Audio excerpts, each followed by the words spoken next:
This is a disclaimer, an invitation to listen beyond the words.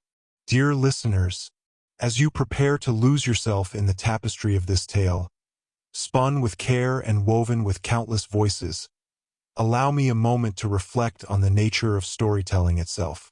Words, like wayward stars, often shine with unpredictable brilliance. They illuminate, they resonate, but they can also flicker as they cross from tongue to ear. In this telling, where the art of the spoken word meets the boundless intricacies of language, there may be an occasional note that rings unexpected. A pronunciation shaped by a performer's unique cadence, a name rendered slightly different than imagined, a rhythm that dances to its own tune. These moments are not flaws, but gentle reminders of the heart behind the performance, breathing life into the story in its own vivid way.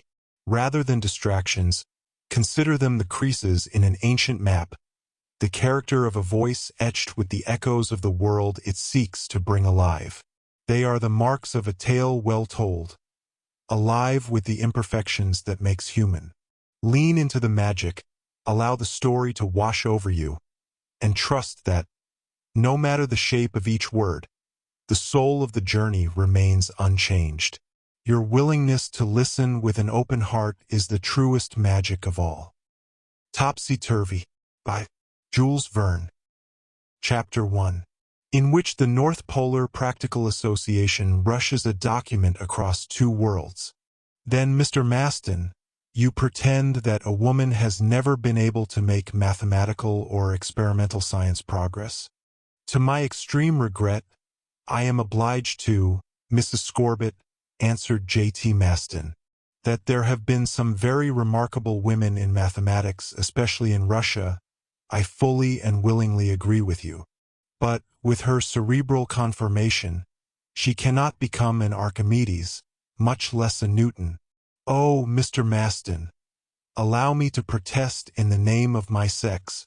A sex, Mrs. Scorbitt, much too charming to give itself up to the higher studies. Well then, according to your opinion, no woman seeing an apple fall could have discovered the law of universal gravitation, so that it would have made her the most illustrious scientific person of the 17th century?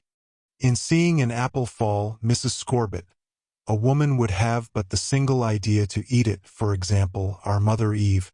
Pshaw! I see very well that you deny us all aptitude for high speculations. All aptitude? No, Mrs. Scorbitt, and in the meanwhile I would like to prove to you that since there are inhabitants on Earth, and consequently women, there has not one feminine brain been found yet to which we owe any discoveries like those of Aristotle, Euclid, Kepler, Laplace, etc. Is this a reason? And does the past always prove the future? Well, a person who has done nothing in 1,000 years, without a doubt, never will do anything. I see now that I have to take our part, Mr. Maston, and that we are not worth much. In regard to being worth something, began Mr. Maston, with as much politeness as he could command. But Mrs. Evangelina Scorbitt, who was perfectly willing to be satisfied, answered promptly, each one has his or her lot in this world. You may remain the extraordinary calculator which you are. Give yourself up entirely to the immense work to which your friends and yourself will devote their existence. I will be the woman in the case and bring to it my pecuniary assistance, and we will owe you an eternal gratitude, answered Mr. Maston. Mrs. Evangelina Scorbitt blushed deliciously, for she felt, according to report, a singular sympathy for J.T. Maston. Besides, is not the heart of a woman an unfathomable gulf? It was really an immense undertaking to which this rich American widow had resolved to devote large sums of money. The scheme and its expected results, briefly outlined, were as follows. The Arctic regions, accurately expressed, include, according to Maltebrun, Rockless, St. Martin, and other high authorities on geography. First, the northern Devon, including the ice-covered islands of Baffin's Sea and Lancaster Sound. 2D, the northern Georgia, made up of banks and numerous islands, such as the islands of Sabine, Byam Martin, Griffith, Cornwallis, and Bathurst. 3D. The archipelago of Baffin Parry, including different parts of the circumpolar continent, embracing Cumberland, Southampton, James Somerset, Boothia Felix, Melville, and other parts nearly unknown. Of this great area, crossed by the 78th parallel, there are over 1,400,000 square miles of land and over 700,000 square miles of water. Within this area, intrepid modern discoverers have advanced to the 84th degree of latitude, reaching seacoasts lost behind the high chain of icebergs which may be called the Arctic Highlands, given names to capes, to mountains, to gulfs, to bays, etc. But beyond this 84th degree is mystery. It is the terra incognita of the chart makers, and nobody knows as yet whether behind is hidden land or water for a distance of 6 degrees over impassable heaps of ice to the North Pole. It was in the year 189 that the government of the United States conceived the idea of putting the as yet undiscovered countries around the North Pole up at auction sale, and an American society had just been formed with the plan of purchasing this Arctic area and has asked the concession. For several years, it is true, the conference at Berlin had formulated a special plan for the guidance of such of the great powers as might wish to appropriate rights under the claim of colonization or the opening of commercial markets. This code was not acceptable to all, and the polar region had remained without inhabitants. As that which belongs to none belongs to everyone, the new society did not wish merely to occupy it, but to purchase it outright and so avoid further claims. There never is in the United States any project so bold as not to find people to regard it as practical and back it with large amounts of money. This was well shown a few years ago when the Gun Club of Baltimore tried to send a projectile to the moon, hoping to obtain a direct communication with our satellite. Was it not enterprising Americans who furnished funds for this undertaking? Large amounts were necessary for this interesting trial and were promptly found. And, had it been realized, would we not have to thank the members of that club who had dared to take the risk of this superhuman experience? Should a Lesseps propose to dig a channel across Europe to Asia, from the banks of the Atlantic to the waters of China? Should a well sinker offer to bore from the curbstones to reach the beds of molten silicates, to bring a supply to your fireplaces? Should an enterprising electrician want to unite the scattered currents over the surface of the globe into one inexhaustible spring of heat and light? Should a bold engineer conceive the idea of putting the excess of summer temperature into large reservoirs for use during the winter in our then frigid zones?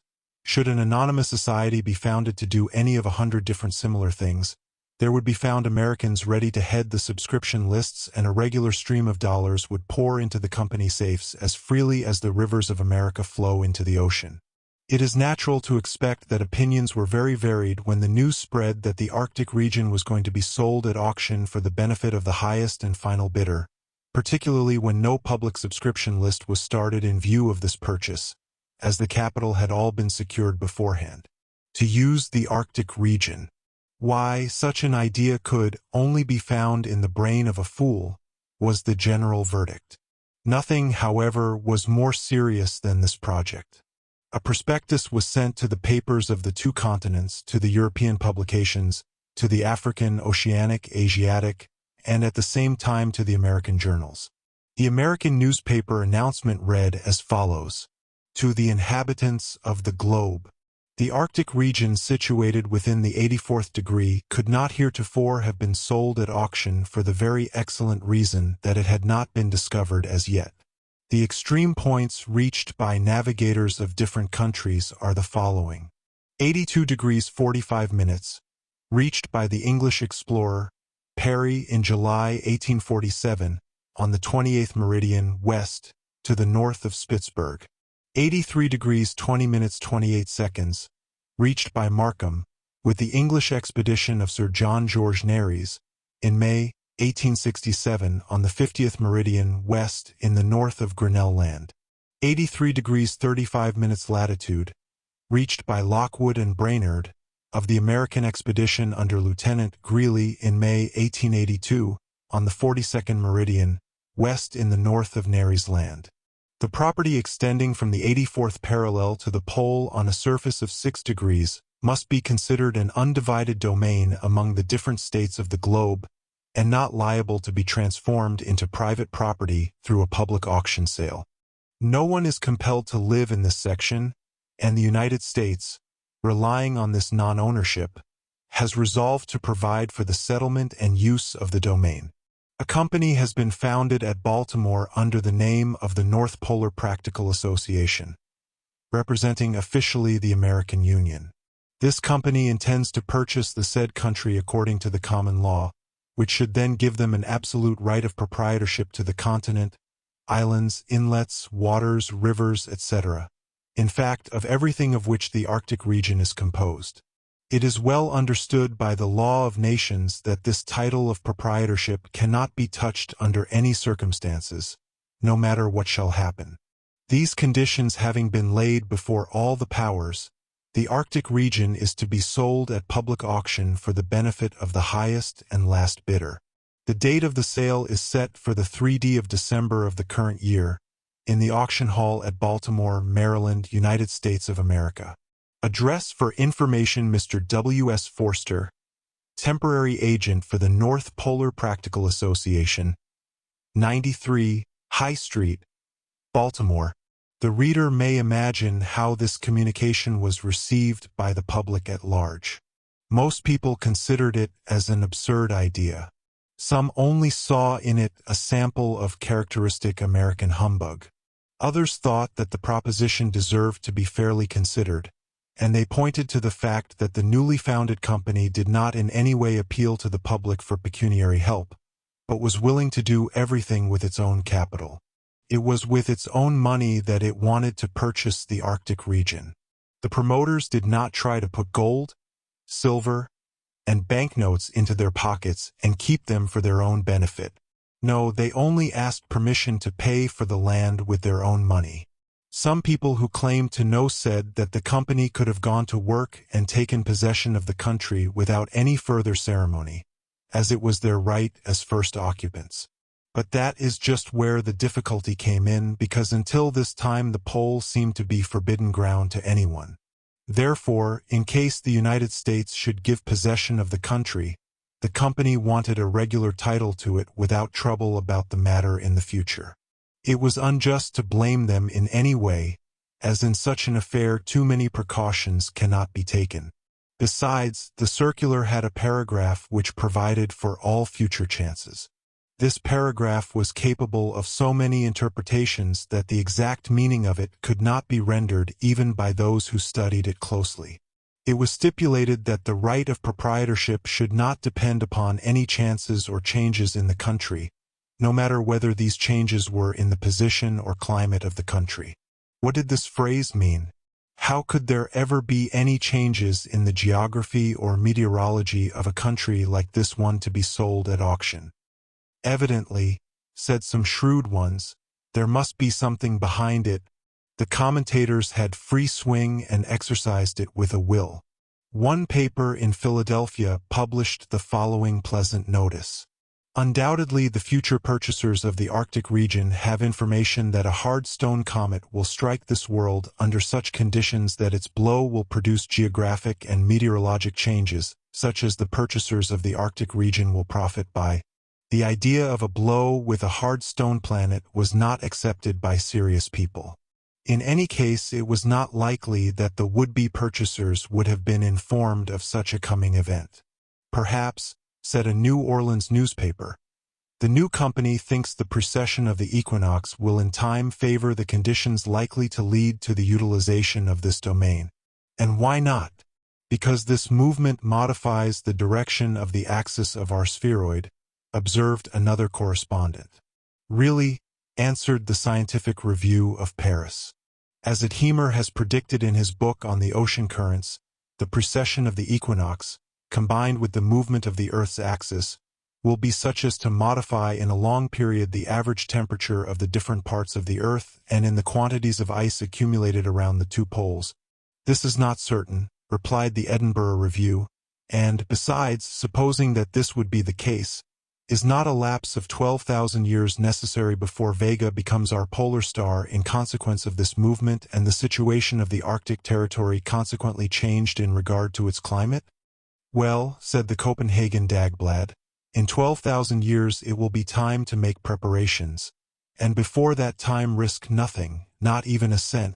It was possible that the Scientific Review was right with Adhemer. It was also very probable that the North Polar Practical Association had never counted on this modification of climate due to the precession of the equinox. In fact, nobody had clearly discovered what this last paragraph in the circular meant, nor what kind of change it had in view. Perhaps to know it, it would suffice to write to the secretary of the new society, or particularly its president.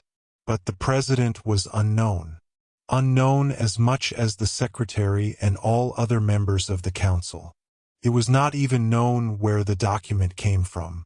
It was brought to the offices of the New York newspapers by a certain William S. Forster, a codfish dealer of Baltimore, a member of the House of Ardrennel and Company.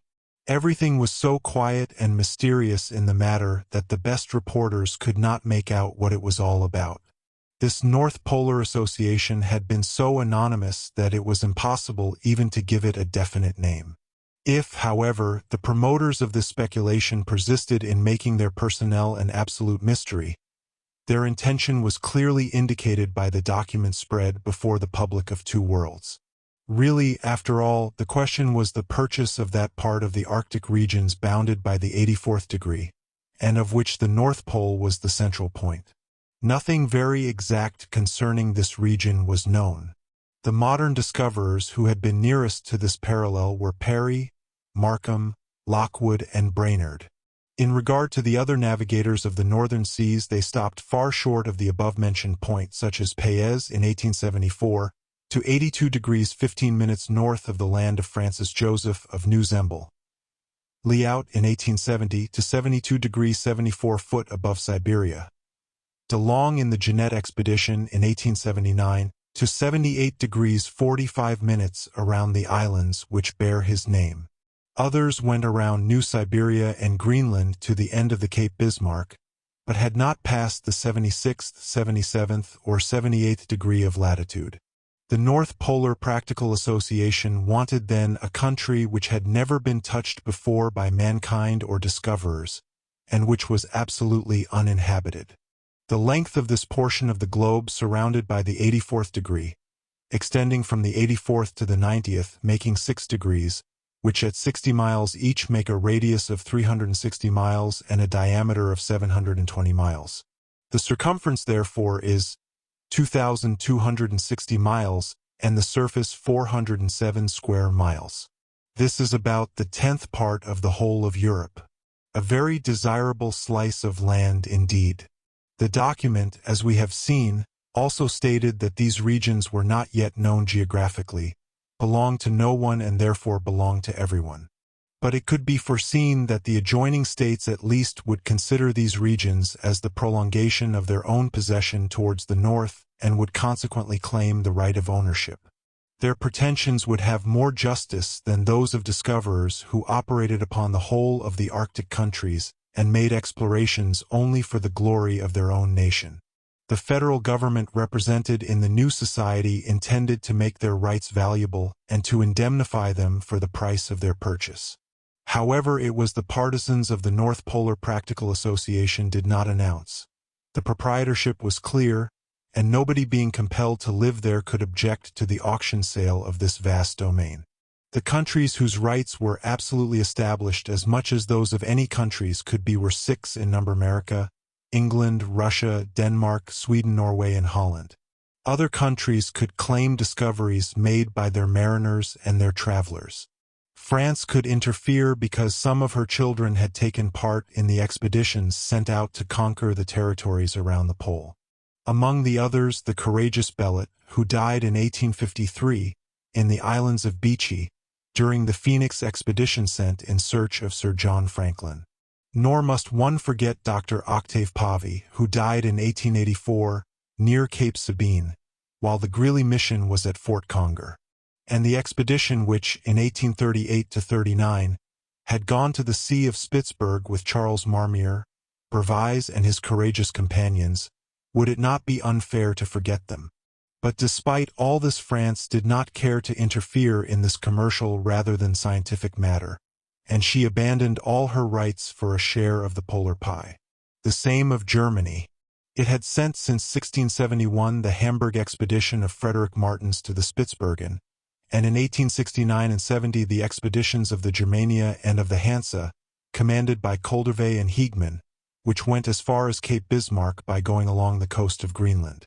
But even if they had made so many brilliant discoveries, they did not care to add a piece of the polar empire to that of Germany. The same was true with Austria, which was already possessor of the land of Francis Joseph, situated north of Siberia. In regard to Italy having no right to interfere, she did not interfere at all, which is as strange as it is true. Then, also, there were the Eskimo, which are at home in those places, and the inhabitants of Greenland, of Labrador, of Baffin's archipelago, and of the Aleutian Islands, situated between Asia and America, and also the tribe of Chukchis, who inhabited the old Russian Alaska and who became Americans in 1867. These people, in reality the real aborigines, had nothing at all to say about the matter. And how could these poor wretches have said anything, as they did not even have any sum of money, no matter how small, with which to pay for the land which the North Polar Practical Association was going to buy? Perhaps they could have paid a small sum by giving skins, teeth or oil, and yet the land belonged to them more than to any others, as they were the first occupants of this domain which was going to be sold on auction. But the Eskimo, the Chukchis, the Samoyeds were not consulted at all. So runs the world. Chapter 2, in which the delegates from England, Holland, Sweden, Denmark and Russia are presented to the reader. One thing was evident to the whole world at once, namely, that if the new association should succeed in buying the Arctic regions, those regions would become absolutely the property of America, or rather of the United States, a country which was always trying to acquire something. This was not a pleasing prospect to rival governments, but nevertheless, as has been said, the different states of Europe and of Asia not neighboring to these regions refused to take part in the proposed auction sale so long as its results seemed so problematical to them. Only the powers whose property touched the 84th degree resolved to make their rights valuable by the attendance of official delegates. That was all. They did not care to buy, even at a relatively moderate price, land the possession of which was only a possibility. In this, as in all cases, insatiable England gave orders to its financial agents to make an imposing showing. The cession of the polar countries did not threaten any European trouble nor any international complication. Herr von Bismarck, the Grand Iron Chancellor, who was yet living, did not even knit his heavy brow. There remained only England, Denmark, Sweden, Norway, Holland and Russia to be present and make their bids to the Commissioner of Baltimore, against those of the United States. It was a difficult matter to fix prices for this polar earth cap, the business value of which was at least very problematic. Their main reason for presenting themselves at the sale was that some advantage might accrue to them. Sweden and Norway, proprietors of the North Cape, situated beyond the 72nd parallel, did not conceal the fact that they thought they had certain rights of proprietorship on these vast lands which extended to Spitzbergen, and from there to the North Pole. Denmark said that it had already in its possession islands and fjords on the line of the polar circle where their colonies had been founded, such as Disco Island, in the Davis Channel, the settlements of Holstein, of Proven, of Godhaven, of Upernavik in the Baffin Sea, and on the west coast of Greenland. Besides, did not the famous navigator Bering, of Danish origin, although he was then in the service of Russia, in the year 1728 pass over the channel which afterwards carried his name before he started again, 13 years later, and died miserably with 30 of his men on a little island, which also carries his distinguished name? In the year 1619 did not the navigator Jean Monk explore the east coast of Greenland and discover several points formerly totally unknown? Therefore, Denmark had, she thought, undisputable rights to be proprietor of these regions. In regard to Holland, there were her sailors Barents and Heemskerk, who had visited the Spitsbergen and the New Zealand about the end of the 16th century. It was by one of her children too, Jean Mayen, through whose courageous campaign against the north the island which carries his name came in their possession. It is situated below the 72° degree of latitude. Therefore Holland thought her past had given her rights of possession. In regard to Russia, with Alexis Skirikov having bearing under his command, with Palutsky, whose expedition advanced in 1751 beyond the limits of the ice pack, with Captain Martin Spangberg and Lieutenant William Walton, who dared to go into these unknown parts in 1739, she had taken a notable part in the search across the gulf which separates Asia and America. Furthermore, the position of the Siberian territories, extending over 120 degrees to the extreme limits of Kamchatka, the length of the Asiatic coast, where the Samoyeds, Yakuts, Chukchis, and other conquered people lived, did Russia not rule half of the Northern Ocean? And then, on the 75th parallel to within less than 900 miles from the pole, did she not possess the islands of the New Siberia, the archipelago of Liatkau, discovered in the beginning of the 18th century? And finally, since 1764, before the English, before the Americans, before the Swedes, did not the navigator Tskitchagov search a passage in the north to shorten the route between the two continents? However, notwithstanding this, it seemed that the Americans were more anxious to become possessors of this particularly inaccessible point of the globe than anyone else. They had often tried to obtain it by devoting themselves to the search of Sir John Franklin, with Grinnell, with Kane, with Hayes, with Greely, with De Long, and other courageous navigators. They could also plead the geographical situation of their country, which develops itself below the polar circle from the Bering Sea to Hudson's Bay. And were not all these countries, all these islands, Wollaston, Prince Albert, Victoria, King William, Melville, Cockburn, Banks, Baffin, not counting the 1,000 small pieces of the archipelago like a leaf spreading to the 90th degree?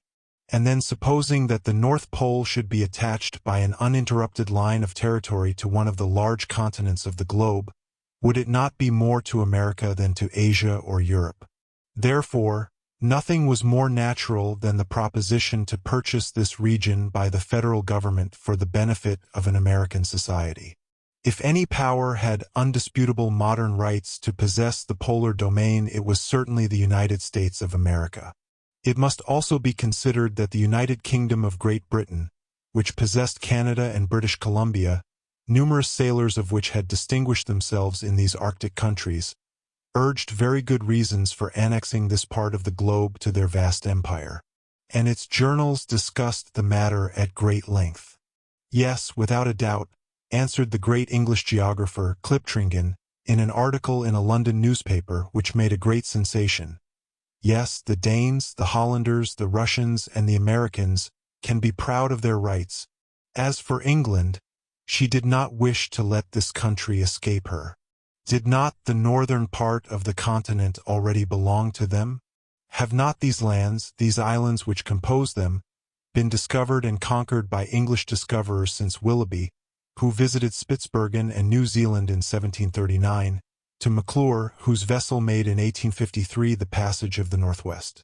And then were not Frobisher, Davis, Hall, Weymouth, Hudson, Baffin, Cook, Ross, Perry, Beshey, Belcher, Franklin, Mulgrave, Scoresby, MacClinton, Kennedy, Nares, Collinson, Archer, all of Anglo-Saxon origin?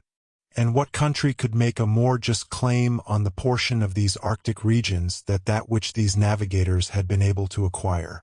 Well, said a California journal, let us put the matter on its real point, and as there is a question of a more proper between the United States and England, let us ask, if the English Markham of the Nares expedition had gone 83 degrees 20 minutes of latitude and the Americans, Lockwood and Brainerd of the Greely expedition, went to 83 degrees 35 minutes, to whom then does the honor belong of having come nearest to the North Pole? Such were the demands and explanations, but one could see that the struggle would only be active between American dollars and English pounds sterling. However, according to the proposition made by the North Polar Practical Association, all countries had to be consulted and given a chance at the auction. The sale was announced to take place December 3rd, at Baltimore. The sum realized by the sale was to be divided among the states which were unsuccessful bidders, and they were to accept it as indemnity and renounce all their rights in the Arctic regions for the future. The delegates, furnished with their letters of credit, left London. The Hague, Stockholm, Copenhagen, and St. Petersburg, and arrived 3 weeks before the day fixed for the auction sale. Up to this time America had only been represented by Mr. W.S. Forster of the North Polar Practical Association. The delegates of the European powers who had been chosen were included in the following list.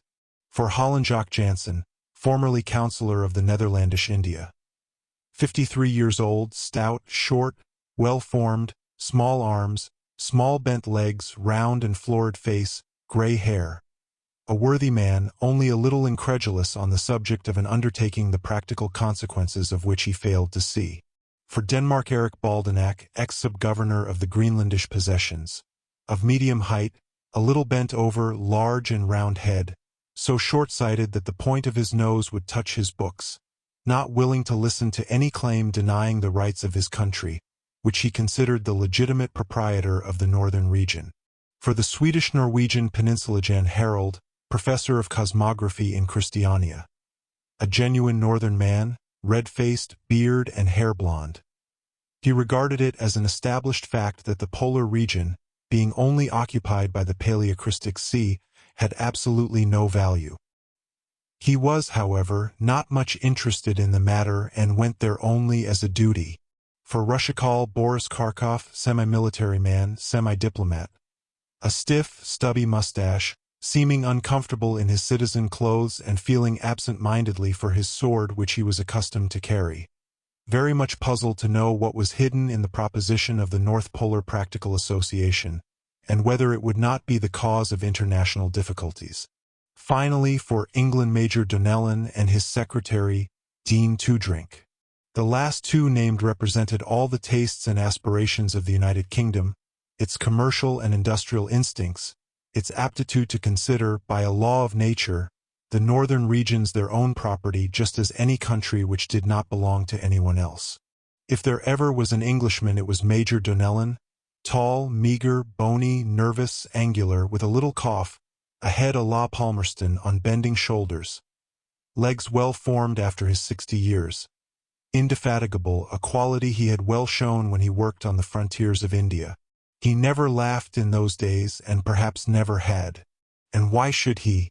Did you ever see a locomotive, or a steam engine, or an elevator laugh? On this point, the Major was very much different from his secretary, Dean Toodrink, a talkative fellow, very pleasant, with large head, and his hair falling on his forehead and small eyes. He became well known on account of his happy manner and his taste for fairy tales. But, even if he was cheerful, he did not seem any less personally conceited than Major Donnellan when he talked about Great Britain. These two delegates were probably going to be the most desperate opponents to the American society. The North Pole belonged to them. It always belonged to them. It was to them as if the Lord had given the mission to the English people to keep up the rotation of the earth around its axis, and as if it was their duty to prevent it passing into strange hands. It is necessary to observe here that France did not consider it necessary to send a delegate, but an engineer of France was present at the sale, just for the fun of it. We shall introduce him later on.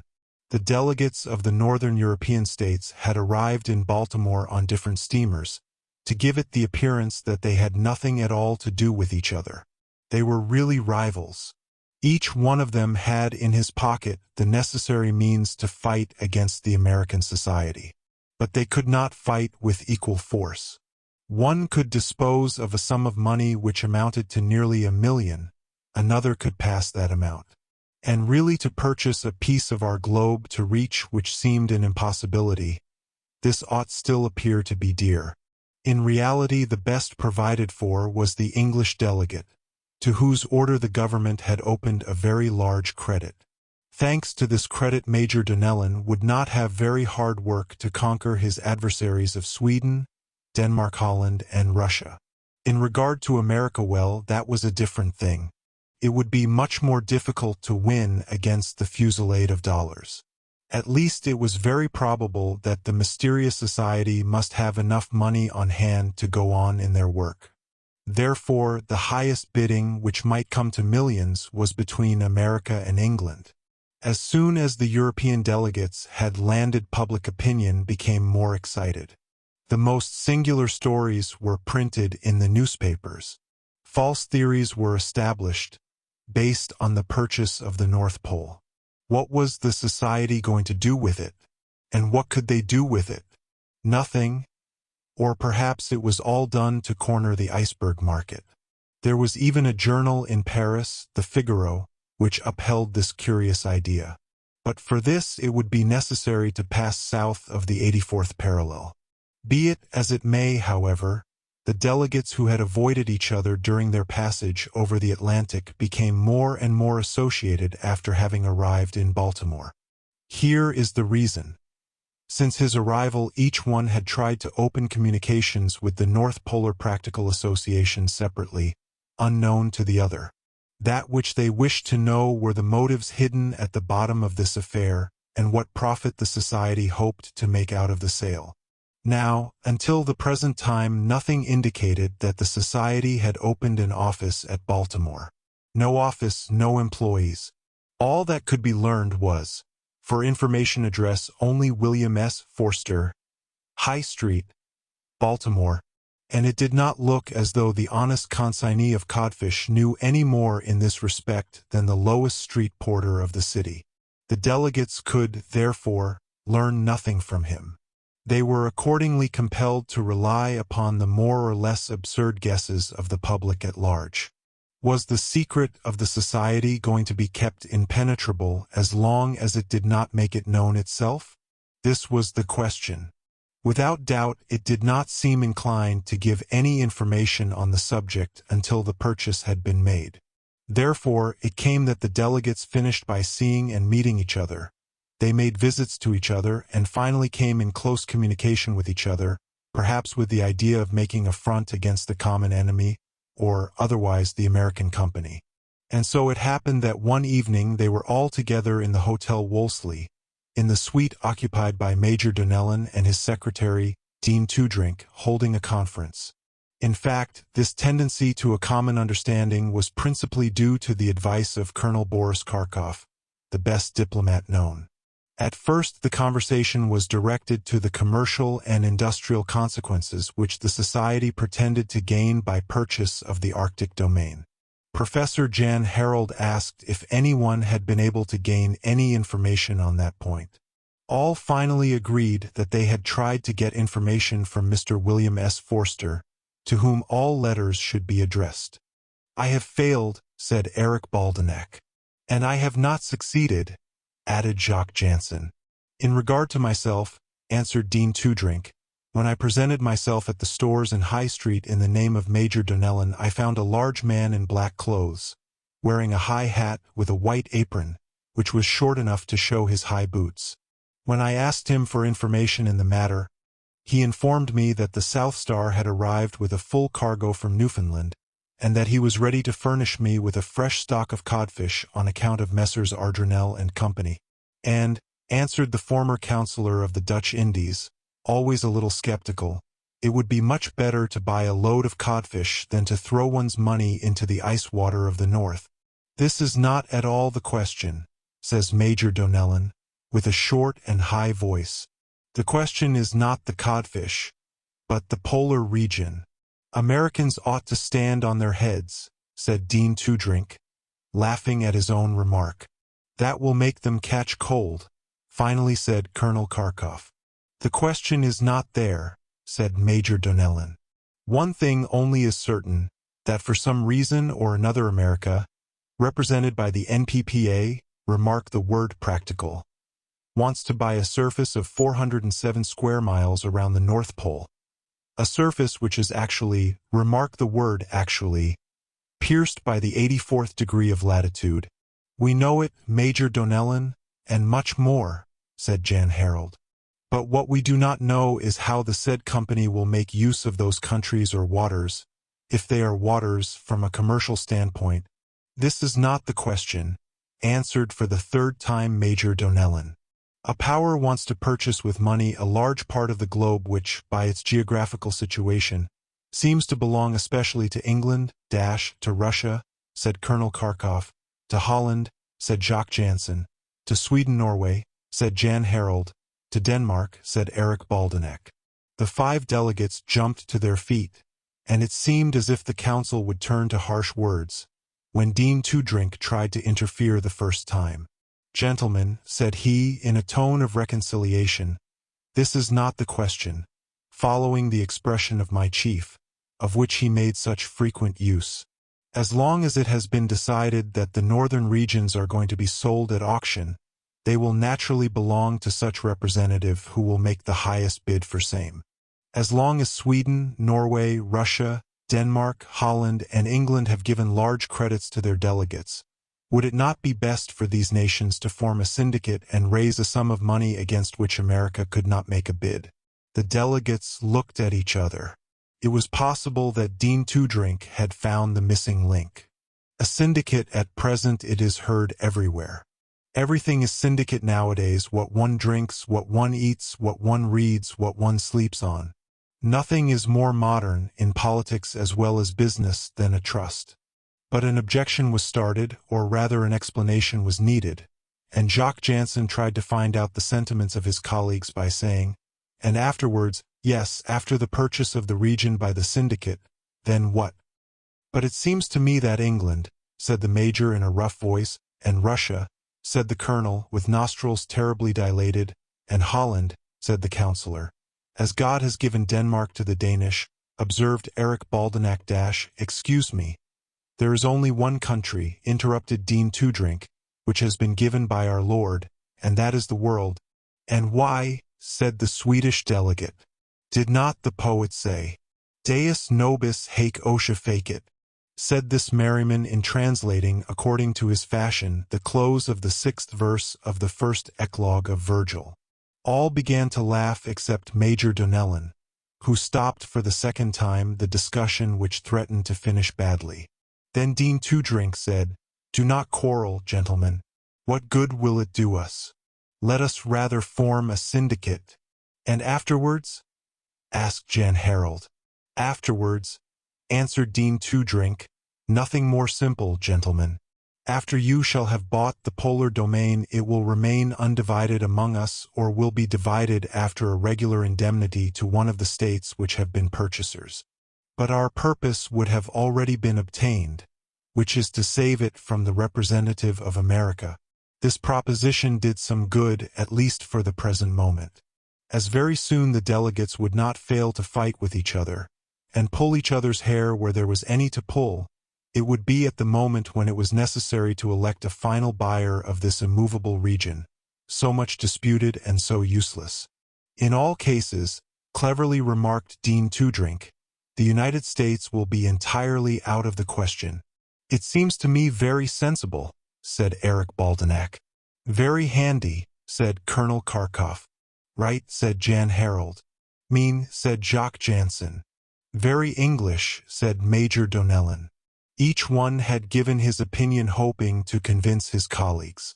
"Then, gentlemen, it is perfectly understood that if we form a syndicate, the rights of each state will be absolutely reserved for the future." It is understood. There was only to be found out what credit the different delegates had received from their governments.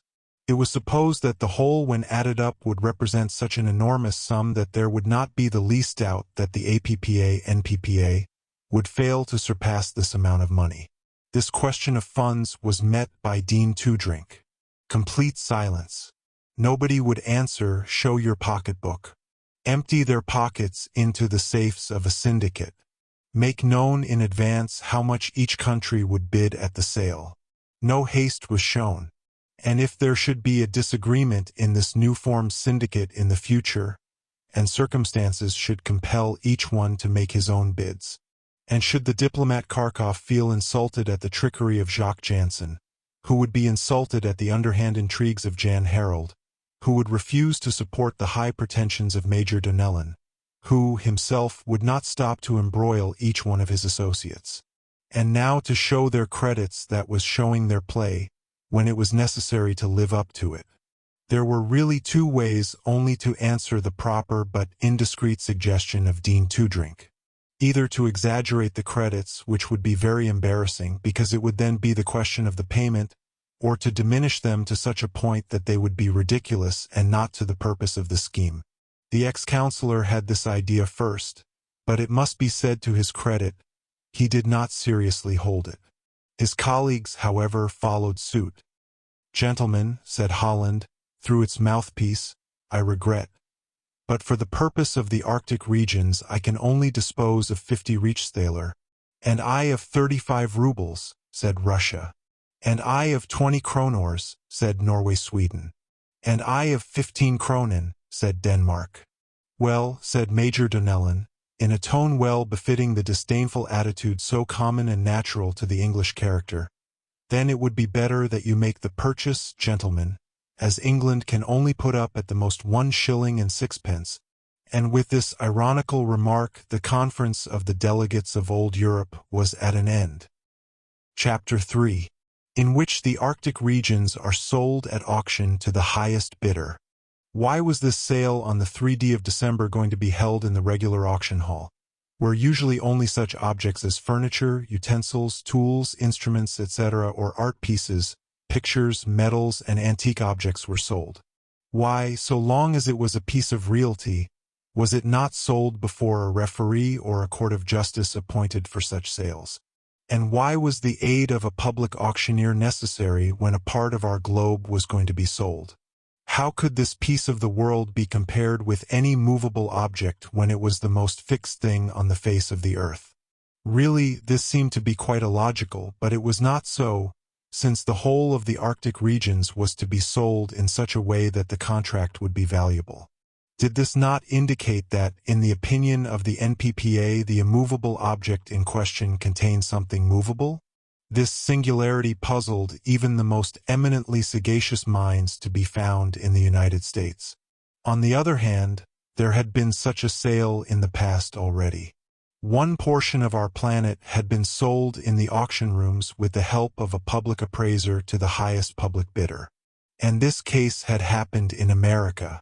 It was some years before, in San Francisco, California, an island of the Pacific Ocean, Spencer Island, was sold to the rich William W. Kolderup, who bid $500,000 in opposition to J.R. Taskiner of Stockton.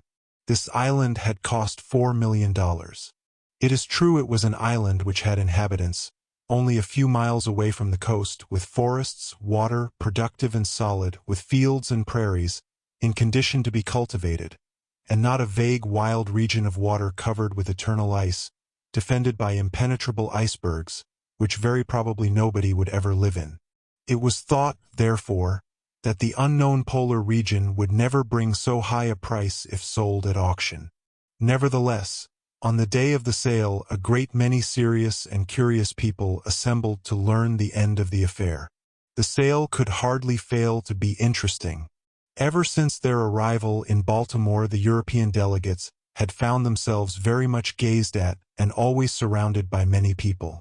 Of course, they were much interviewed. In view of all this, it was only natural that the public of America should have become very much excited. One manner of expressing the public excitement, very characteristic of Americans, was to make bets upon the result, an example which Europe quickly began to follow.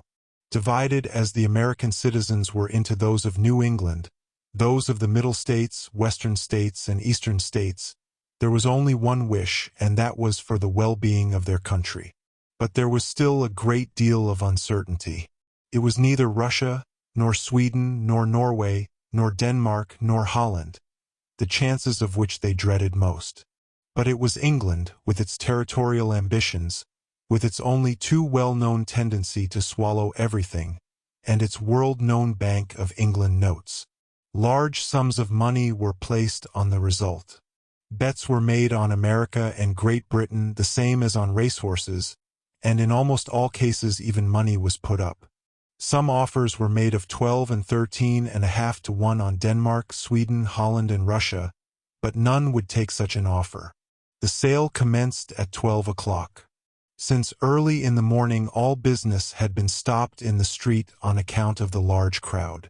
By telegraph the papers were informed that most of the bets made by Americans had been taken up by the English, and Dean Toodrink immediately posted up a notice to that effect in the auction hall. The nearer the time came the higher grew the excitement. It was reported that the government of Great Britain had placed large sums of money at the disposition of Major Donnellan. At the office of the Admiralty, observed one of the New York papers, the admirals pushed the sale as much as possible, as they hoped to figure conspicuously in the expeditions fitted out. How much truth there was in these stories no one knew. But the most conservative people in Baltimore thought that it was hardly possible that the amount of money at the command of the NPPA could cover the amount which would be bid by England, and therefore a very strong pressure was put on the government of the United States at Washington to protect the interests of the society. In all this excitement, the new society was represented by the single person, its agent, William S. Forster, who did not seem to worry at all over all these rumors and seemed quite confident of success. As the time for the auction drew near, the crowd grew larger. 3 hours before the sale, it was impossible to obtain admission to the auction hall. All the space set apart for the public was so much filled that there was danger that the building would fall in. There was only a small space left empty, surrounded by a railing, which had been reserved for the European delegates. They had just space enough to follow the progress of the sale, and were not even comfortably seated. They were Eric Baldenak, Boris Karkoff, Jacques Jansen, Jan Harold, Major Donnellan and his secretary, Dean Toodrink.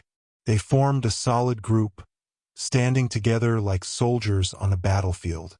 And were they not really going to battle for the possession of the North Pole? On the American side, apparently nobody was represented. Only the codfish dealer was present, and his face had an expression of the most supreme indifference. He seemed little concerned and appeared to be thinking of his cargo, which was to arrive by the next steamer. Where were the capitalists represented by this man, who, perhaps, was going to start millions of dollars rolling? This was such a mystery as to excite public curiosity to the utmost.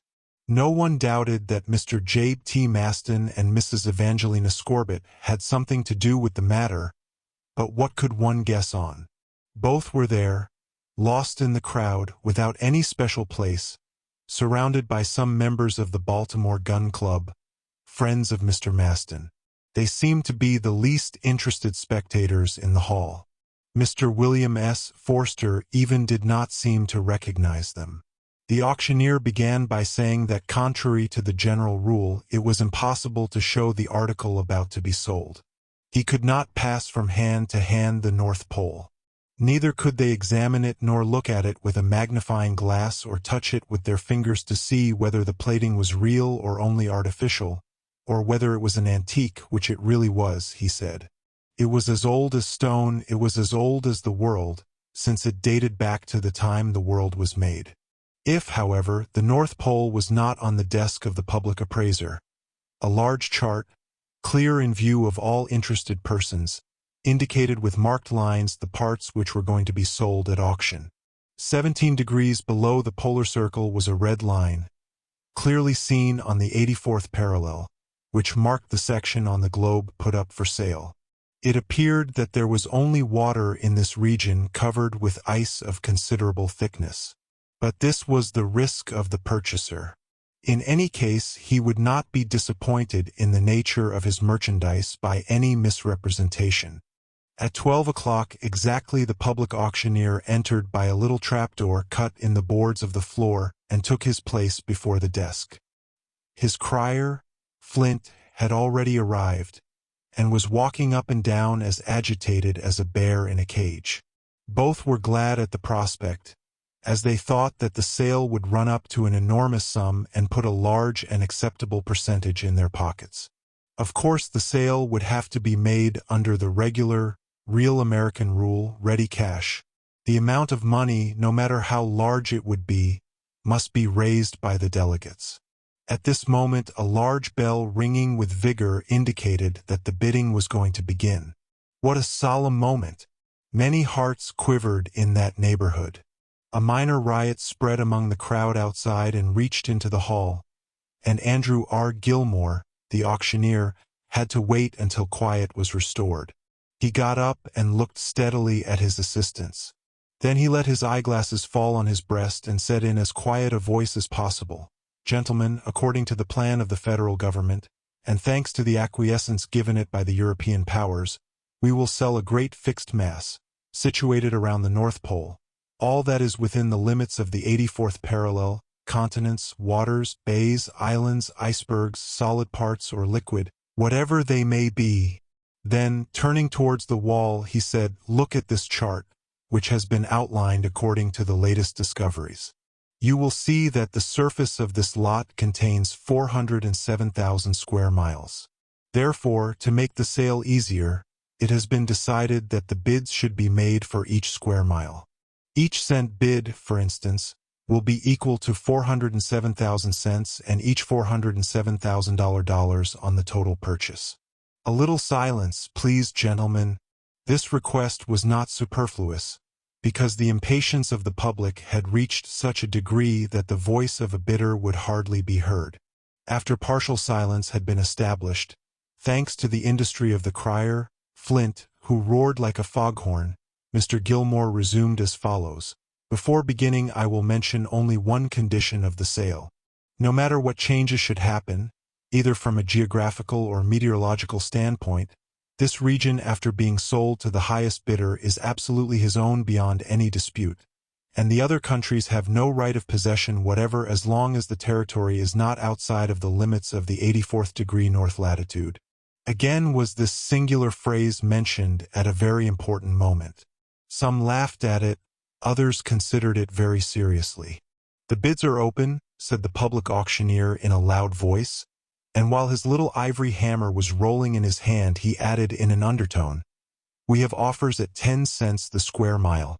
10 cents, or the 10th part of $1. This would make an amount of $40,700 for the whole of this immovable property." Whether the auctioneer had had such offers or not does not matter, because the bid was covered by Eric Baldenak in the name of the Danish government. 20 cents, said he. 30 cents, said Jan Harald, for Sweden-Norway. 40 cents, said Colonel Boris Karkov, for Russia. This represented already a sum of $162,800 to begin with. The representative of England had not as yet opened his mouth, not even moved his lips, which were pressed tightly together. On the other side, William S. Forster kept an impenetrable dumbness. Even at this moment he seemed absorbed in reading a newspaper which contained the shipping arrivals and the financial reports of the markets each day. 40 cents per square mile, repeated Flint, in a voice which resembled a steam whistle. 40 cents. The four colleagues of Major Donnellan looked at each other. Had they already exhausted the credit allowed them at the beginning of the bidding? Were they already compelled to be silent? "Go on, gentlemen," said the auctioneer Gilmore. 40 cents. Who goes higher? 40 cents. Why, the North Pole is worth much more than that, for it is guaranteed to be made of ice. The Danish delegate said 50 cents, and the Olanish delegate promptly outbid him by 10 cents. Nobody said a word. This 60 cents represented the respectable amount of $244,200. The lift given by Holland to the sale started a murmur of satisfaction.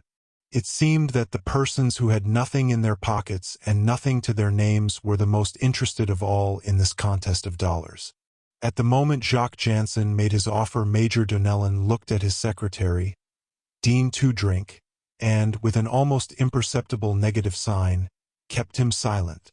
Mr. William S. Forster, seeming very much interested in his paper, made some pencil notes.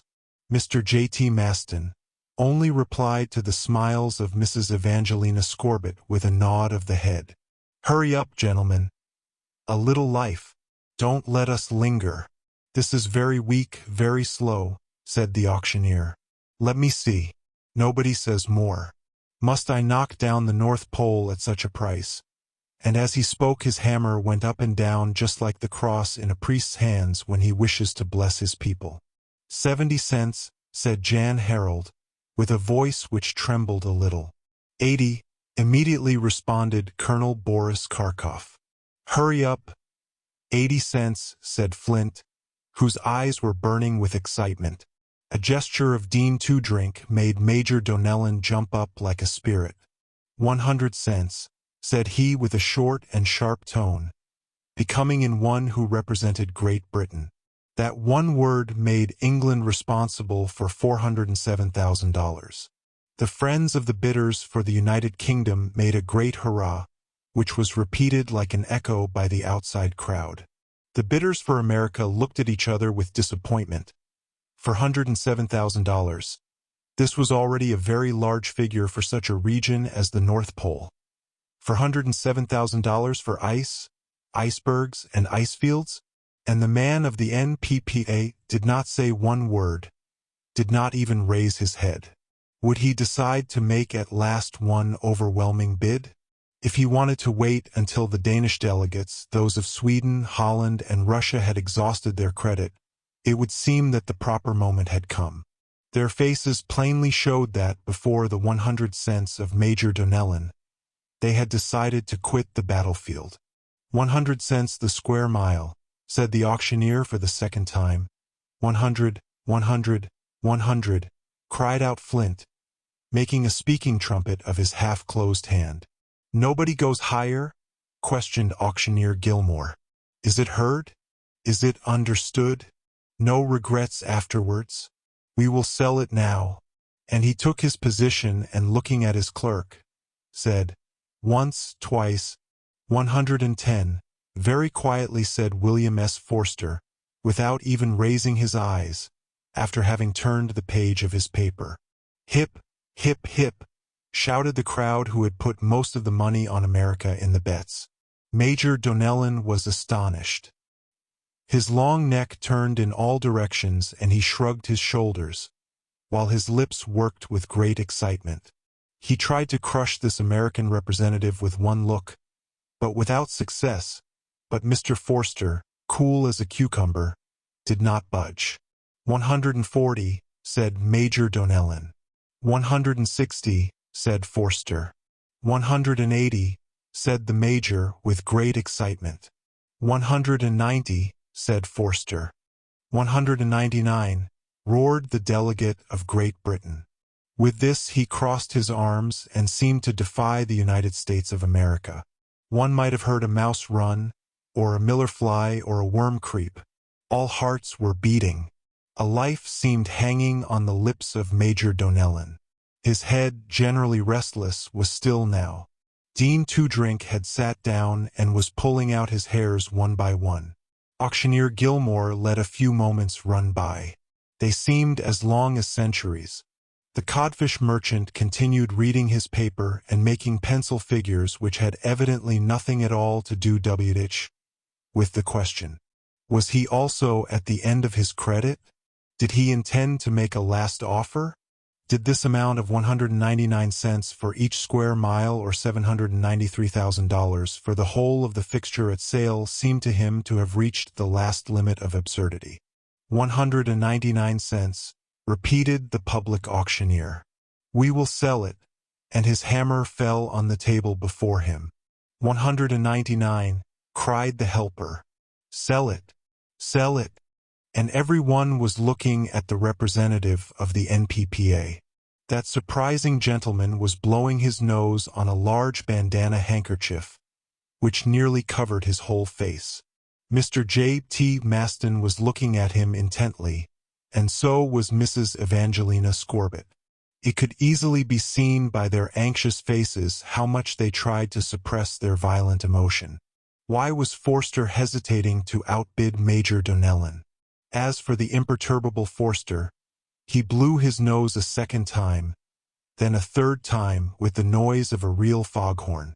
But between the second and third blow, he said as quietly as possible, with a modest and sweet voice, 200 cents. A long shudder went through the hall. Then the American backers began to make such a noise that the very windows trembled. Major Donnellan, overwhelmed, ruined, disappointed, had fallen into a seat by the side of Dean Toodrink, who himself was not in a much better condition. 2,000 miles at this price made the enormous sum of $814,000, and it was apparent that the credit of England did not permit them to overreach it. 200 cents, repeated the auctioneer. 200 cents, said Flint. Once, twice, said the auctioneer. Does anybody go higher? Major Donnellan raised himself by a strong effort and looked wistfully at the other delegates. These only looked back their hope that by his bidding the Arctic region would escape the American bidder and would become the property of the European powers. But this was his last effort. The Major opened his mouth, closed it again, and in his person England sat down on itself. Hip, hip, hurrah for the United States, roared the winners for victorious America. And in one instant the news of the purchase ran all over Baltimore, and by telegraph all over the United States, and by cable all over the Old World. Thus it was that the NPPA, through the agency of William S. Forster, became the proprietor of the Arctic domain, including everything above the 84th parallel. The next day, when Mr. Forster went to make his deposit for his purchase, the name he gave was Impey Barbicane, and the name of the house was Barbicane and Company. Chapter 4, in which old acquaintances appear to our new readers, and in which a wonderful man is described. Barbicane and Company, the president of a gunning club. And really, what had gunners to do in such an operation? You will see. Is it necessary to present formally Impey Barbicane, president of the Gun Club of Baltimore, and Captain Nichol and Jabe T. Maston, and Tom Hunter with the wooden legs, and the lively Billsby and Colonel Bloomsbury, and the other associates? No, if these strange persons were 20 years older than at the time when the attention of the world was upon them, they had always remained the same, always as much incomplete personally, but equally noisy, equally courageous, equally confusing when it was a question of some extraordinary adventure. Time did not make an impression on these gunners. It respected them as it respects cannons no longer in use, but which decorate museums and arsenals.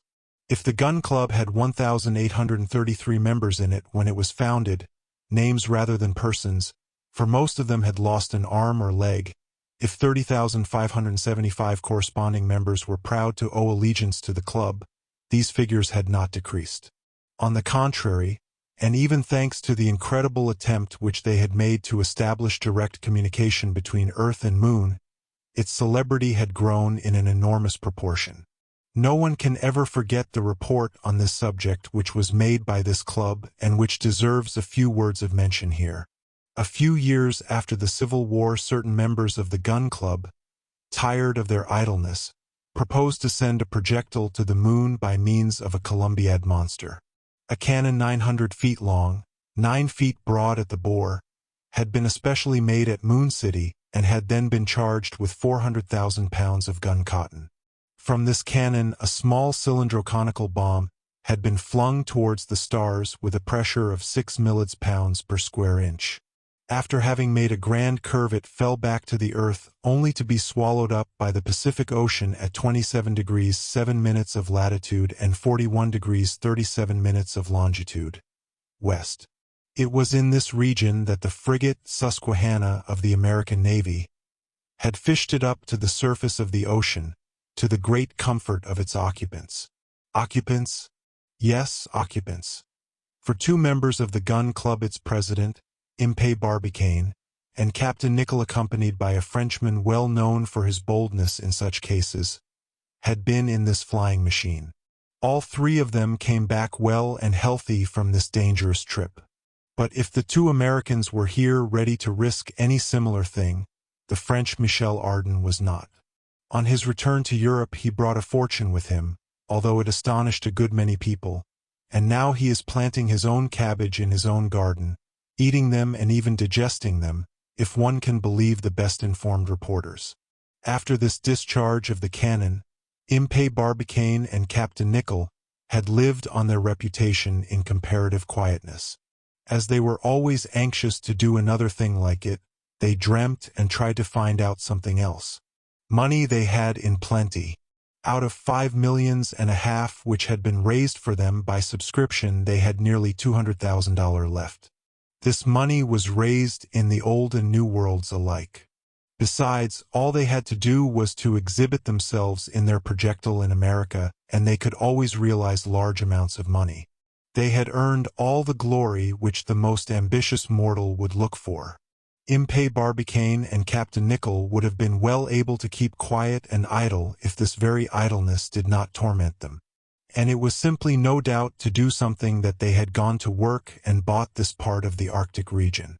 But it must not be forgotten that if the purchase cost $800,000 and more, that it was Mrs. Evangelina Scorbitt who had put the necessary amount into this affair. Thanks to this generous woman, Europe had been conquered by America.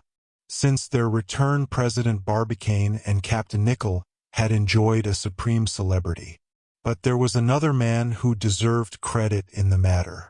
It is easy to guess that J.T. Maston was the man of whom we speak, the temporary secretary of the Gun Club. Did we not owe to this brilliant calculator all the mathematical formulae which enabled us to tell the story of the voyage to the moon? If he did not accompany his two associates on their terrible journey, it was not fear which kept him back. No, indeed, it was only the injuries he had received during the war. For really it would have made a bad impression on the inhabitants on the moon to see him in his disabled condition as a representative of our people, and the moon only our humble satellite. To his extreme regret, Mr. Maston was compelled to stay at home. Nevertheless, he had not been idle. After having constructed an immense telescope, which was put on the mountain of Long's Peak, one of the highest mountains of the Rocky Range, he went up there personally, and after he had received the signal that the cannonball had been fired, he did not once leave his post. From his place of observation, he essayed the task of following his friends firing across the vast space. One might readily believe that his friends would be lost to the world, that it was very easily possible that this projectile could be compelled by the attraction of the moon to become a subsatellite. A deviation which one might call providential had changed the direction of the projectile, and after having made one trip around the moon in place of touching it, it was carried away in a terrible fall and returned to us with a speed of 576,000 miles a minute to the moment when it was swallowed up by the ocean. Happy it was that the great liquid mass had deadened the fall, and that the American frigate Susquehanna was present at the fall. As soon as the news reached Mr. Maston, the secretary of the Gun Club, he rushed with all possible haste from his observation point at Long's Peak to begin operations to save his friends. Divers were sent to the place where the projectile had fallen, and Mr. Maston even did not hesitate to put on a cork jacket to save and find his friends again. It was unnecessary to go to so much trouble. The projectile was found floating on the surface of the Pacific Ocean after having made its beautiful fall. And President Barbicane with Captain Nicholl and Michel Ardan were found playing dominoes in their floating prison on the surface of the ocean. To return to J.T. Maston, it is proper to say that his part in the affair deserves a good deal of credit. It is certain that he was not pretty with his metallic arm. He was not young, 58 years old, at the time we write this story. But the originality of his character, the vivacity of his intelligence, the vigor which animated him, the ardor which he had in all such things, had made him the ideal of Mrs. Evangeline Scorbitt. His brain, carefully hidden under his cover of gutta percha, was yet untouched, and he would still pass as one of the most remarkable calculators of his age. Mrs. Evangelina Scorbitt, although the least figuring gave her a headache, had yet a great liking for mathematicians, even if she had no taste for mathematics. She considered them a higher and more endowed race of human beings. Heads where the X, Y, Z were mixed up like nuts in a barrel, brains which played with signs of algebra, hands which juggled with the integral triples, these were what she liked. Yes, these wise people seemed to her worthy of all admiration and support.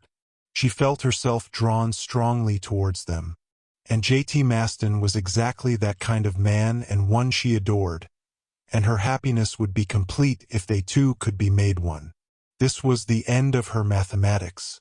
This did not disturb the secretary of the gun club, who had never found happiness in unions of this kind. Mrs. Evangelina Scorbitt was not young anymore. She was 45 years old, had her hair pasted on her temples, like something which had been dyed and re-dyed. She had a mouth full of very long teeth with not one missing. Her waist was without shape, her walk without grace. In short, she had the appearance of an old maid, although she had been married only a few years before she became a widow. She was an excellent person withal, and nothing was lacking in her cup of happiness except one thing, namely, that she wished to make her appearance in the society of Baltimore as Mrs. J.T. Maston. Her fortune was very considerable. She was not rich like the Goulds, Mackays, or Vanderbilts, whose fortunes run into the millions, and who might give alms to the Rothschilds. Neither did she possess 300 millions like Mrs. Stewart, 80 millions like Mrs. Crocker, and 200 millions like Mrs. Carper. Neither was she rich like Mrs. Hamersley, Mrs. Hetty Green, Mrs. Maffett, Mrs. Marshall, Mrs. Perron Stevens, Mrs. Minturn, and many others. At any rate, she had a right to take a place at that memorable feast at the Fifth Avenue Hotel in New York, where there were only admitted as guests people who had at least 5 millions. In brief, Mrs. Evangelina Scorbitt had 4 millions of good sound dollars, or 20 millions of francs, which came to her from John P. Scorbitt, who made his fortune both in the business of selling dry goods and salt pork. Well, this fortune this generous widow would have been glad to use for the profit of J.T. Maston, to whom she would also bring a treasure of tenderness much more inexhaustible. Therefore, when Mrs. Evangelina Scorbitt had heard of the requirements of Mr. Maston, she had gladly agreed to put a few $100,000 in the affair of the NPPA without having the least idea of what they intended to do with it. It is true she was convinced that as long as J.T. Maston had something to do with the affair, it could not help being grand, sublime, superhuman, etc. Thinking of the secretary was for her future enough. One might think that after the auction sale, when it was declared that Barbicane and Company would be the name of the new firm, and it would be presided over by the president of the gun club, she would enjoy Mr. Maston's whole confidence. Was she not, at the same time, the largest stockholder in the affair? So it came about that Mrs. Evangelina Scorbitt found herself proprietress of this polar region, all beyond the line of the 84th parallel. But what would she do with it? Or rather, what profit would the society get out of it? This was the question, and if it interested Mrs. Evangelina Scorbitt from a financial standpoint, it interested the whole world, more on account of the general curiosity about the whole mystery. This excellent woman, otherwise very discreet, had often tried to get some information from Mr. Maston on this subject before putting money at the disposal of the purchasers. Without a doubt there was a grand enterprise, which, as Jean-Jacques said, has never had its like before, and would never have any imitation, and which would far outshine the reputation made by the gun club in sending a projectile to the moon and trying to get in direct communication with our satellite. But when she persists with her queries, Mr. Maston invariably replied, "Dear madam, have patience," and if Mrs. Evangelina Scorbitt had confidence before, what an immense joy did she feel when the triumph which the United States of America had won over the combined European powers. "But shall I not finally know the object?" asked she, smiling at the eminent calculator. "You will soon know it," answered Mr. Maston, shaking heartily the hand of his partner, the American lady. This calmed for the moment the impatience of Mrs. Evangelina Scorbitt. A few days afterwards the Old and New World were shaken up quite enough when the secret object of the company was announced, and for the realization of which the NPPA made an appeal to the public for a subscription. The Society had purchased this portion of the circumpolar region to make use of the coal mines of the North Pole.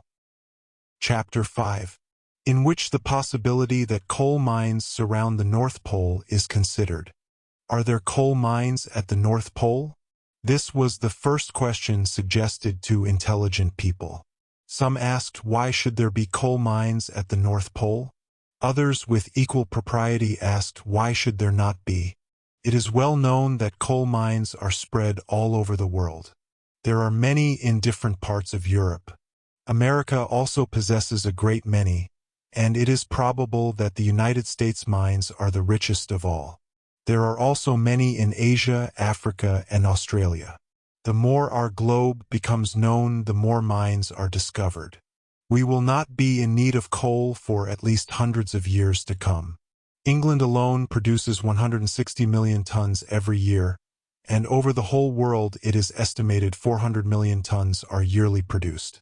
Naturally, this coal output must grow every year in proportion with the constantly increasing industries. Even if electricity takes the place of steam, it will still be necessary to use coal. We are so much in need of it that the world might be called an animal of coal, and therefore it is necessary to take good care of it. Coal is used not only as a fuel, but also as a crude substance of which science makes great use. With the transformations to which it has been submitted in the laboratory, it is possible to paint with it, perfume with it, purify, heat, light with it, and even beautify a diamond with it. It is as useful as iron or even more so. It is fortunate that this last-mentioned metal will never be exhausted, as really the world is composed of it. The world might be considered a vast mass of iron, as other metals, and even water and stone, stand far behind it in the composition of our sphere. But if we are sure of a continuous supply for our consumption of iron, we are not so of coal. Far from it. People who are competent to speak, and who look into the future for hundreds of years, always allude to this coal famine. But, say the opposing party, and in the United States there are many people who like to contradict for the mere sake of argument, and who take pleasure in contradicting. Why should there be coal around the North Pole?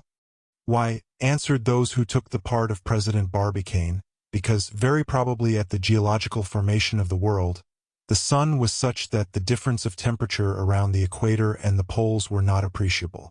Then immense forests covered this unknown polar region a long time before mankind appeared, and when our planet was submitted to the incessant action of heat and humidity. This theory the journals, magazines, and reviews publish in 1,000 different articles either in a joking or serious way. And these large forests, which disappeared with the gigantic changes of the earth before it had taken its present form, must certainly have changed and transformed under the lapse of time and the action of internal heat and water into coal mines.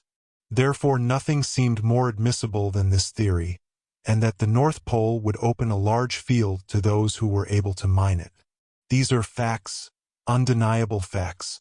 Even people who only calculated on simple probabilities could not deny them. And these facts led many people to have great faith in them. It was on this subject that Major Donnellan and his secretary were talking together one day in the most obscure corner of the Two Friends Inn. "Well," said Dean Toodrink, "there is a possibility that this Barbicane, who I hope may be hanged some day, is right." "It is probable," said Major Donnellan, "and I will almost admit that it is certain. There will be fortunes made in exploring this region around the pole. If North America possesses so many coal mines and, according to the papers, new ones are discovered quite frequently, it is not at all improbable that there are many yet to be discovered. I may add that Professor Nordenskiöld has found many kinds of different stones which contain a great variety of fossil plants in his researches in the Arctic region."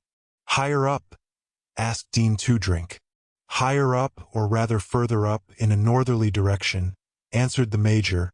"The presence of coal is practically established, and it seems as if you would only have to bend down to pick it up. Well, if coal is so plentiful on the surface of these countries, it is right to conclude that its beds must go all through the crust of the globe." He was right. Major Donnellan knew the geological formation around the North Pole well, and he was not a safe person to dispute this question with. And he might have talked about it at length if other people in the inn had not listened. But he thought it better to keep quiet after asking, "Are you not surprised at one thing?" One would expect to see engineers or at least navigators figure in this matter, while there are only gunners at the head of it. It is not surprising that the newspapers of the civilized world soon began to discuss the question of coal discoveries at the North Pole. And why not, asked the editor of an American paper who took the part of President Barbicane, when it is remembered that Captain Nares, in 1875 and 1876, at the 82nd degree of latitude, discovered large flower beds, hazel trees, poplars, beech trees, etc., and in 1881 and 1884 added a scientific publication of New York, during the expedition of Lieutenant Greely at Lady Franklin Bay, was not a layer of coal discovered by our explorers a little way from Fort Conger near Waterhouse? And did not Dr. Pavy say that these countries are certainly full of coal, perhaps placed there to combat at some day the terrible masses of ice which are found there? Against such well-established facts brought out by American discoverers, the enemies of President Barbicane did not know what to answer.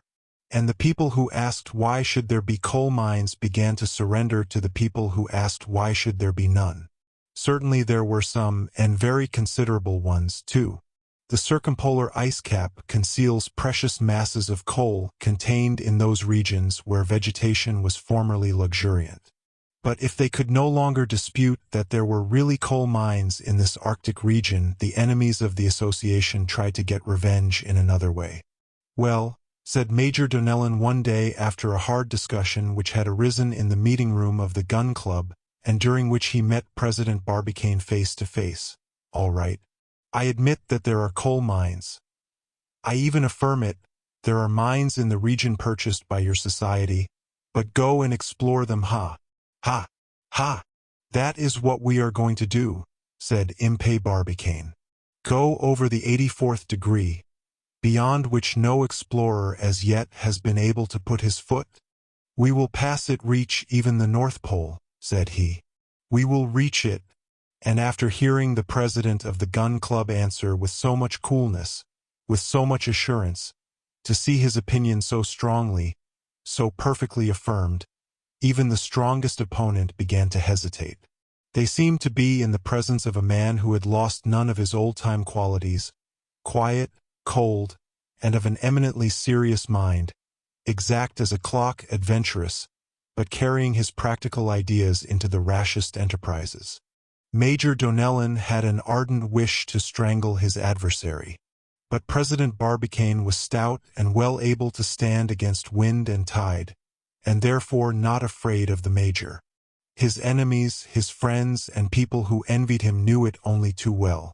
But there were many jealous people, and many jokes and funny stories went round in regard to the members of the gun club.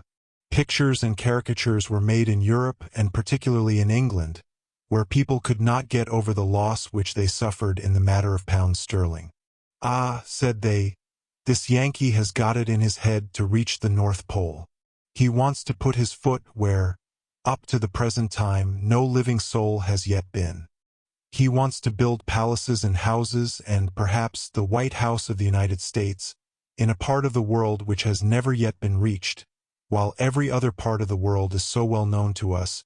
And then wild caricatures appeared in the different newspapers, in the large show windows and news depots, as well in small cities of Europe as in the large cities of America. There appeared drawings and cartoons showing President Barbicane in the funniest of positions trying to reach the North Pole. One audacious American cut had all the members of the gun club trying to make an underground tunnel beneath the terrible mass of immovable icebergs, to the 84th degree of northern latitude, each with an axe in his hand.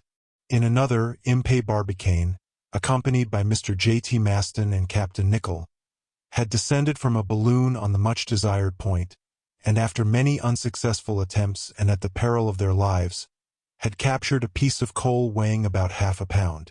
This fragment was all they discovered of the anticipated coal fields.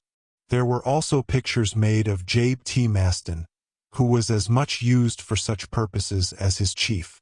After having tried to find the electric attraction of the North Pole, the secretary of the gun club became fixed to the ground by his metallic hand.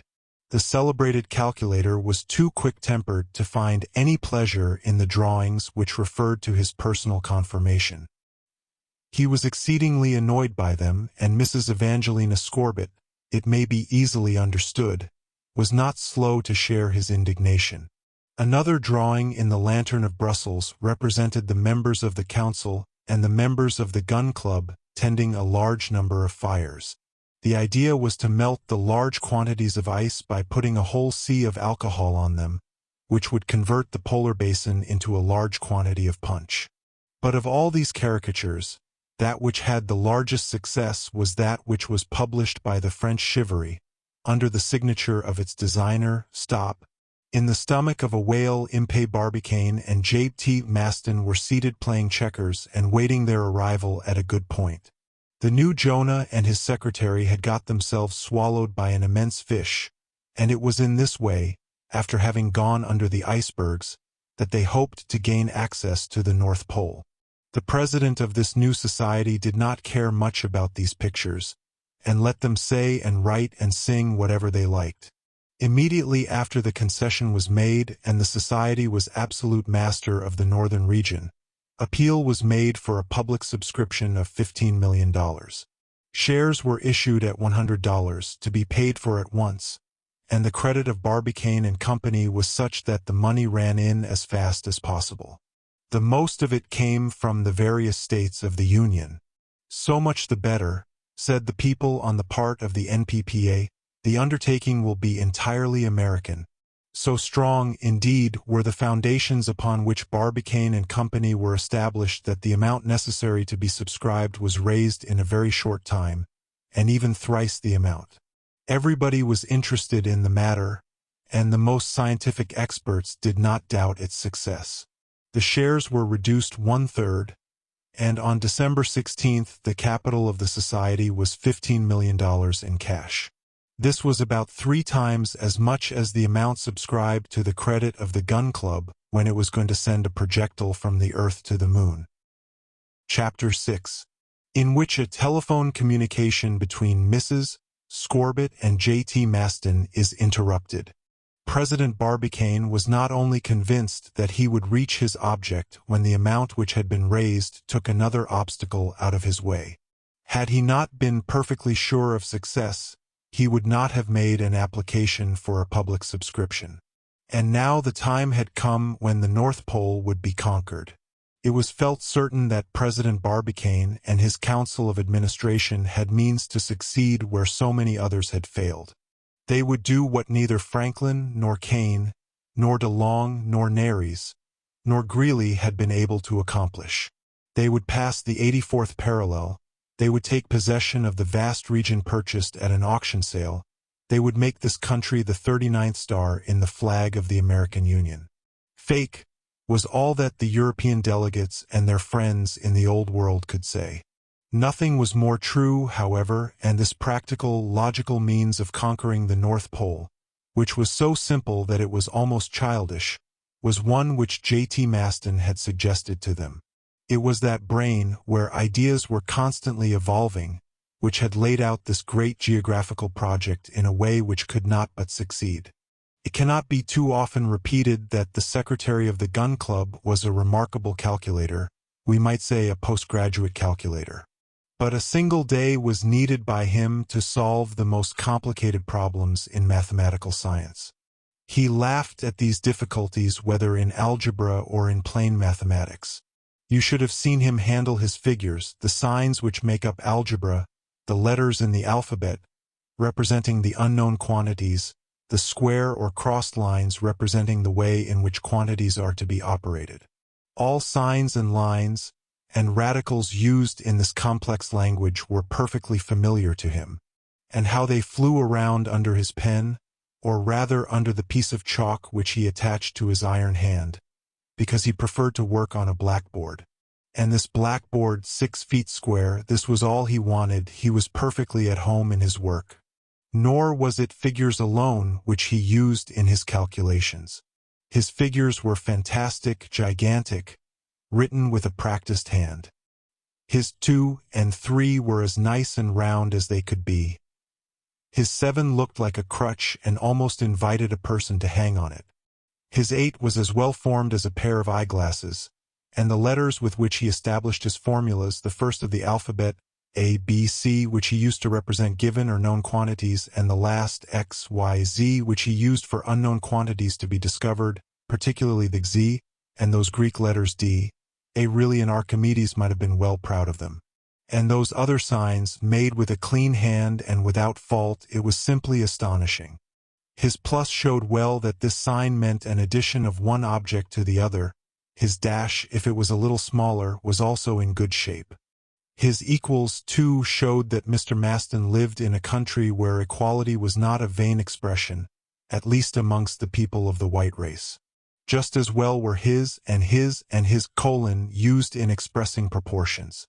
And the V, which indicated the root of a certain number or quantity, it was to him a mark of triumph, and when he completed it with a horizontal line in this V, it seemed as if this outline on his blackboard would compel the whole world to submit to his figuring. But do not think that Mr. J.T. Maston's mathematical intelligence was confined to elementary algebra. No. No matter what figuring he had to do, it was alike familiar to him, and with a practiced hand he made all the signs and figures, and even did not hesitate at, which looks very simple, but behind which lays a great deal of calculation. The same with the sign S, which represents the sum of a finished number. Also the sign 8, by which the mathematicians designate the incomplete, and all those mysterious symbols which are used in this language and which are unknown to the common people. This astonishing man was able to do anything even in the very highest grades of mathematics. Such was J.T. Maston, and therefore it was that his associates had such perfect confidence in him when he set out to figure the most difficult problems in his audacious brain. This it was which led the Gun Club to trust him with the difficult problem of sending a projectile to the moon. And this was why Mrs. Evangelina Scorbitt, jealous of his fame, felt for him an admiration which ended in love. In this present case, that is, how to solve the conquering of the North Pole, J.T. Maston had but to begin to think and dream himself into the Arctic regions.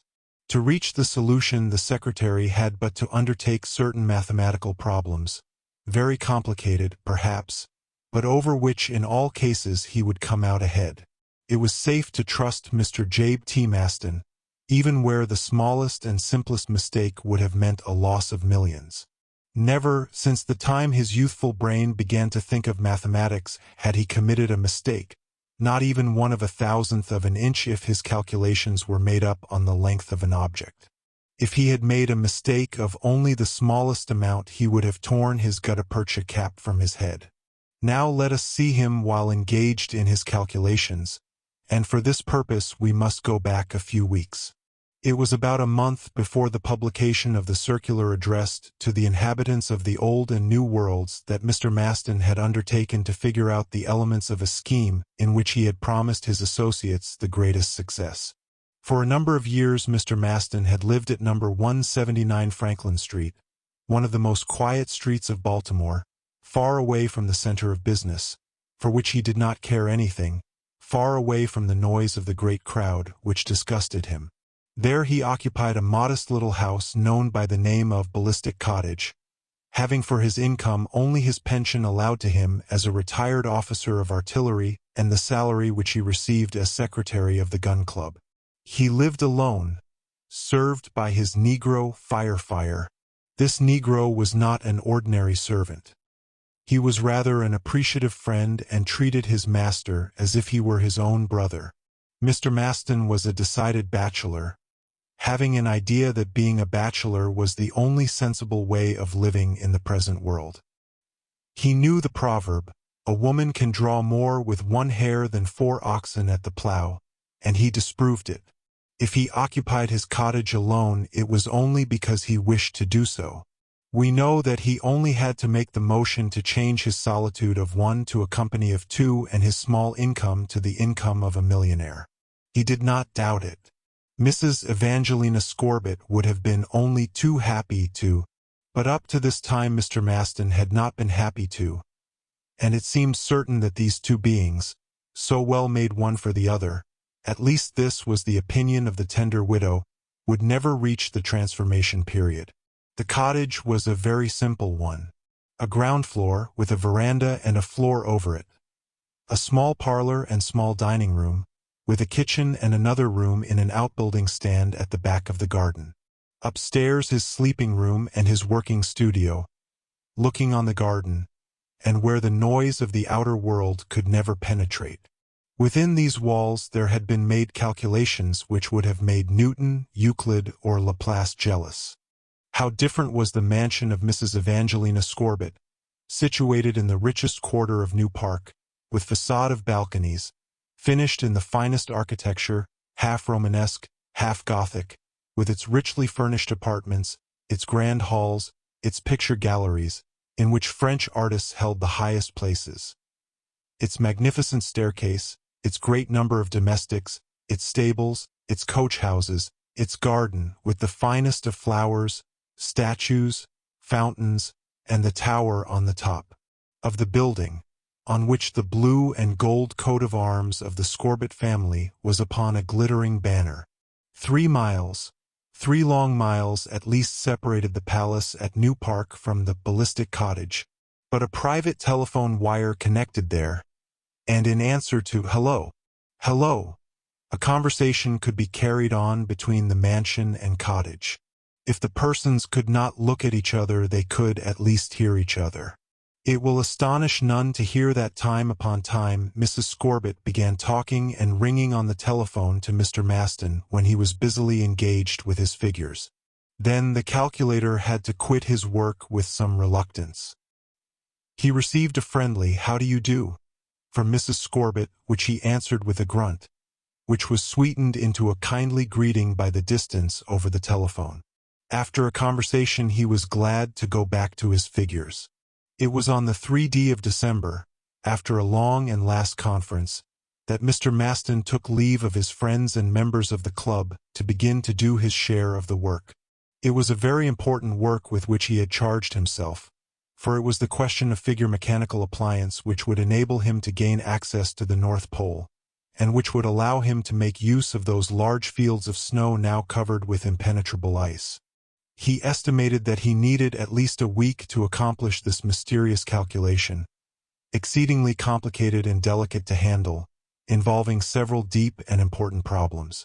Therefore, to avoid all unnecessary annoyance, it had been decided that the secretary of the gun club should retire to his cottage and that he should not be disturbed by anyone. This was a great disappointment for Mrs. Evangelina Scorbitt, but she was compelled to accept it. While President Barbicane, Captain Nicholl and his associates, the Jolly Billsby, Colonel Bloomsbury, Tom Hunter with the wooden legs, were all saying their goodbyes to him and wishing him success, Mrs. Evangelina Scorbitt appeared and made her last visit to Mr. Maston. "You will succeed, my dear," said she at the moment of separation. "And above all, do not make a mistake," added President Barbicane. "A mistake?" exclaimed Mrs. Scorbitt. "No more than God has made a mistake in putting together this world," modestly answered the secretary. Then, after shaking hands all around and after several more sighs and wishes of success and suggestions not to make too severe a work of it, the calculator was left alone. The door of the ballistic cottage was closed and Firefire had orders to admit none, not even if the President of the United States should ask admission. During his first 2 days of seclusion J.T. Maston thought and thought, without even touching the piece of chalk, upon the problem which he had taken on himself. He consulted certain books relative to the elements, the earth, its size, its thickness, its volume, its form, its rotation upon its axis, all elements which he had to use as the basis of his calculations. The principles of these elements which he used, and which we put before the reader, were as follows. Form of the earth. An ellipsis of revolution the longest radius of which is 6,377,398 meters. The shortest, 6,356,080 meters. The circumference of the earth at the equator, 40,000 kilometers. Surface of the earth, approximate estimate, 510 million of square kilometers. Bulk of the Earth about 1,000 milliards of cubic kilometers. That is, a cube having a meter in length, height, and thickness. Density of the Earth about 5 times that of the water. Time of the Earth on the orbit around the Sun, 365 days, 6 hours, 9 minutes, 10 seconds, 37 centimes. This gives the globe a speed of 30,400 miles traveled over by the rotation of the Earth upon its axis. For a point of its surface situated at the equator, 463 meters per second. These were the principal measures of space, time, bulk, etc., which Mr. Maston used in his calculations. It was the 5th of October, about 5 o'clock in the afternoon, it is important to mention, when this remarkable work was begun, when J.T. Maston began to work upon it. He began his calculation with a diagram representing the circumference of the Earth around one of its grand circles, say the equator. The blackboard was there, in a corner of his study, upon a polished oak easel, with good light shining on it, coming by one of the windows nearby. Small pieces of chalk were on the board attached to the stand. The sponge was near the hand of the calculator. His right hand, or rather his right hook, was all ready for the placing of figures which he was going to use. Standing up, Mr. Maston made a large round circle which represented the world. The equator he marked by a straight line. Then, in the right corner of the blackboard, he began to put the figures which represented the circumference of the Earth. 40 million. This done, he began figuring on his problem. He was so much occupied by it that he had not observed the weather without. For an hour a storm had raved through the country which affected all living beings. It was a terrific storm. The rain was falling in torrents. Everything seemed turned upside down in nature. 2 or 3 times lightning had illuminated the scene around him. But the mathematician, more and more absorbed in his work, saw and heard nothing. Suddenly an electric bolt, attracted by the lightning outside, sparkled in his room, and this disturbed the calculator. "Well," said Mr. Maston, "if unwelcome visitors cannot get in by the door, they come by telephone. A nice invention for people who wish to be left alone.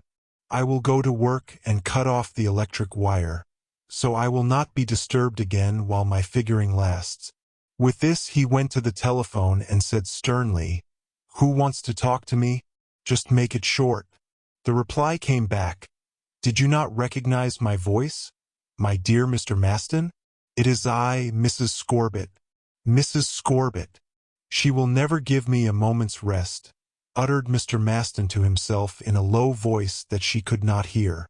Then he thought he should at least answer her in a polite manner, and said, "Oh, is that you, Mrs. Scorbitt?" "Yes, dear Mr. Maston.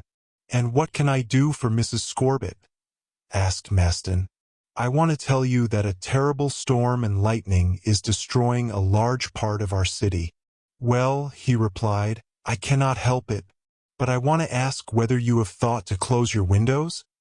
Mrs. Scorbitt had hardly finished her sentence when a terrible thunderbolt struck the town. It struck in the neighborhood of the ballistic cottage, and the electricity, passing along the wire with which the telephone was provided, threw the calculator to the floor with a terrible force. J.T. Maston made the best somersault he ever did in his life. His metal hook had touched the live wire and he was thrown down like a shuttlecock. The blackboard, which he had struck in his fall, was sent flying to another part of the room. Then the electricity passed into other objects and disappeared through the floor. The stupefied Mr. Maston got up and touched the different parts of his body to assure himself that he was not hurt internally. This done, he resumed his cold, calculating way. He picked everything up in his room, put it in the same place where it had been before and put his blackboard on the easel, picked up the small pieces of chalk and began again his work, which had been so suddenly interrupted. He noticed that on account of the fall the number which he had made on the right side of the blackboard was partly erased, and he was just about to replace it when his telephone again rang with a loud noise. "Again," said J.T. Maston, and going to the telephone he exclaimed, "Who is there?" "Mistress Scorbut." "And what does Mrs. Scorbut want? Did not this terrible thunderbolt strike Ballistic Cottage? I have good reason to think so." "Ah, great God! The thunderbolt! Don't be alarmed, Mrs. Scorbut. You have not been injured, Mr. Maston?" "Not at all," he replied. "You are sure you have no injuries whatever?" said the lady. "I am only touched by your kindness towards me," replied Mr. Maston, thinking it the best way to answer. "Good evening, dear Mr. Maston." "Good evening, dear Mrs. Scorbut." Returning to his work, Mr. Maston said, sotto voce, "To the devil with her.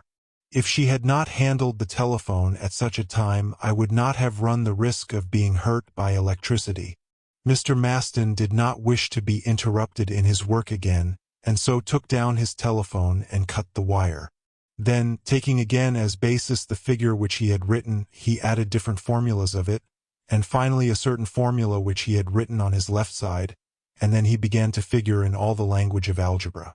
A week later, on the 11th of October, this magnificent calculation was finished, and the secretary of the Gun Club brought his solution of the problem with great pride and satisfaction to the members of the Gun Club, who were awaiting it with very natural impatience. This then was the practical way to get to the North Pole mathematically discovered. Here was also a society under the name of the NPPA, to which the government of Washington had accorded a clear title of the Arctic region in case they should buy it on auction, and we have told of the purchase made in favor of American buyers and of the appeal for a subscription of $15 million. Chapter 7, in which President Barbicane says no more than suits his purpose. On the 22nd of December, the subscribers to Barbicane and Company were summoned to a general meeting. It is hardly necessary to say that the headquarters of the Gun Club were selected as the place of the meeting. In reality, the whole block would not have been sufficient to give room to the large crowd of subscribers who assembled on that day. But a meeting in the fresh air on one of the public squares of Baltimore was not very agreeable in such cold weather. Usually the large hall of the Gun Club was decorated with models of all kinds lent by members of the club. It was a real museum of artillery. Even the furniture, chairs and tables, sofas and divans, recalled by their strange shapes those murderous engines which had sent into a better world many brave people whose greatest wish was to die of old age. On this meeting day all these things were taken down and out. This was not a meeting for the purpose of war, but a commercial and peaceful meeting over which Impey Barbicane was going to preside. All room possible had been made for the subscribers who arrived from all parts of the United States. In the hall, as well as in the adjoining rooms, the crowds were pushing and pressing each other without heeding the innumerable people who were standing on the adjoining streets. The members of the Gun Club, as first subscribers to the affair, had places reserved for them very near the desk. Among them could be found Colonel Bloomsbury, more happy than ever, Tom Hunter with his wooden legs, and the jolly Billsby.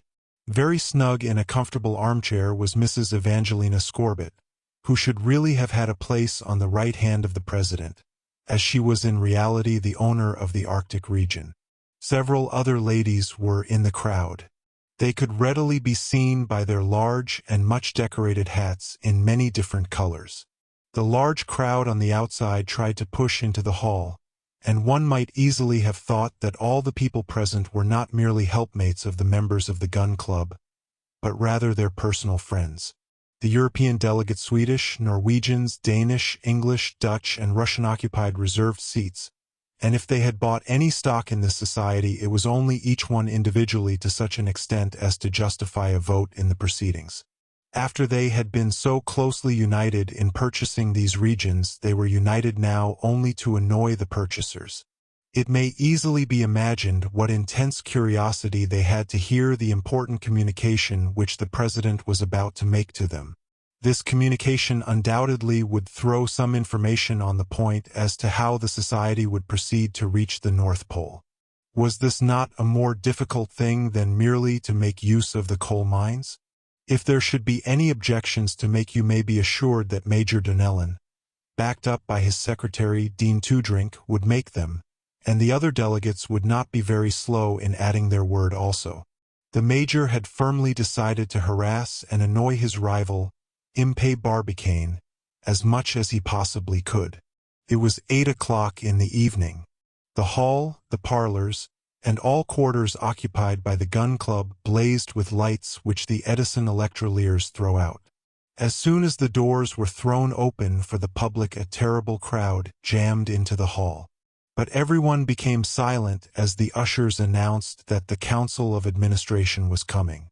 There, on a draped platform, with a table covered with black cloth, in full sight, President Barbicane, his secretary J.T. Maston, and his associates took their places.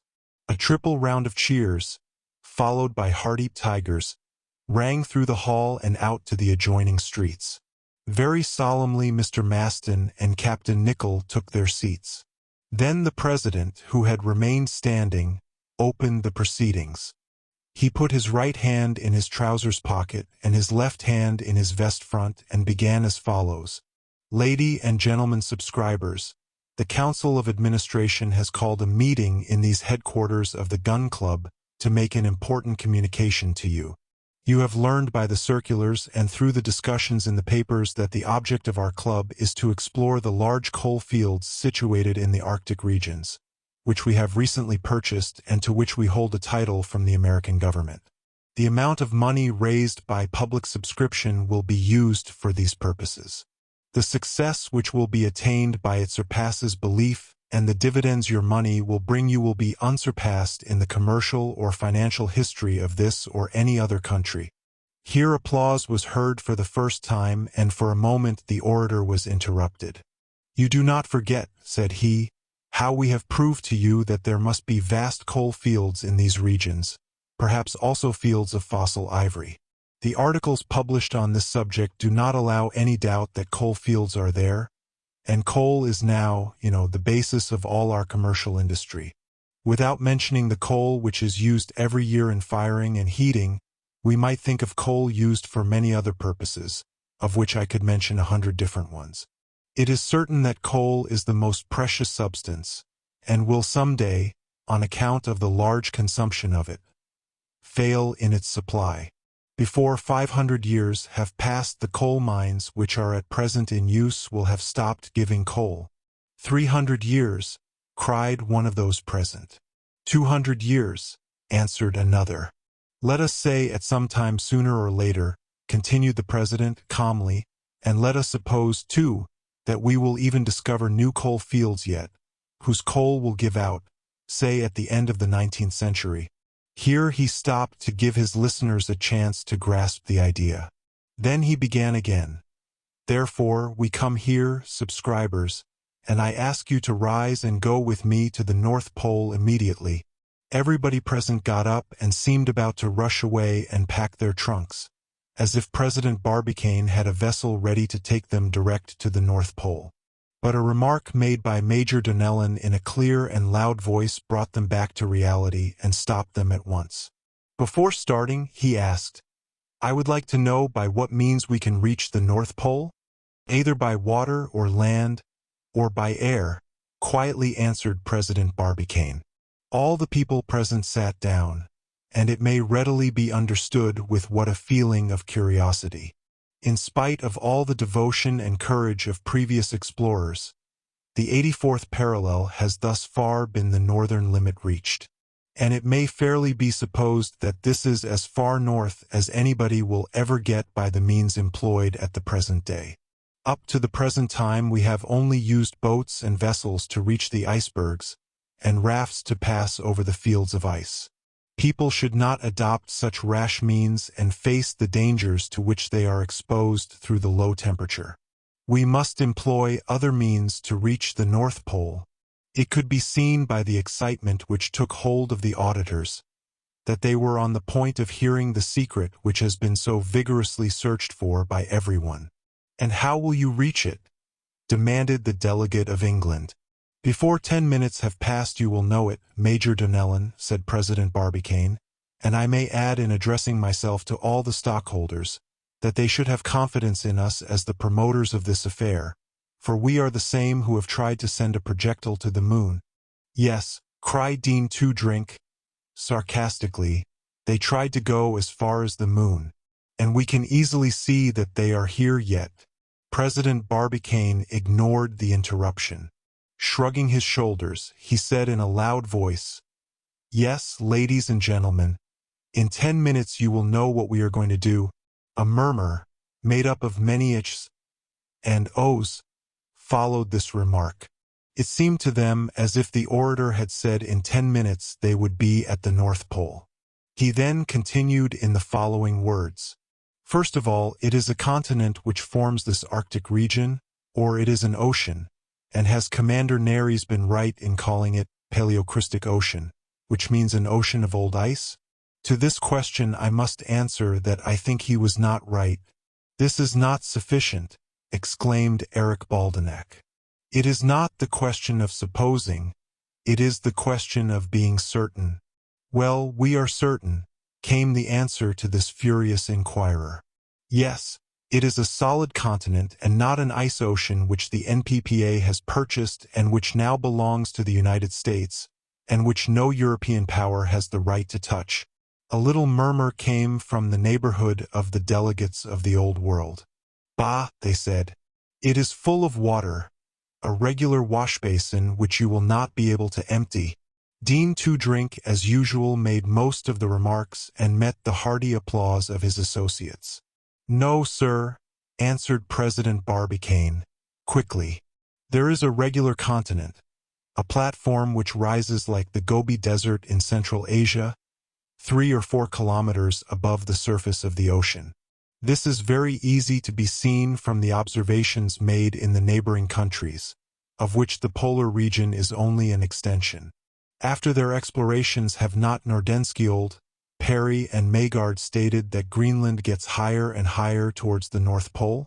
Besides, they have found birds, different products and vegetables in the northern ice ivory teeth also which indicate that this region must have been inhabited and that animals must have been there, and perhaps people as well. There used to be large forests there, which must have been formed into coal fields, which we will explore. Yes, there is a continent, without a doubt, around the North Pole, a continent free from all human beings, and on which we will place the banner of the United States.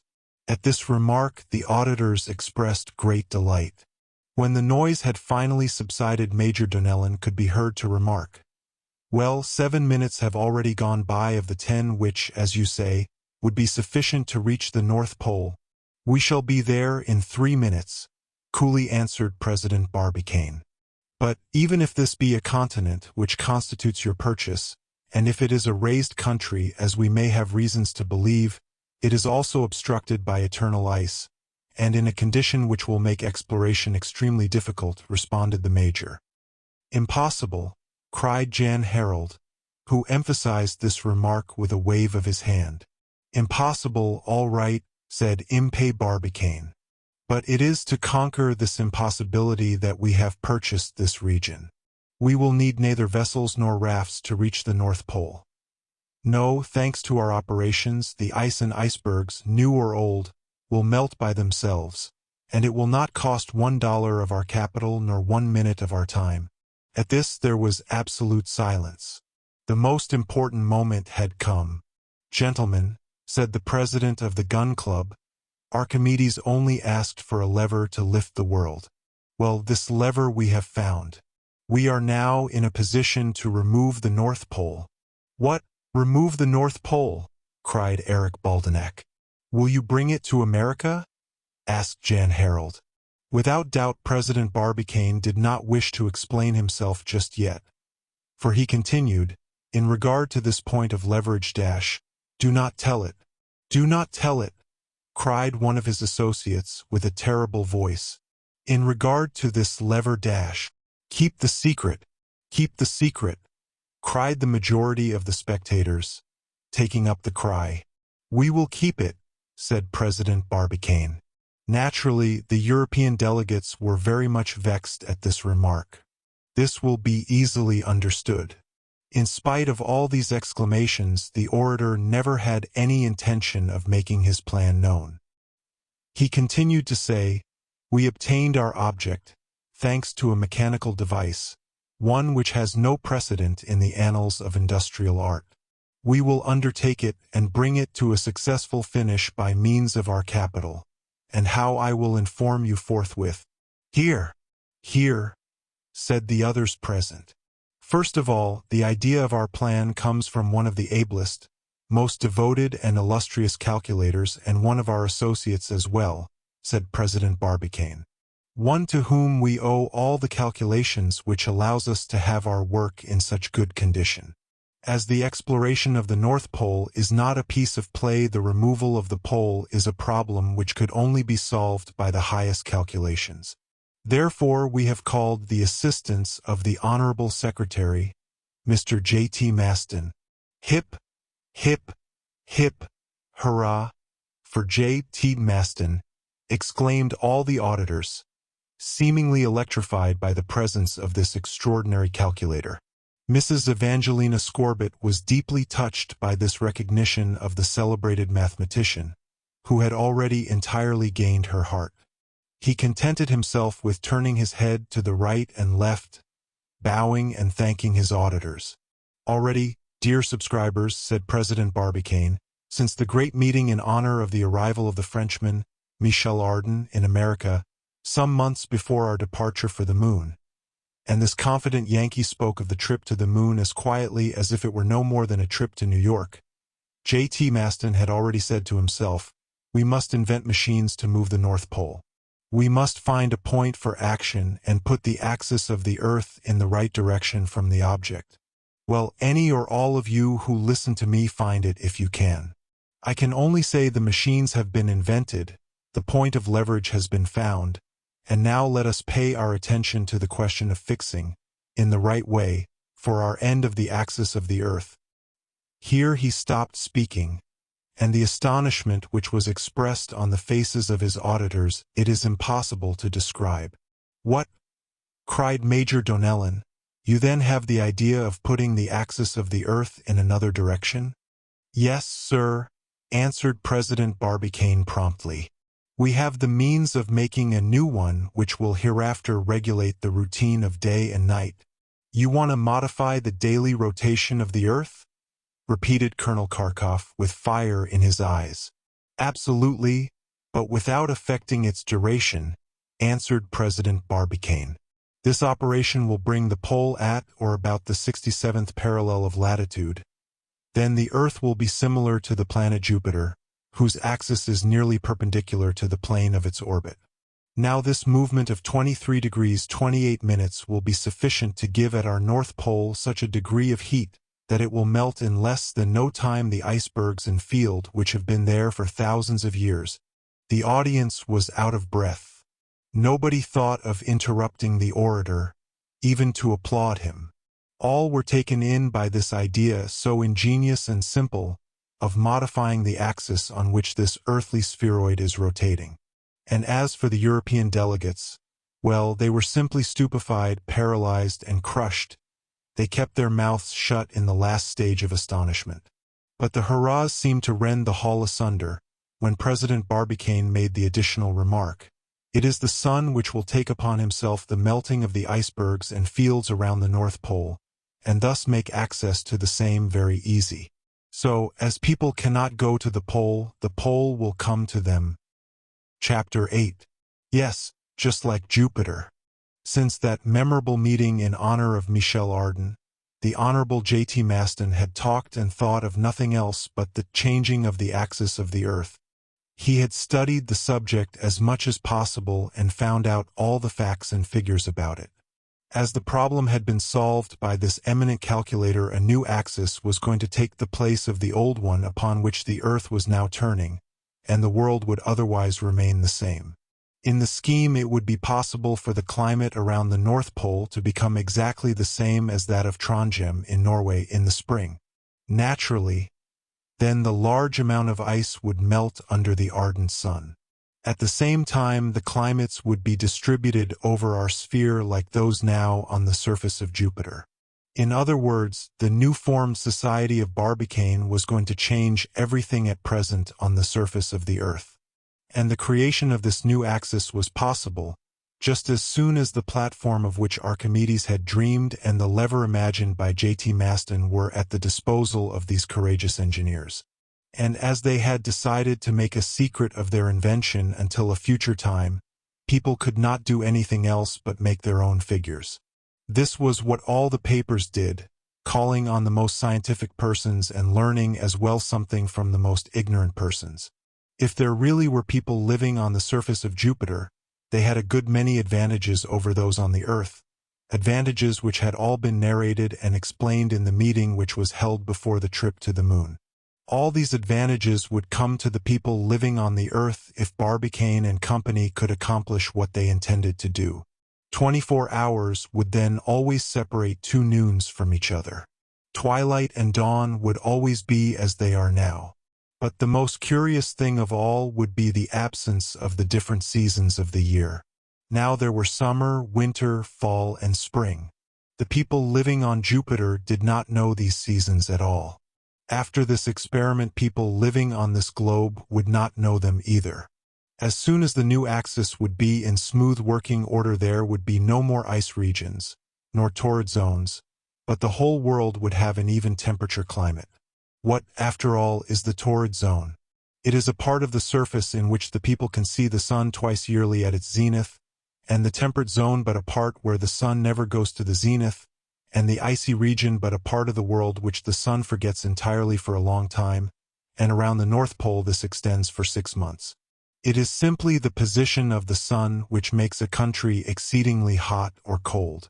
Well, these things would not appear any longer on the surface of the world. The sun would be always over the equator. It would go down every 12 hours just as regularly as before. And among the advantages of the new method, said the friends of President Barbicane, were these: that each person could choose a climate which was best for himself and his health. No more rheumatism, no more colds, no more grippe. The variations of extreme heat would not be known any more. In short, Barbicane and company were going to change fixtures which had existed ever since the world was in existence. Certainly the observer would lose a few stars and things which he perhaps liked to look at now, and the poet would not have any longer his dreamy nights, etc., but what a great advantage it would be for the world at large. And, said certain journals, the products of the ground can be regulated so that agriculturists can give to each sort of plant life the temperature which suits it most. Other newspapers asked, will we no more have rain or storms or hail, things upon which a great deal depends in the harvest time? Undoubtedly, said the friends of Barbicane and company, but these accidents will be more rare than they have been, as the temperature will be more even. Yes, taken in all, it will be a great advantage to humanity. It will be the real millennium of the earthly globe. And Barbicane and company will have done a service to mankind which but for them would have remained an impossibility. Yes, said Michel Ardan, our hemisphere, the surface of which is always either too cold or too warm, will no longer be the place for colds and rheumatism, etc. A New York paper of December 27th printed the following article: Honor to President Barbicane. His associates and himself will not only annex a new province to our American continent, and thereby enlarge the already vast possessions of the United States, but they will make the whole world more productive and inhabitable. It will be possible then to put seed in the ground as soon as the crop had grown up and been taken out. There would be no more time lost during the winter. And the coal mines also would make the country richer than the value of its entire present realty. Barbicane and company will change the whole world and put it in better condition. Thanks, then, to the people who have done this greatest of benefits to humanity. Chapter 9, in which appears the French gentleman to whom we referred at the beginning of this truthful story. Such, then, were to be the profits due to the changes which were to be wrought by President Barbicane. The earth would continue to revolve and the course of the year would not be much altered. As the changes would concern the whole world, it was natural that they became of interest to all. In regard to the new axis which was going to be used, that was the secret which neither President Barbicane nor Captain Nicholl nor J.T. Maston seemed to be willing to give to the public. Were they to reveal it before, or would none know of it until after the change had taken place?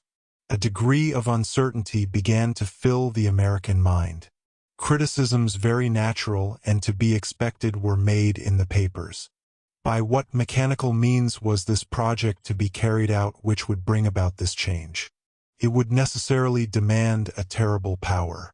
One of the greatest papers at that time commented in the following article: if the Earth was not turning on its axis, perhaps a very feeble shock would be sufficient to give it such a movement as might be chosen, but otherwise it would be very difficult, if not impossible, to deviate it a fixed amount. Nothing seemed more correct after having discussed the effort which the engineers of the NPPA were to make. Discussion took on the interesting turn as to whether this result would be reached insensibly or suddenly. And if the latter, would not terrible accidents happen at the moment when the change took place? This troubled scientific people as well as ignorant people. It was not agreeable to know that a blow was to be struck and not know precisely what the after-effects were to be. It seemed as if the promoters of this undertaking had not fully considered the consequences, that they would be so very dangerous to the Earth, and that it would not do as much good as first thought.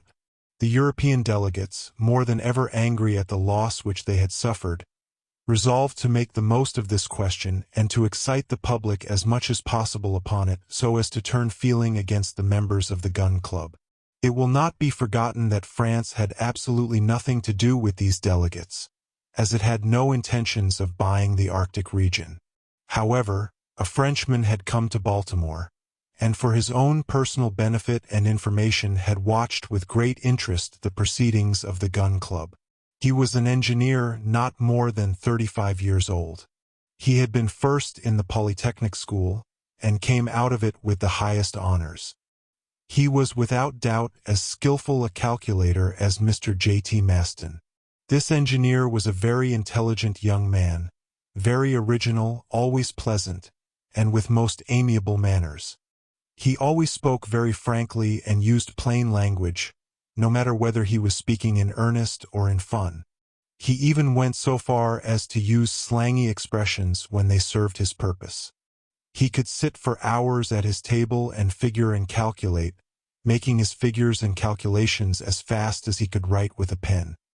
His greatest pleasure, next to these difficult mathematical efforts, was in whist, which he played apparently very indifferently, not forgetting to figure out all his chances. His name was Alcide Pierdeux, but he generally signed it A. Peard, and sometimes only A. Pie. He was very tall. His friends remarked that his height measured about the 5 millionth part of the quarter of the meridian, and they were not much mistaken. He had a small head, at least it looked so on his broad shoulders, but with a most lively expression on his face, and his blue eyes behind his eyeglasses twinkled merrily. This was characteristic of him, for he had one of those faces which appear merry, even when they are in sober earnest. He was at once the best scholar in his class and the best tempered. But even if his head did seem a little small on his shoulders, it is safe to say that it was filled to its highest capacity. He was a mathematician, as all his ancestors had been, but he did not study mathematics to use them in his profession, for which he never had any taste, as he disliked trade. No, he studied mathematics for themselves alone, simply to find them out more and more where there was so much unknown to man. Let us also remark that Alcide Pierdeux was a bachelor. He was as yet single, or, as he would express it, equal to 1 equals 1, although his greatest wish was to get married. His friends all thought that he would marry a very charming girl, gay and spirituelle. But, unhappily for him, the girl's father said that he was too smart, and that he would talk to his daughter in language which she would not be able to understand. How modest and simple this father was, indeed! And for this reason the young engineer decided to place between himself and his country the broad ocean. He asked permission to go abroad for a year and obtained it. He thought that he could not make any better use of his time than to go to Baltimore and note the actions of the NPPA. And this is how he came to be at this time in the United States. However, since he got to Baltimore, he had cared little apparently for the great undertaking of Barbicane and Company. Whether the Earth would have a change of the axis or not, what did it matter to him? He only wanted to know, and his curiosity was at the highest point to find out, by what means they were to move the Earth. He thought again and again how they would do it, and had several plans in his head, and dismissed them only to consider the matter afresh. He concluded that they wanted probably to substitute a new axis, but he did not clearly see where their point of operations was to be. Then, again, he would say, "There is the daily movement. It is impossible to suppress it. How they will do it is a perfect conundrum to me." He had no idea what the plans of Barbicane and Maston were. It is to be regretted very much that their intentions were not known to him, as he would have been able to figure out the formulae in a very short time. And so it came about that on this 29th day of December, Alcide Pierdeux was walking with his hand at his brow, pondering about the streets of Baltimore. Chapter 10, in which a little uneasiness begins to show itself.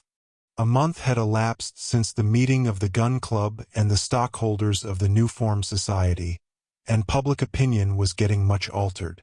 The advantages of the change to be wrought in the axis of the Earth were forgotten, and its disadvantages began to be spoken of. It was very probable, public opinion said, that a terrible catastrophe would happen, as the change could only be brought about by a violent shock. What would this catastrophe exactly be? In regard to the change of climates, was it so desirable after all? The Eskimo and the Lapps and the Samoyedin and the Chukchis would benefit by it, as they had nothing to lose. The European delegates were very energetic in their talk against President Barbicane and his work. To begin with, they sent information to their government. They used the cable frequently and always sent cipher messages. They asked questions and received instructions. What, then, were these instructions, always in cipher and very guarded? "Show energy, but do not compromise our government," said one. "Act very considerately, but do not touch the status quo," said another. Major Donnellon and his associates did not fail to predict a terrible accident. It is very evident that the American engineers have taken steps so as not to hurt, or at least as little as possible, the territory of the United States, thought Colonel Boris Karkof. "But how could they do it?" asked Jan Harold. "If you shake a tree, do not all its branches suffer while you are shaking it? And if somebody hits you on the back, does not your whole body feel the pain?" said Jacques Jansen.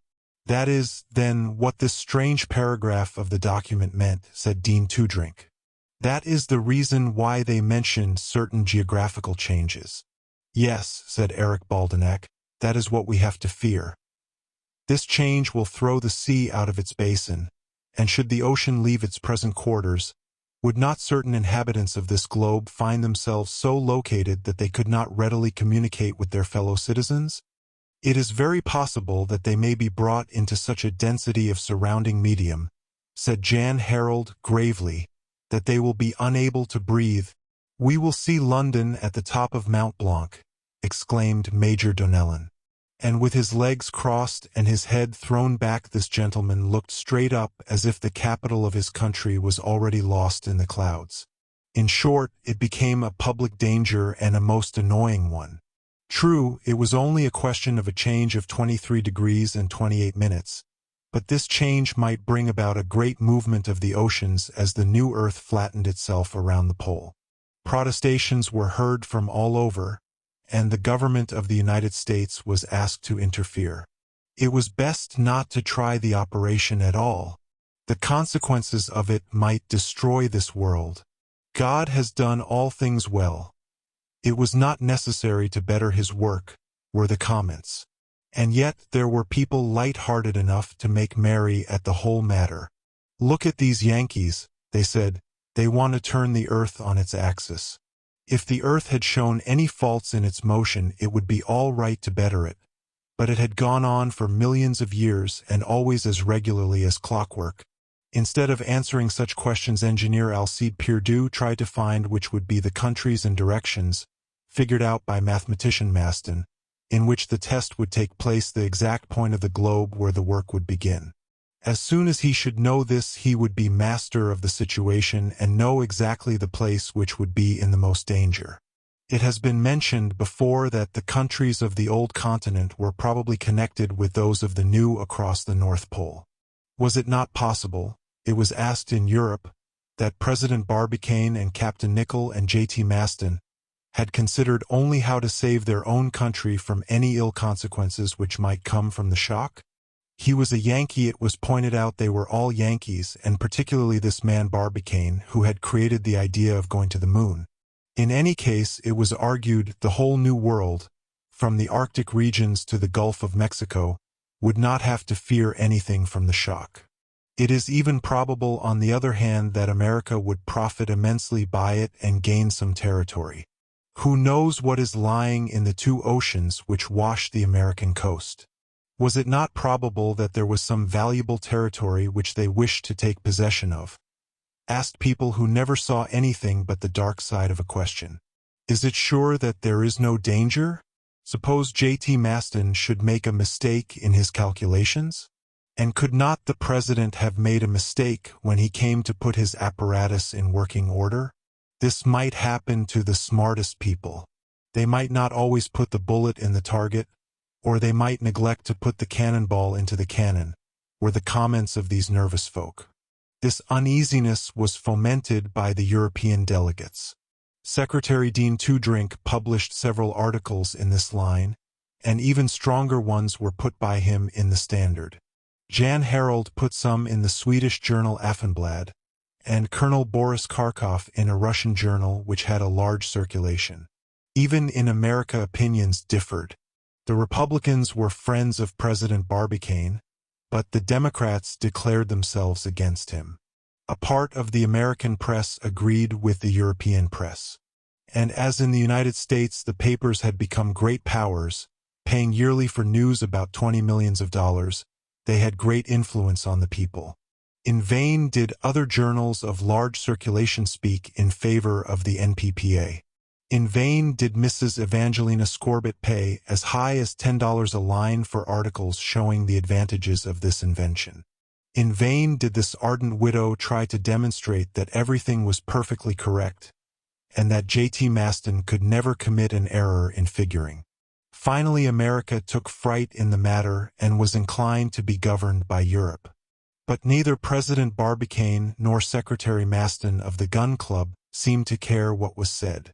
They did not even take the trouble to correct the different articles. They let people say what they liked and did not try to change their minds at all. They were too much occupied in preparations for the immense undertaking.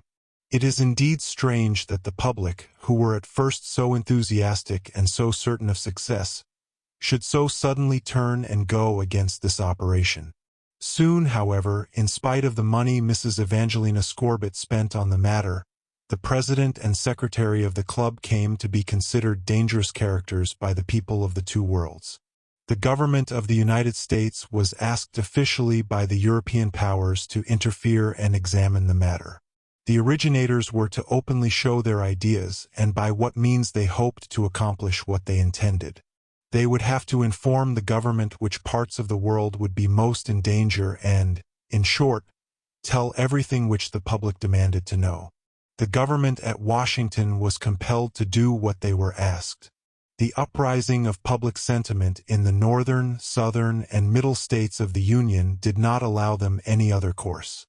A commission of engineers, mechanicians, mathematicians, and geographers were appointed, 50 in all, presided over by John Prestes by the Act of the 19th of February, with full power to do anything which they considered necessary in the matter. At first, the president of the society received orders to appear before this committee. President Barbicane did not respond.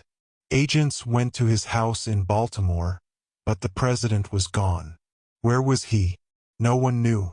When did he depart? 6 weeks ago, on the 11th of January, he had left the city, and the state of Maryland as well, in company with Captain Nicholl. Where did they both go? Nobody could tell. Evidently the two members of the gun club went to that mysterious region where preparations were going on for the great operation. But where could this place be? It was most important to know where this place was in order to break up and destroy the plans of these engineers before they had got too far in their work. The consternation produced by this departure of the president and his associate was enormous. It soon changed public opinion to hatred against the NPPA and its managers. But there was one man who ought to know where the president and his associate had gone. There was one man who could answer this gigantic question, which at present excited the whole world, and this man was J.T. Maston. He was ordered to appear before the Committee of Inquiry under the presidency of John Prestice. He did not appear. Had he also left Baltimore? Had he also gone to join his associates to aid them in their work, the results of which the whole world now expected with such immense fright? No. J.T. Maston was living still in his ballistic cottage, at number 179 Franklin Street, working all the time and already beginning new calculations, only interrupting his work when he wanted to spend a social evening with Mrs. Evangelina Scorbitt at her magnificent residence at New Park. An agent was sent to him by the president of the inquiry committee with orders to bring him to their meeting. The agent arrived at the cottage, knocked at the door and introduced himself. He was harshly received by Firefire, but much worse by the proprietor of the house. However, Mr. Maston thought it was no more than right that he should go to the meeting, and he went with the agent. As soon as he had arrived, they began to question him. The first question was, "Where is President Barbicane and Captain Nicholl at present?" He answered with a steady voice, "I know where they are, but I am not at liberty to disclose this information." Second question, "Have he and his associates made the necessary preparations to put this operation in working order?" "This," said Maston, "is a part of the secret which I cannot reveal. Would he be man enough to let this committee examine his own work, so they would be able to judge if his society would be in position to accomplish their intentions? No, most certainly I shall not allow it, never. I would rather destroy it. It is my right as a citizen of free America to refuse to communicate to any person the result of my work." "But," said President Prestice in a very serious voice, "if it is your right to keep silent, it is the right of the whole United States to ask you to stop these rumors and give an explanation of the means which will be employed by your company." Mr. Maston did not agree that it was his right nor that it was his duty to answer further questions. In spite of their begging, threatening, etc., they could obtain nothing from this man with the iron hook. Never, never would he say one word of it. And it was hardly possible to believe that such a strong will was concealed under that cover of gutta percha. Mr. Maston went away as he had come. He was congratulated by Mrs. Evangelina Scorbitt, who was delighted by the courageous attitude taken by him. When the results of this last meeting of the inquiry committee became known, public indignation really took a turn which threatened the security and safety of the calculator. The pressure of public opinion was so great that the Cabinet of the Government of the United States was compelled to give the committee full permission to do what they thought most necessary and advisable in the matter. One evening, the 13th of March, J.T. Maston was in his study at the ballistic cottage, very much interested in different figures, when suddenly the telephone bell attracted his attention. "Hello! Hello!" said he, annoyed by this sudden interruption. "Who wants me?" "Madame Scorbitt." "What does Mrs. Scorbitt want?" "She wants to put you on your guard. I am informed this moment." And she had not time to finish the phrase when Mr. Maston heard a terrible noise at the door of his house. On the stairs which led to his study there was an extraordinary racket. He could hear loud voices, many angry voices. Then the noise of a whole army of men moving towards his door.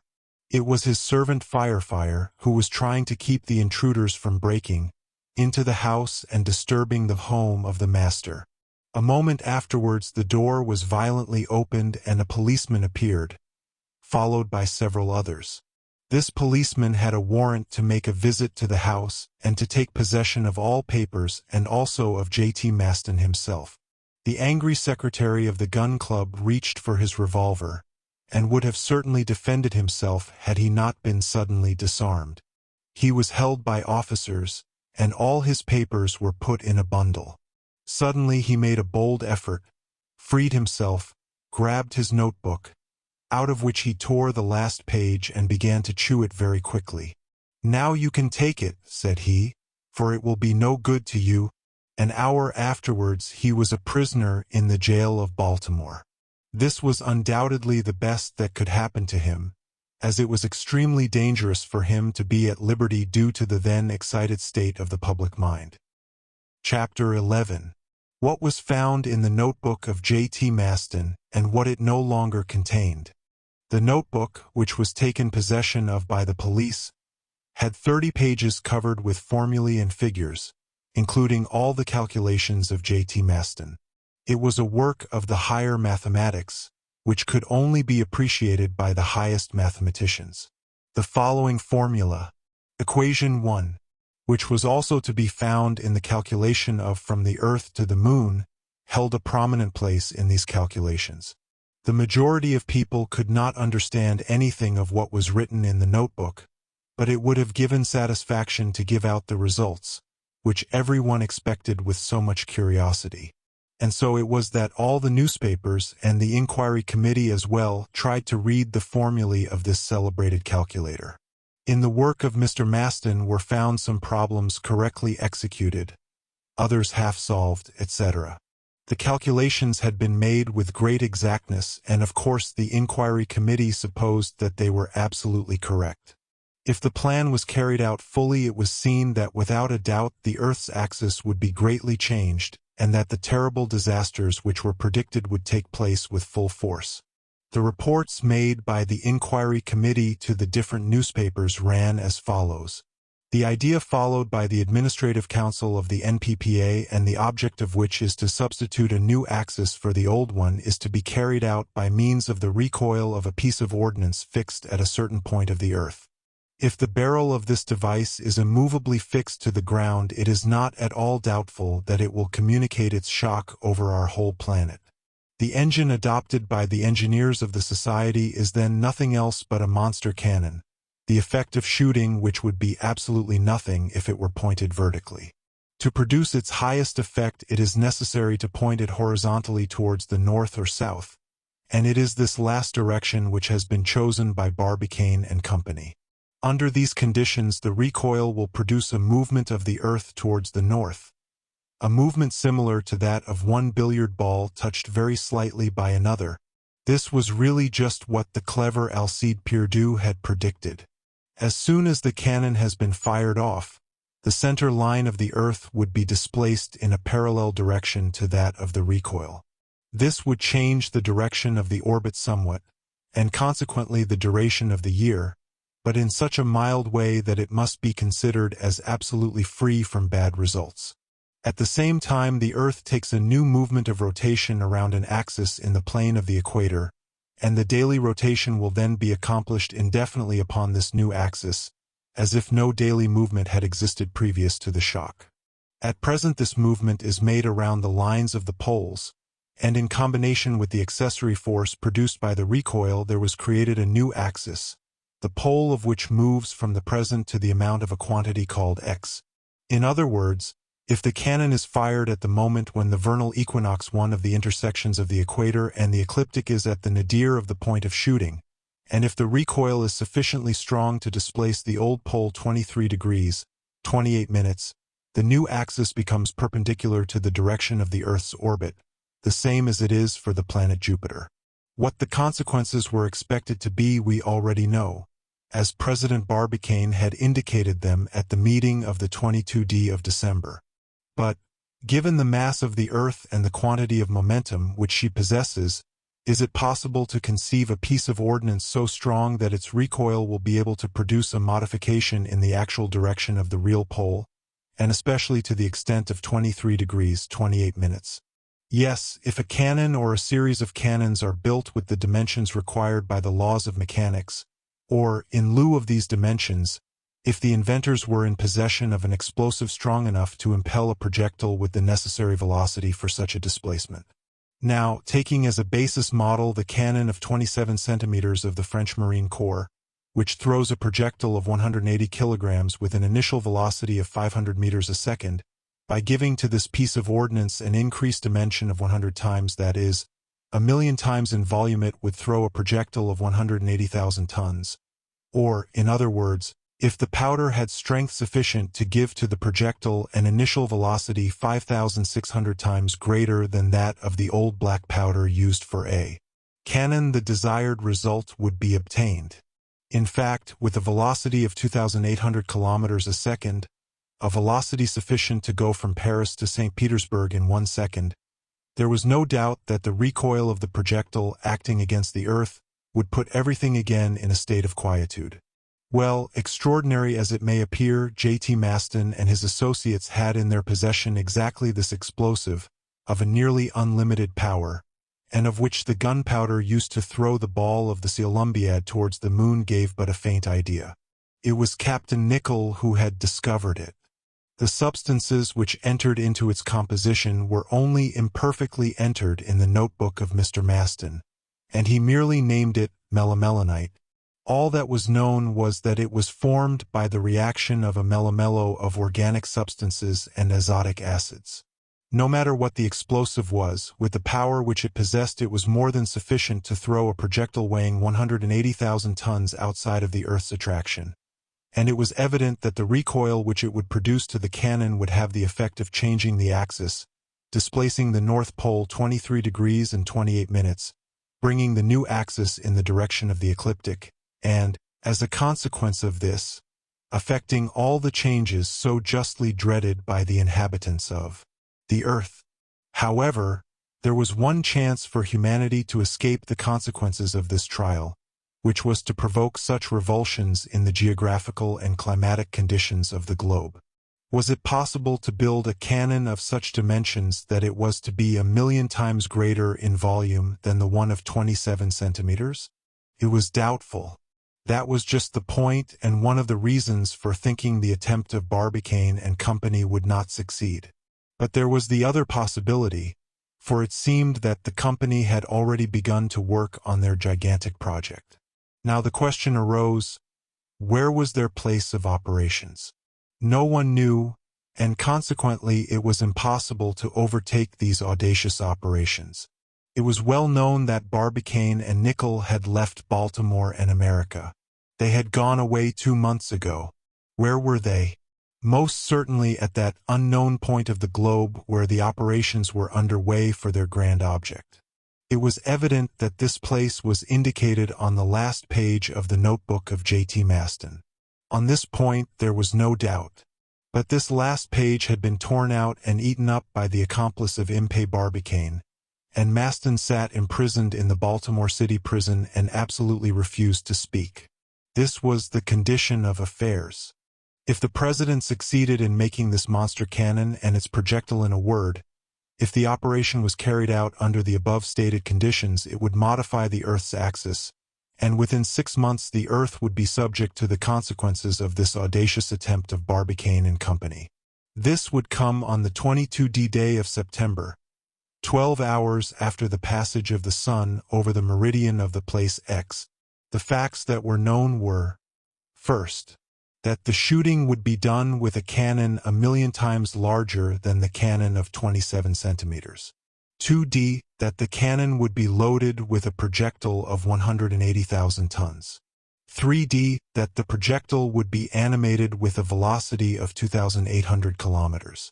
Fourth, that the shooting would take place on the 22d of September, 12 hours after the passage of the sun over the meridian of the place X.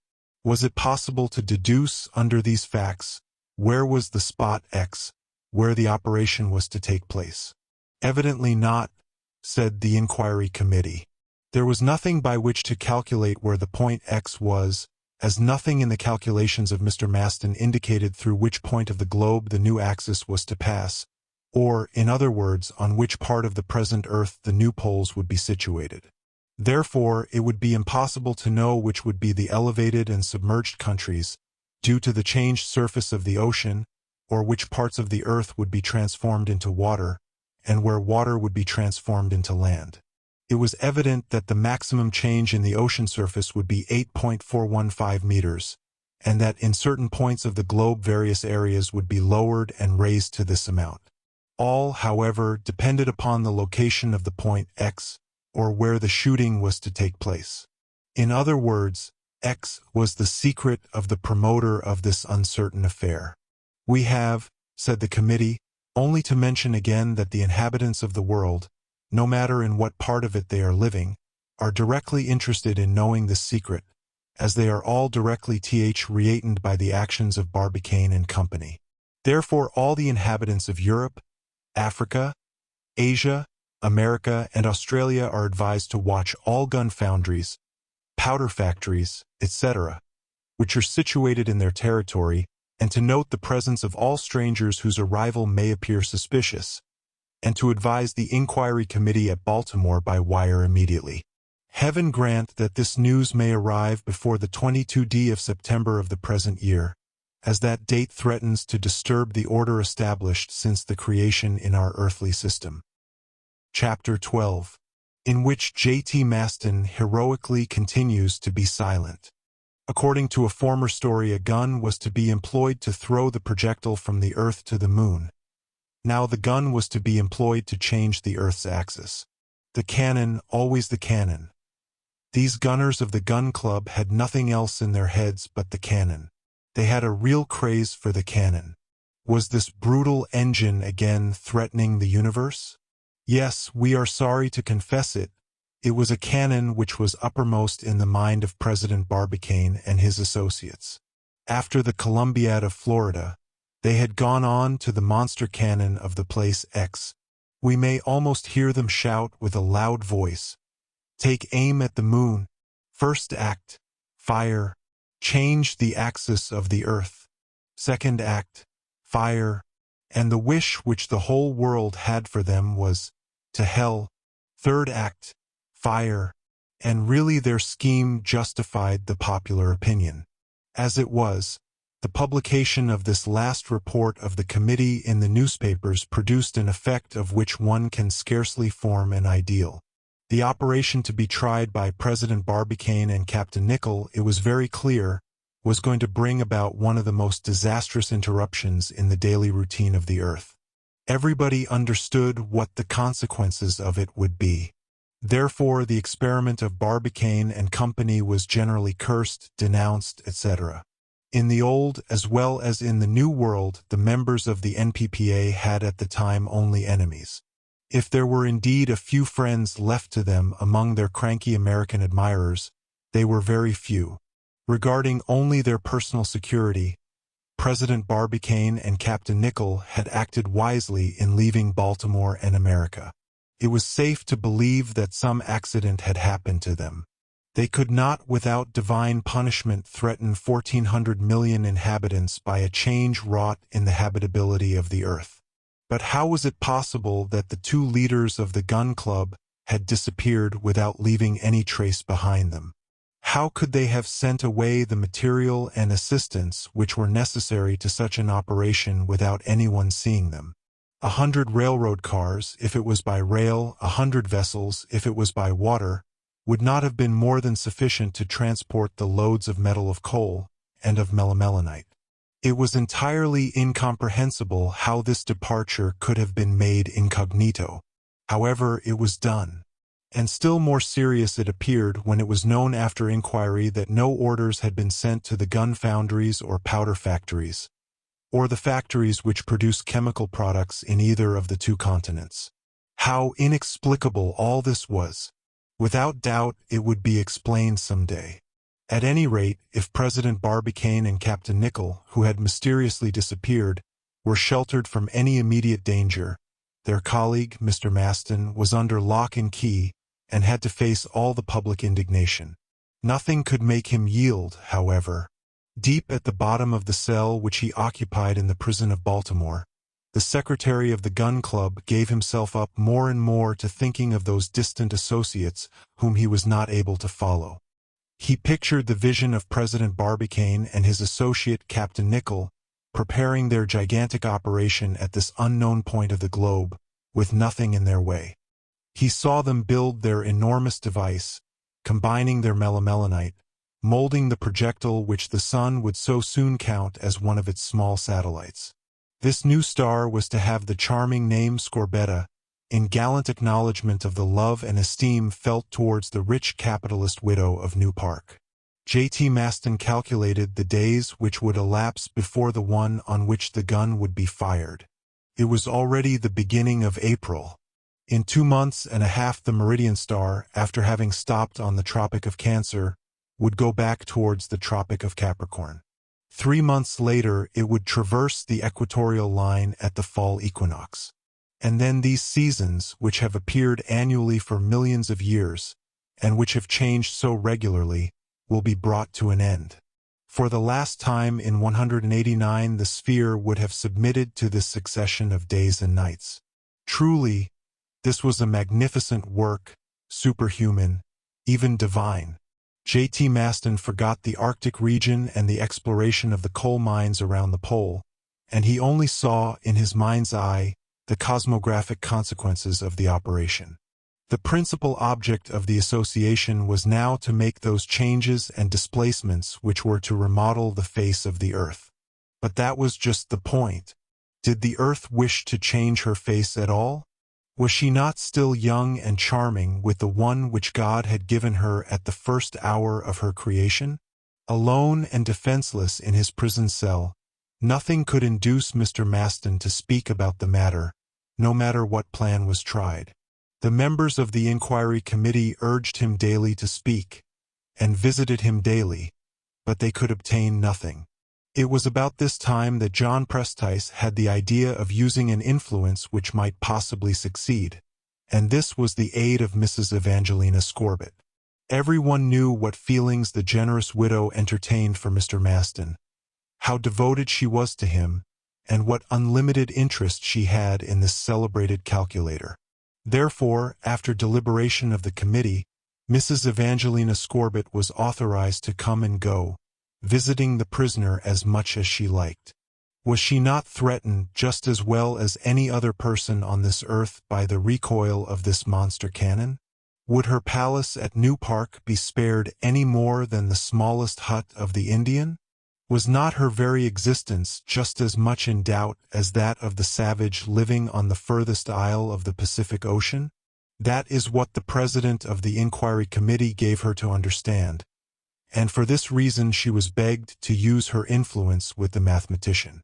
If he would consent to speak and would say at what place President Barbicane and Captain Nicholl were, and how many people they had with them to accomplish their ends, it would yet be time to go and stop them and put an end to their project, and thus save humanity from this most dangerous catastrophe which threatened the world. Mrs. Evangelina Scorbett was therefore admitted to the prison whenever she wished it. She was most desirous of seeing J.T. Maston again after he had been taken from his comfortable study at Ballistic Cottage by those rough police agents.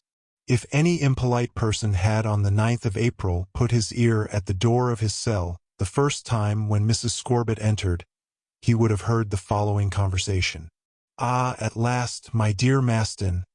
I see you again. You, Mrs. Scorbett. Yes, my dear friend. After 4 weeks, 4 long weeks of separation. Exactly 28 days, 5 hours and 45 minutes, answered J.T. Maston, after having consulted his watch. Finally, we are reunited. But how did it happen that they allowed you to penetrate as far as this cell to see me, dear Mrs. Scorbett? Under the condition of using all my influence over you, thanks to my affection for you, in advising you to disclose the secret of the whereabouts of President Barbicane." "What, Evangelina?" cried Mr. Maston, "and you have consented to give me such advice? You have entertained the thought that I could betray my associates? Me, dear Maston, do you consider me so bad? Me, to sacrifice your security for your honor? Me, to persuade you to an act which would shame a life consecrated entirely to the highest speculations of pure mathematics.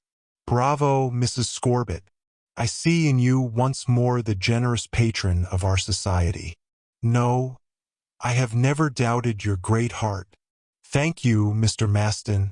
In regard to myself, continued Maston, allow me to say, before telling the point of the earth where our great shooting will take place, so to speak, the secret which I have been able to keep so well, to allow these barbarians to fly and pursue our friends, to interrupt their works, which will make our profit and glory, I would rather die.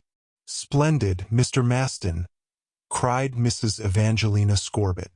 And these two beings, united by the same enthusiasm, crazed by it if you will, one as well as the other, were well matched in understanding each other perfectly. No, they will never know the name of the country which my calculations have designated, and the reputation of which will become immortal, said J.T. Maston.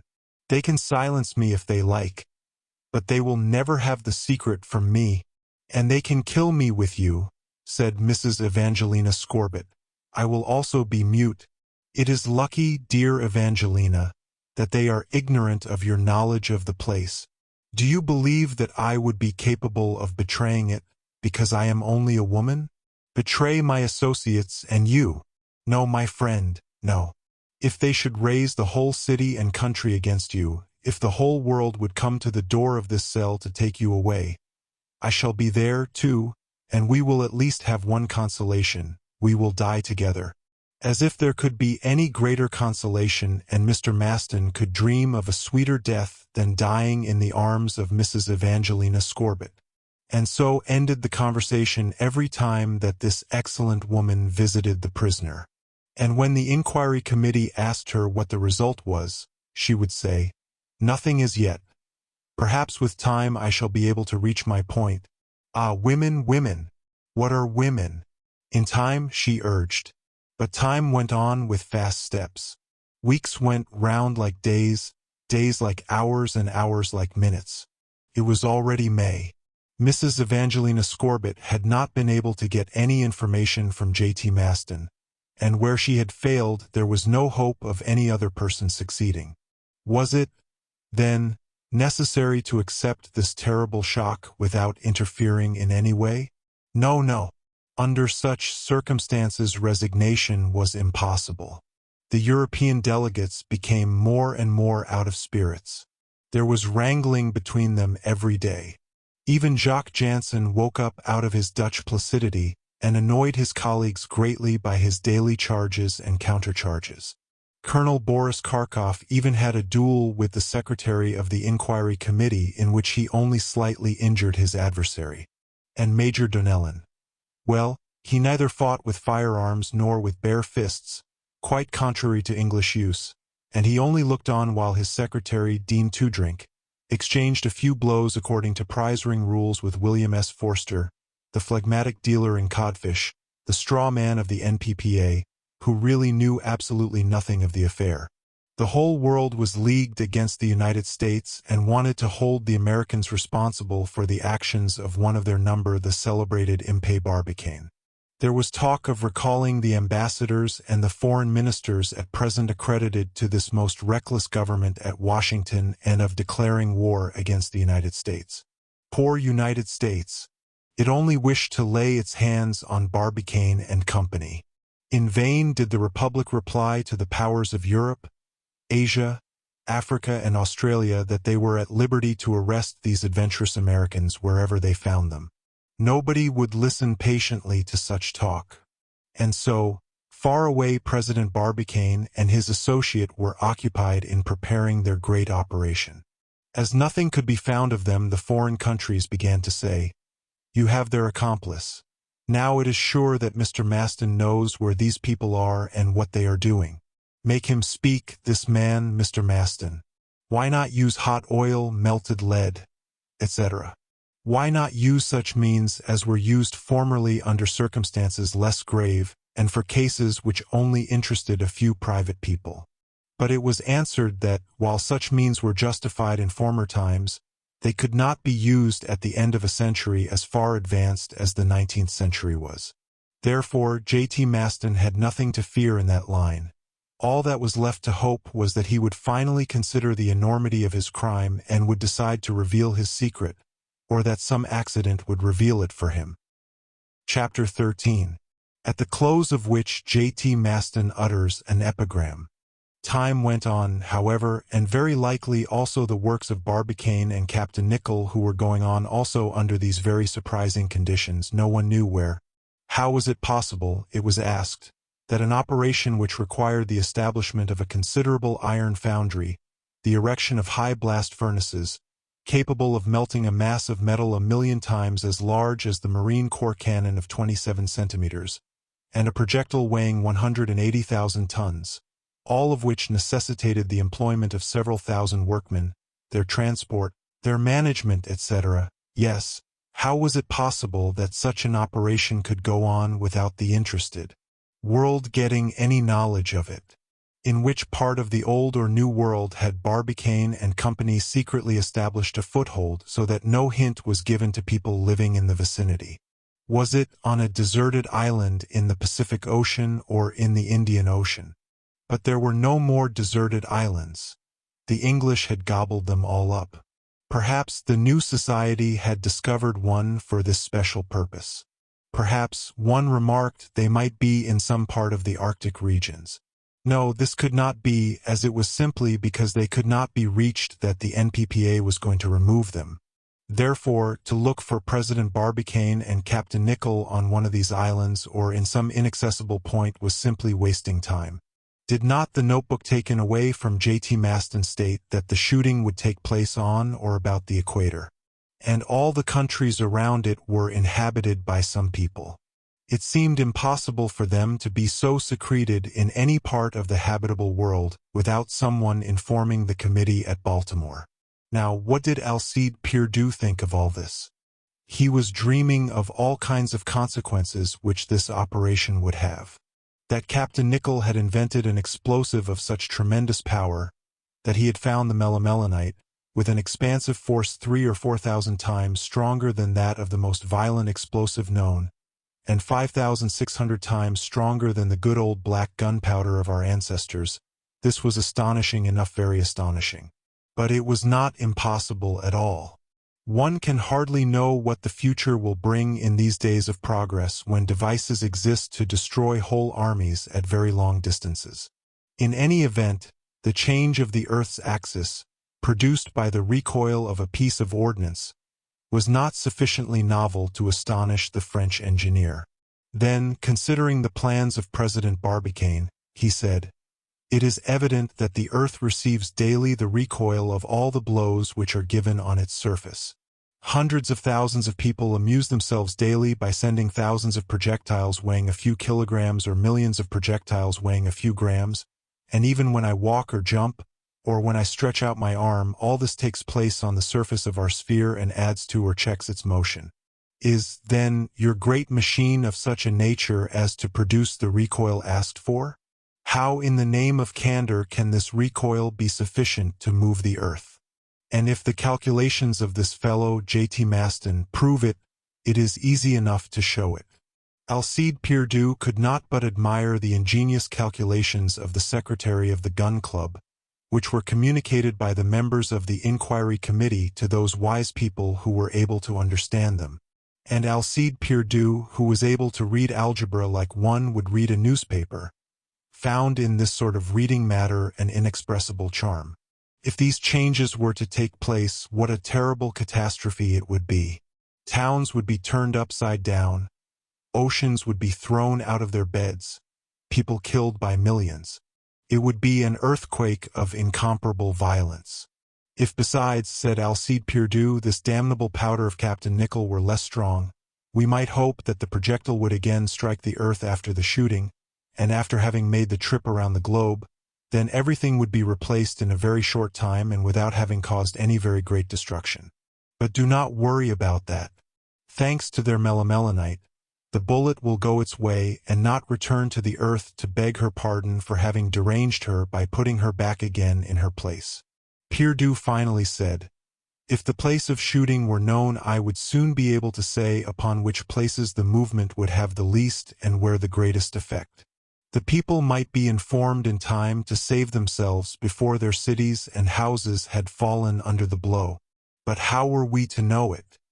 I think, he said, the consequences of the shock may be more complicated than can even be imagined.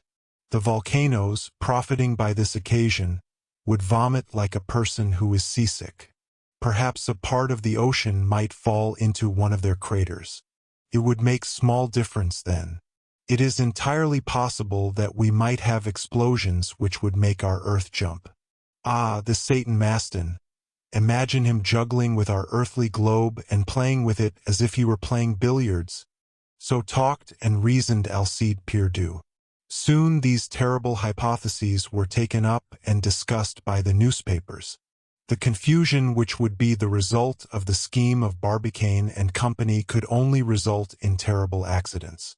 And so it happened that the nearer the day came, the greater the fright which took possession of the bravest people. It was the same as it was in the year 1000, when all living people supposed that they would be thrown suddenly into the jaws of death. It may be recalled what happened at this period. According to the Apocalypse, the people were led to believe that the judgment day had come. In the last year of the 10th century, says H. Martin, everything was interrupted: pleasures, business, interest, all, even the public works of the country. Thinking only of the eternity which was to begin on the morrow, provision was made only for the most necessary articles for 1 or 2 days. All possessions, real estate, castles, were bequeathed to the church, so as to acquire protection in that kingdom of heaven where all were so soon to enter. Many donations to the churches were made with these words: as the end of the world has come, and its ruin is imminent. When this fatal time came, all the people ran to the churches and places set apart for religious meetings, and waited to hear the 7 trumpets of the 7 angels of the judgment day sound and call from heaven. We know that the first day of 1000 came and went, and nothing was changed. But this time it was not the question of a disturbance simply based upon some verse of the Bible. It was the question of removing the axis of the earth, and this was founded on very reliable calculations, and was very probable. Under these conditions, the situation of J.T. Maston became each day more and more critical. Mrs. Evangelina Scorbitt trembled lest he would become the victim of a universal cry for vengeance. Perhaps she even had in her mind the idea of making him give up the information which he so heroically held to himself. But she did not dare to mention it to him, and she did well. It would have been unwise for her to expose herself to the volley of rebukes he would have given her. As we may well understand, fright had taken a strong foothold in the city of Baltimore, and the inhabitants became nearly unmanageable. The excitement was increased by articles appearing in the daily papers. In any case, if J.T. Maston had been found among the crowd of people, his fate would have been soon settled. He would have been given to the wild beast. But he was content and said, "I am ready for it." No matter what happened, J.T. Maston refused to make known the situation of the X, knowing very well that if he should unveil the secret, President Barbicane and Captain Nicholl would be unable to finish their work. It was an interesting struggle, this fight of one man against the whole world. It only made J.T. Maston a grander and better man in the eyes of Evangelina Scorbitt, and also in the opinion of his associates of the Gun Club. The secretary of the Gun Club became such a celebrated person that he began to receive letters, as all criminals do, from people who wished to have a few lines from the hand which was going to turn the world over. But even if this was all very nice, it became every day more and more dangerous for our secretary. The population hung day and night around the prison, with great noise and great tumult. The enraged crowd wanted to lynch J.T. Maston. The police saw the moment would come when they would be unable to defend the prison and the prisoner J.T. Maston. Being desirous of giving satisfaction and information to the American people, as well as to the people of other countries, the government at Washington decided to put J.T. Maston before a court of justice. What other people have not been able to accomplish the judges will not, said Alcide Pierdeux, who had after all a kind of a friendly feeling for the unhappy calculator. On the morning of the September 5th, the president of the commission went personally to the cell of the prisoner. Mrs. Evangelina Scorbett, at her own request, had been allowed to accompany him. Perhaps at this last attempt the influence of this excellent lady would succeed and bring the hoped-for result. There was nothing to be left undone. All means possible were to be used to make this last attempt successful. If it was not well, we will see. Yes, we will see.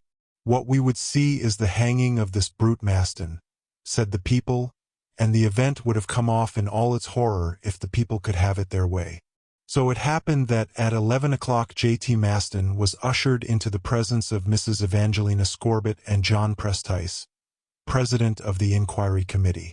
The opening was a very simple one.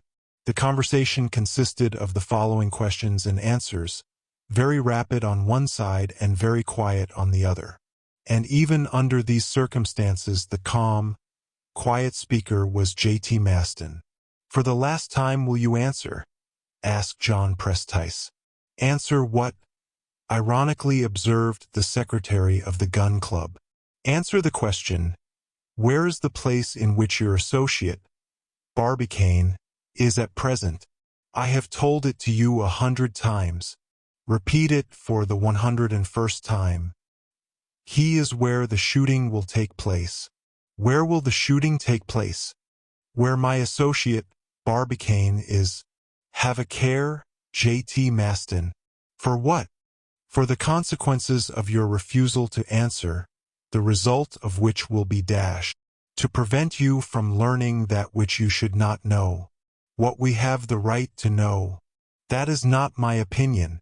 We will bring you before the court. Go ahead. And the jury will condemn you. What care I?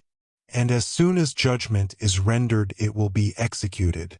"All right, dear Maston," ventured Mrs. Evangelina Scorbett, whose heart nearly broke on account of these terrible threats. "What? You, madam?" said J.T. Maston.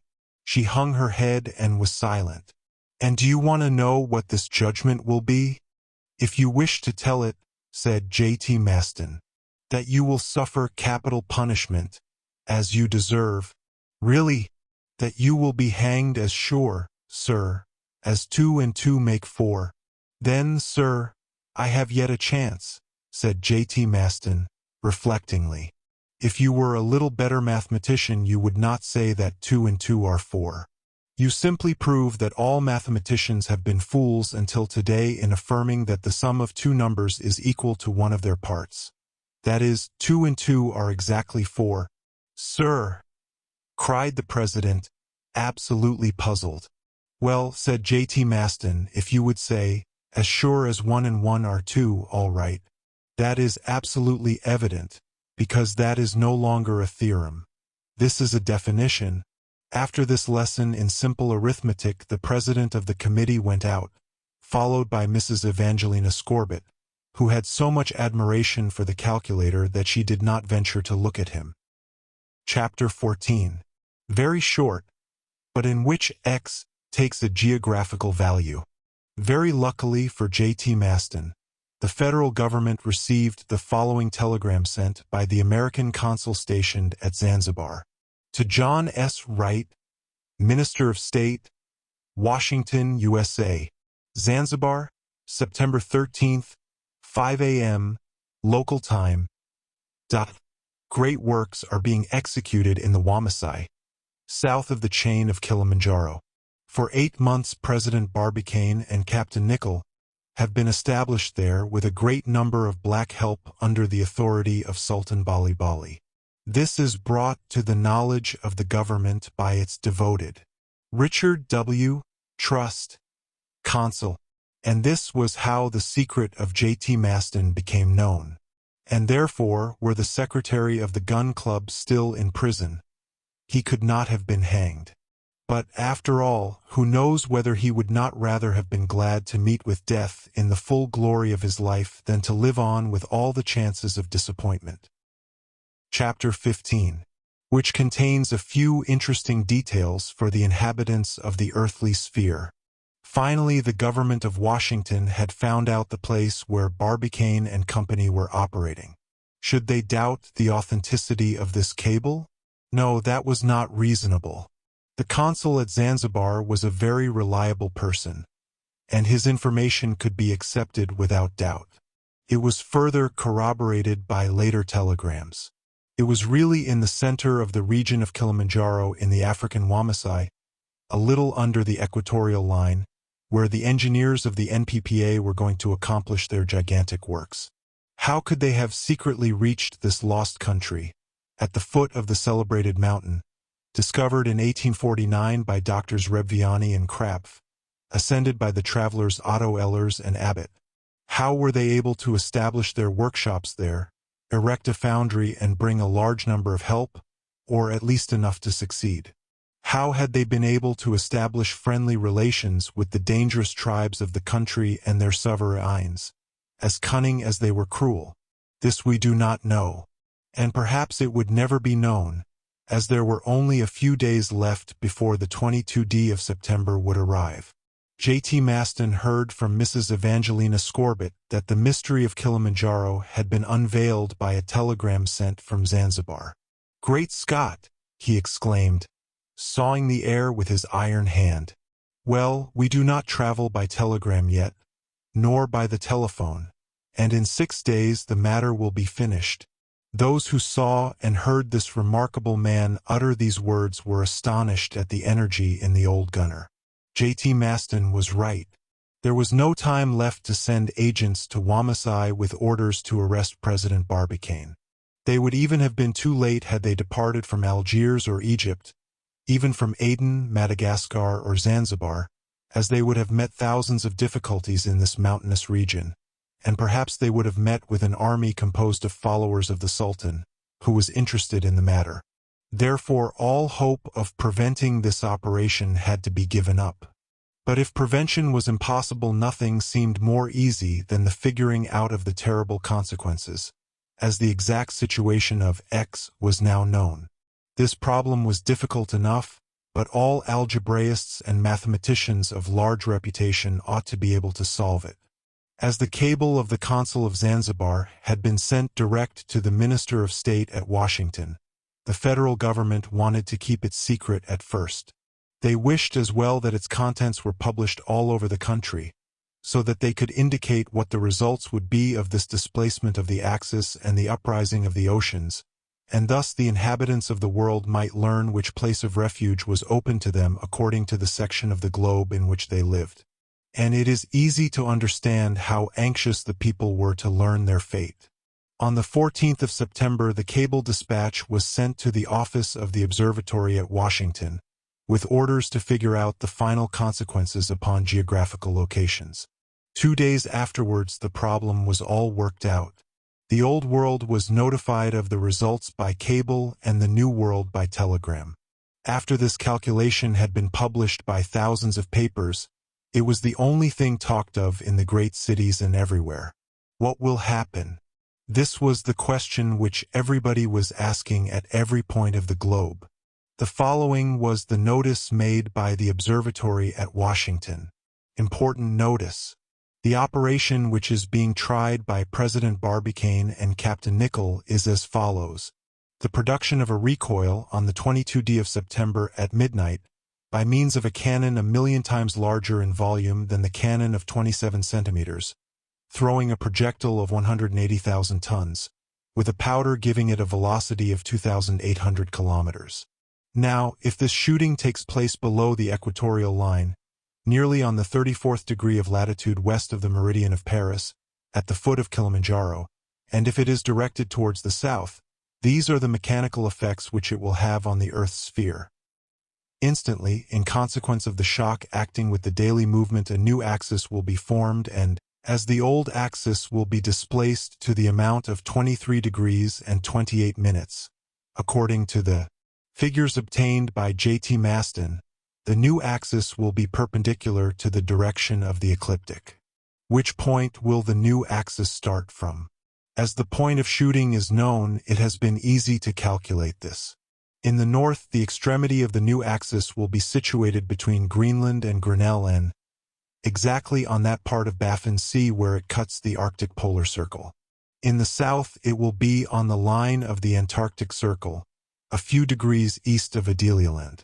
Under these conditions, a new zero meridian, starting from the new North Pole, will pass through Dublin in Ireland, Paris in France, Palermo in Sicily, the Gulf of Grand Cider on the coast of Tripoli, Obod in Darfur, the mountain chain of Kilimanjaro, Madagascar, the Kerguelen Island in the Central Pacific, the new Antarctic Pole, the Antipodes of Paris, Cook Island, the island of Quadra, Vancouver, on the margin of British Columbia, across North America to Melville Island, in the neighborhood of the North Pole.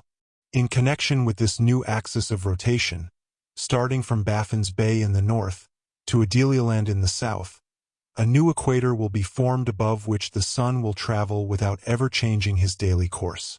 The equinoctial line will cross the Kilimanjaro at Wamasai, the Indian Ocean, Goa and Chikakola, a little below Calcutta in India, Mandalay in the Kingdom of Siam, Kesho in Tonquin, Hong Kong in China, Risa Island, Marshall Island, Gaspar Rico, Walker Island in the Pacific, the Cordilleras in the Argentine Republic, Rio de Janeiro in Brazil, the islands of Trinity and St. Helena in the Atlantic Ocean, St. Paul, Delaware, Loando on the Congo, and finally it will meet again in the territories of Wamasai, back of Kilimanjaro. This new equator being thus determined by the creation of the new axis, it became possible to calculate the changes of the ocean tides, which was so important for the security of the inhabitants of the earth. It is just to observe that the directors of the North Polar Practical Association had taken measure to weaken the shock as much as possible.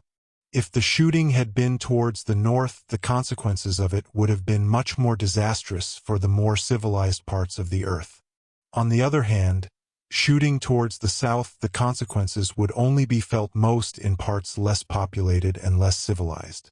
The careful calculations made showed how the waters would be distributed when thrown out of their beds by the flattening of the sphere around the new poles. The globe would be divided by two great circles, intersecting in a right angle at Kilimanjaro and at its antipodes in the equinoctial ocean. This would form four sections, two in the north and two in the south, separated by the lines upon which the ocean upheaval would be zero. In the northern hemisphere, the first section west of Kilimanjaro would take in Africa from the Congo to Egypt, Europe from Turkey to Greenland, America from English Columbia to Peru, and from Brazil as high as San Salvador, and finally the whole northern Atlantic Ocean and the largest part of the temperate Atlantic zone. The second section, east of Kilimanjaro, would include the greater part of Europe from the Black Sea to Sweden, European and Asiatic Russia, Arabia, nearly the whole of India, Persia, Belukistan, Afghanistan, Turkestan, the Celestial Empire, Mongolia, Japan, Korea, the Black Sea, the Caspian Sea, the greater part of the Pacific Ocean, the territories of Alaska and North America, and also the polar region which belonged to the American Society, North Polar Practical Association. The southern hemisphere would embrace the third section east of Kilimanjaro, which would include Madagascar, the islands of Marion, Kerguelen, Maurice, Reunion, and all the islands of the Indian Ocean, the Antarctic Ocean as far as the New Pole, half the island of Malacca, Java, Sumatra, Borneo, the islands of Sonde, the Philippines, Australia, New Zealand, New Guinea, New Caledonia, all the northern parts of the Pacific and its numerous archipelagos, nearly up to the 160th meridian. The fourth section, west of Kilimanjaro, would comprise the southern part of Africa, from the Congo to the Canal of Mozambique to the Cape of Good Hope, the southern Atlantic Ocean from Pernambuco and Lima, Bolivia, Paraguay, Uruguay, the Argentine Republic, Patagonia, the Fire Islands, the Malouine Islands, Sandwich and Shetland Islands, and the southern part of the Pacific Ocean east of the present 160th degree of latitude. These would be the four sections, separated by the line of zero in calculating the sea level changes. Now, the question was to indicate the effects produced on the surface of the four sections in consequence of the displacement of the oceans. Upon each of these sections there was a central point on which the effect would be at a maximum, either by the oceans rising up or by the waters retiring entirely. The calculations of Jabe T. Maston had established without a doubt that at each of these maxima points the greatest height obtained would be 8,415 meters.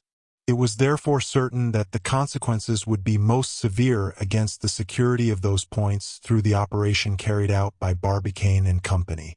The two effects may be considered separate in their action.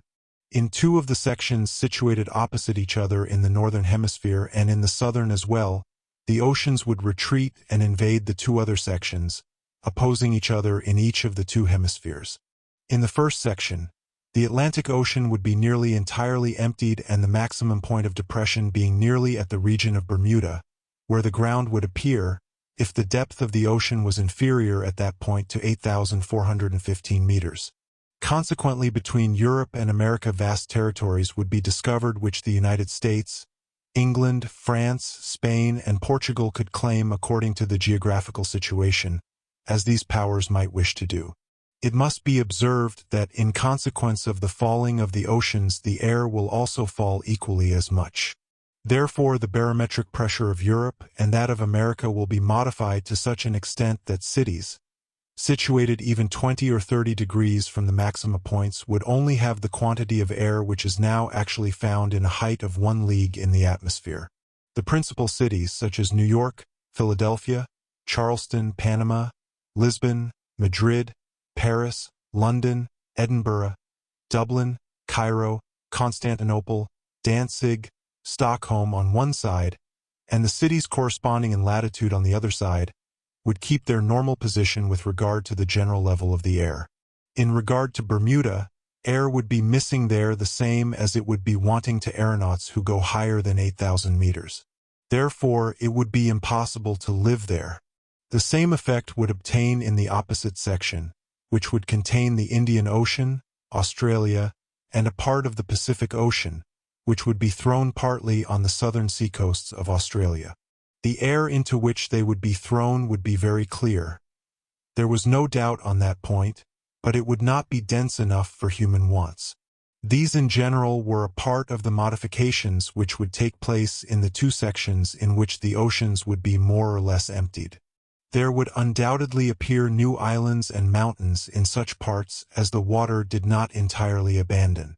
But if the diminution of the thickness of the air did not bring enough inconveniences to those parts of the new continents raised to the high zones of the atmosphere, what was to be the case of those parts which the eruption of waters put below the surface? We may still breathe under the diminished pressure of air below the atmospheric pressure. On the contrary, under a very few inches of water we cannot breathe at all, and this was the condition in which the other two sections found themselves. In the section northwest of Kilimanjaro, the maximum point would be at Yakutsk in Siberia. From this city, submerged 8,415 meters under the water, less its present actual altitude, the liquid mass, decreasing, would extend to the neutral lines, drowning the greater part of Asiatic Russia and of India, of China, of Japan, and of American Alaska to the Bering Sea. In regard to St. Petersburg and Moscow on one side, and Calcutta, Bangkok, Saigon, Pekin, Hong Kong, and Yedo on the other side, these cities would disappear under a cover of water sufficient to drown all Russians, Hindus, Siamese, Cochin Chinese, Chinese, and Japanese, if they did not have time to emigrate before the catastrophe. In the section southeast of Kilimanjaro, the disasters would be equally marked. This section is in a great part covered by the Atlantic and Pacific Oceans, the level of which would raise 8,415 meters at the archipelagos of the Azores. All this vast area would disappear under this artificial deluge, among others the angle of southern Africa from Guinea and Kilimanjaro to the Cape of Good Hope, and the triangle of South America formed by Peru, central Brazil, Chile, and the Argentine Republic as far as Terra del Fuego and Cape Horn. The Patagonians, high as they are located, would not escape this immersion, and would not even have opportunity of taking refuge on that part of the Andes, as the highest points of that range would not be visible at all in this part of the globe. This, then, must be the result, the lowering of the upper and raising of the lower sections, and an entirely new surface to the oceans, produced by the coruscations in the surface of the Earth's sphere. Such were the happenings which would result, and against which the people of this world had no help if they could not promptly stop Barbicane and company in their criminal attempt. Chapter 16, in which a crowd of dissatisfied people break into the cell of J.T. Maston. After this public notice, there was nothing left but to wait for the coming danger or to run away to the neutral lines, where there would be no danger. The threatened people were, in general, divided into two classes: the people who would be suffocated and those who would be drowned. This communication roused many different suggestions, which, however, all turned into the strongest and most violent protestations against the schemer and schemers. Among those who would suffocate were the Americans in the United States, the Europeans of France, England, Spain, etc. Even the prospect of annexing territories now at the bottom of the ocean was not sufficient to make them quietly accept these changes. Paris, carried towards the new pole a distance about equal to that which separates it now from the old one, would gain nothing by it. It would have a continued spring, it is true, but it would lose considerable air. And this was not satisfactory to the Parisians, who liked to have as much air as possible, and boulevard property and cafés went begging. Among those who would be drowned were the inhabitants of South America, of Australia, Canada, India, Zealand, etc. Great Britain would suffer the loss of her richest colonies, which Barbicane and company would take away from her through their operation. Evidently the Gulf of Mexico would constitute a vast kingdom of the Antilles, of which the Yankees and Mexicans could claim possession by the principles of the Monroe Doctrine. The islands of the Philippines, Celebes, and the water around them would leave vast territories of which the English and Spanish people could take possession. It is a vain compensation. It did not at all balance the loss due to the terrible flood. If under the new oceans only Samoyedens, Lapons of Siberia, Fugans, Patagonians, even Tartars, Chinese, Japanese, or a few Argentines would suffer and be lost, perhaps the civilized powers would have accepted this sacrifice complacently. But too many powers took part in the great catastrophe not to raise a torrent of protest. And what especially concerned Europe was, that although the central part of it would be nearly intact, it would be raised in the west and lowered in the east, half suffocated on one side and half drowned on the other. This was not very acceptable. The Mediterranean Sea would be almost emptied, and this would not be very agreeable to the Frenchmen, Italians, Spaniards, Greeks, Turks, and Egyptians, who by their situation on the coast, had indisputable rights in ocean travel. And then, what good would be the Suez Canal, which would be saved by its position on the neutral line?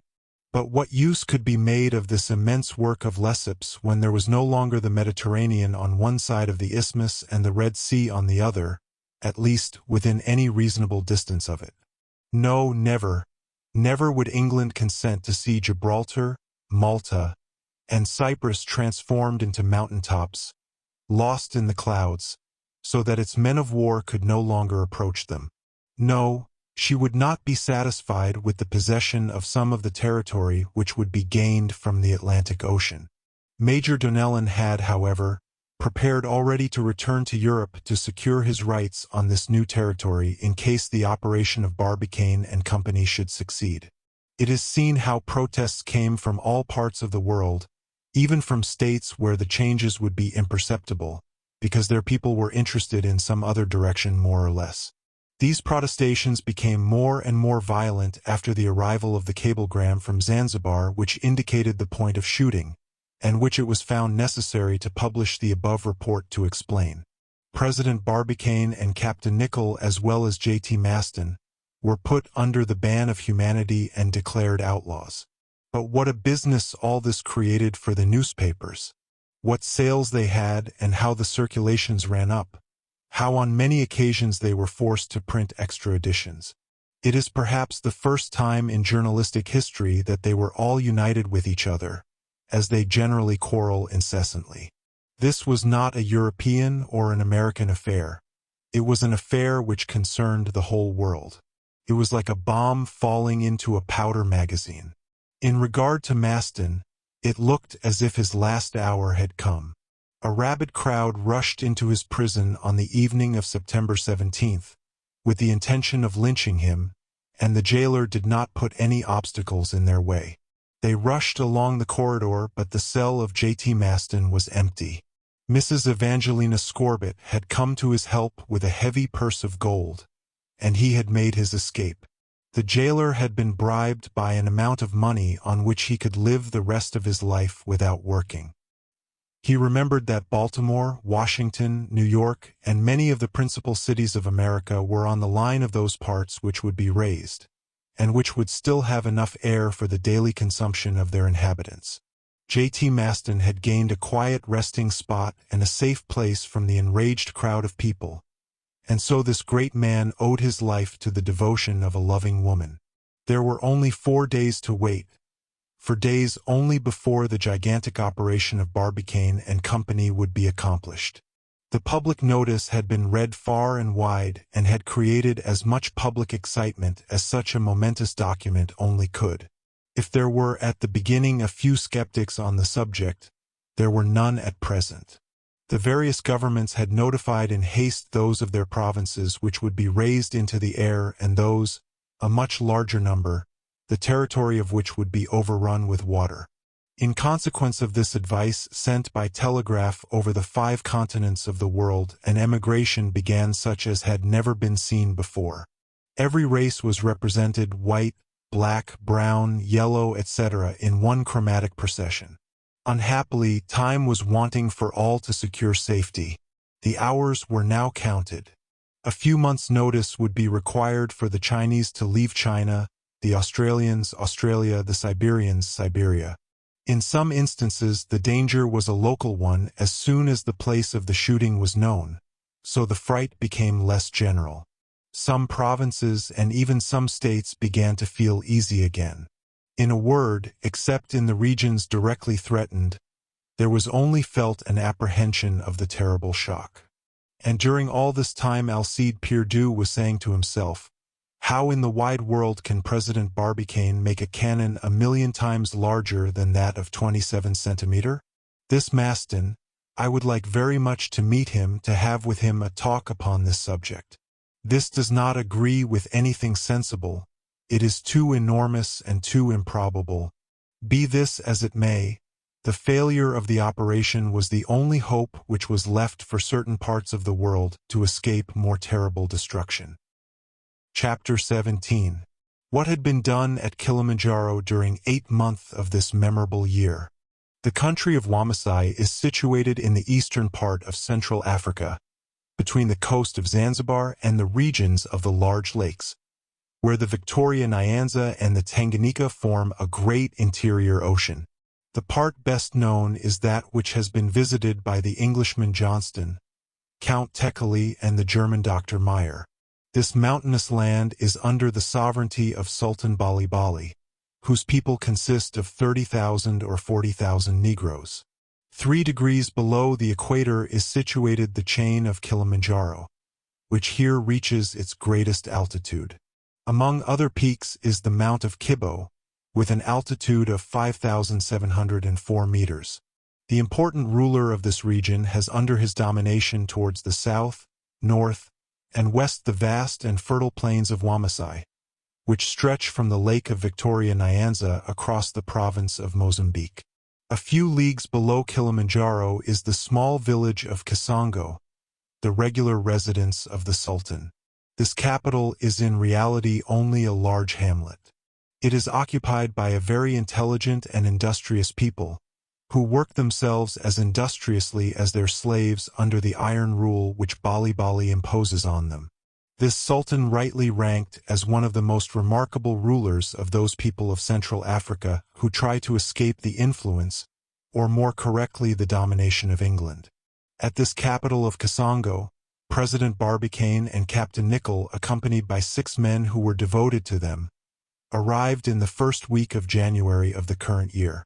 On leaving the United States, whence their departure was only known to Mrs. Evangelina Scorbitt and J.T. Maston, they had embarked in New York for the Cape of Good Hope, whence a vessel transported them to Zanzibar, on the island of the same name. There a bark secretly chartered by the Sultan brought them to the port of Mamba, on the African border on the other side of the channel. An escort sent by the Sultan waited for them at this port, and after a hard voyage nearly 100 leagues across this terrible region, obstructed by forests, deep marshes, etc., they arrived at the royal residence. After knowing the calculations of J.T. Maston, President Barbicane had already put himself in communication with Bali through the help of a Swedish explorer, who had passed several years in this part of Africa.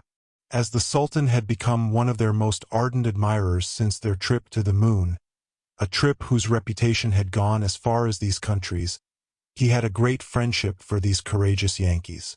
Without telling him for what purpose it was, Impey Barbicane had easily obtained permission from the Sultan to undertake important works at the southern foot of Kilimanjaro. In return for a large sum, estimated at $300,000, Bali had bound himself to furnish them all the workmen necessary. In other words, the captain and his friends were authorized to do at Kilimanjaro whatever they liked to do. They could dispose of the large chain of mountains according to their desires. They could tear them down if they liked, or they could take them away if they would be able to do so. In consequence of these arrangements, which the Sultan had made at his own figure, the North Polar Practical Association was as much proprietor of this country as they already were to the polar region. The reception which President Barbicane and Captain Nicholl received at Kasongo was very cordial.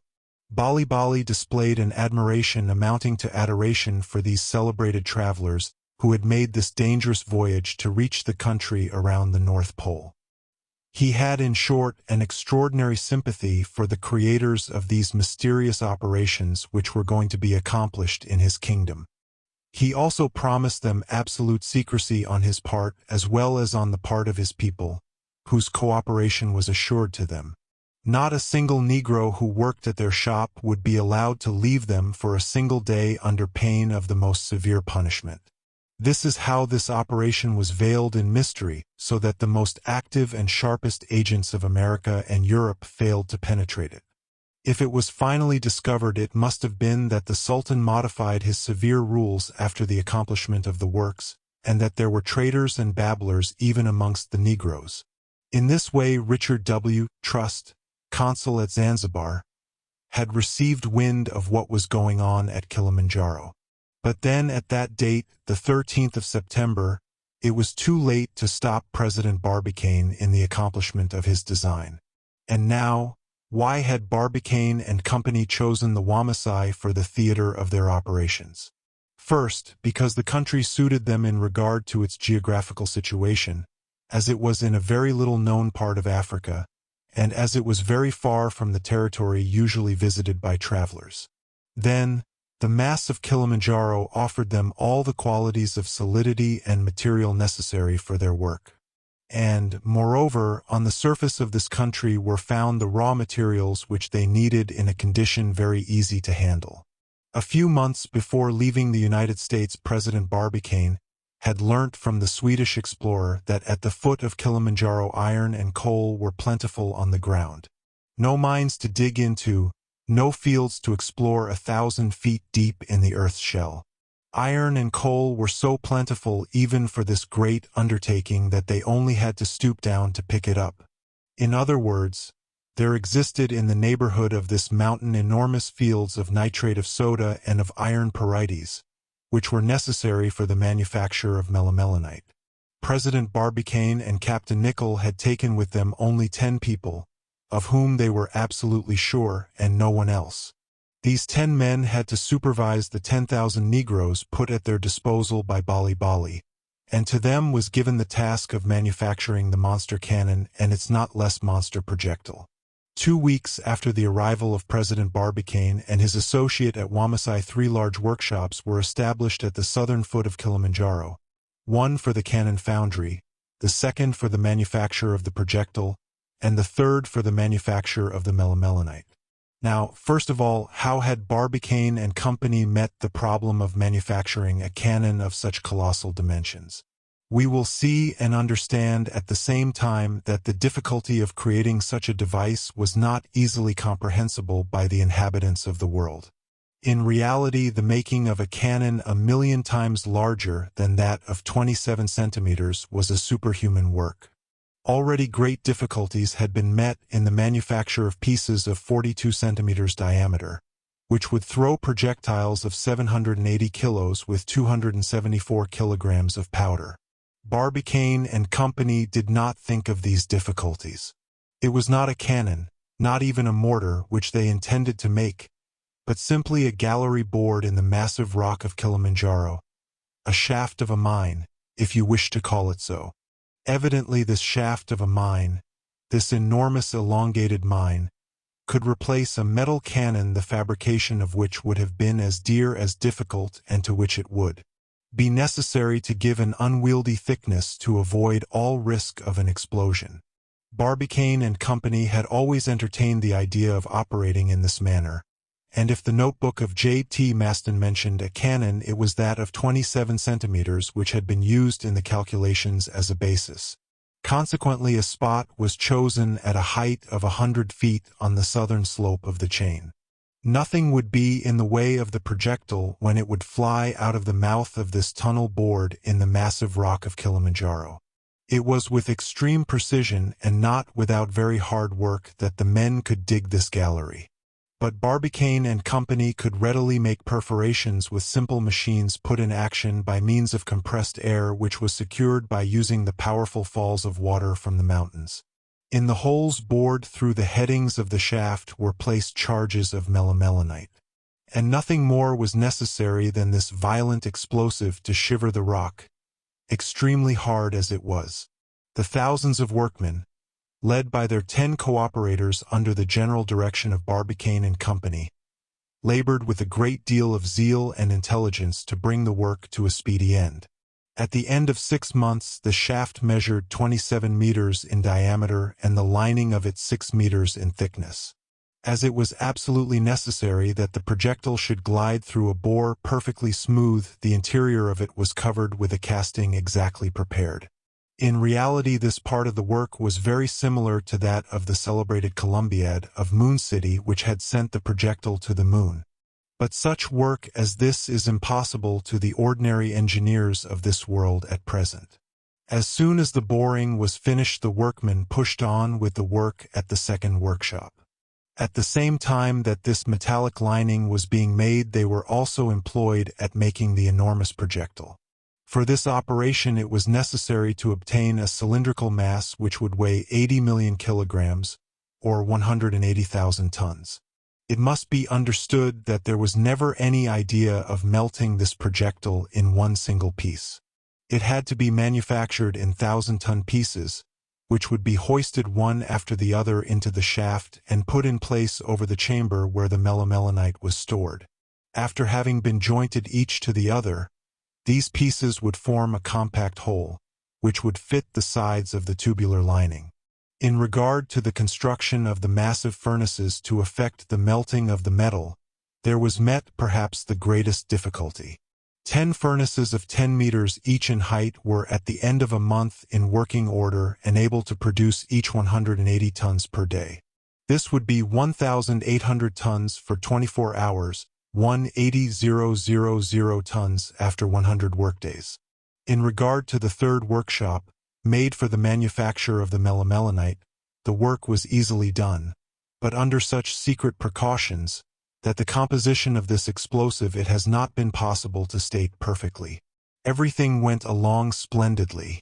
It could not have been possible to have met with more success in any factory.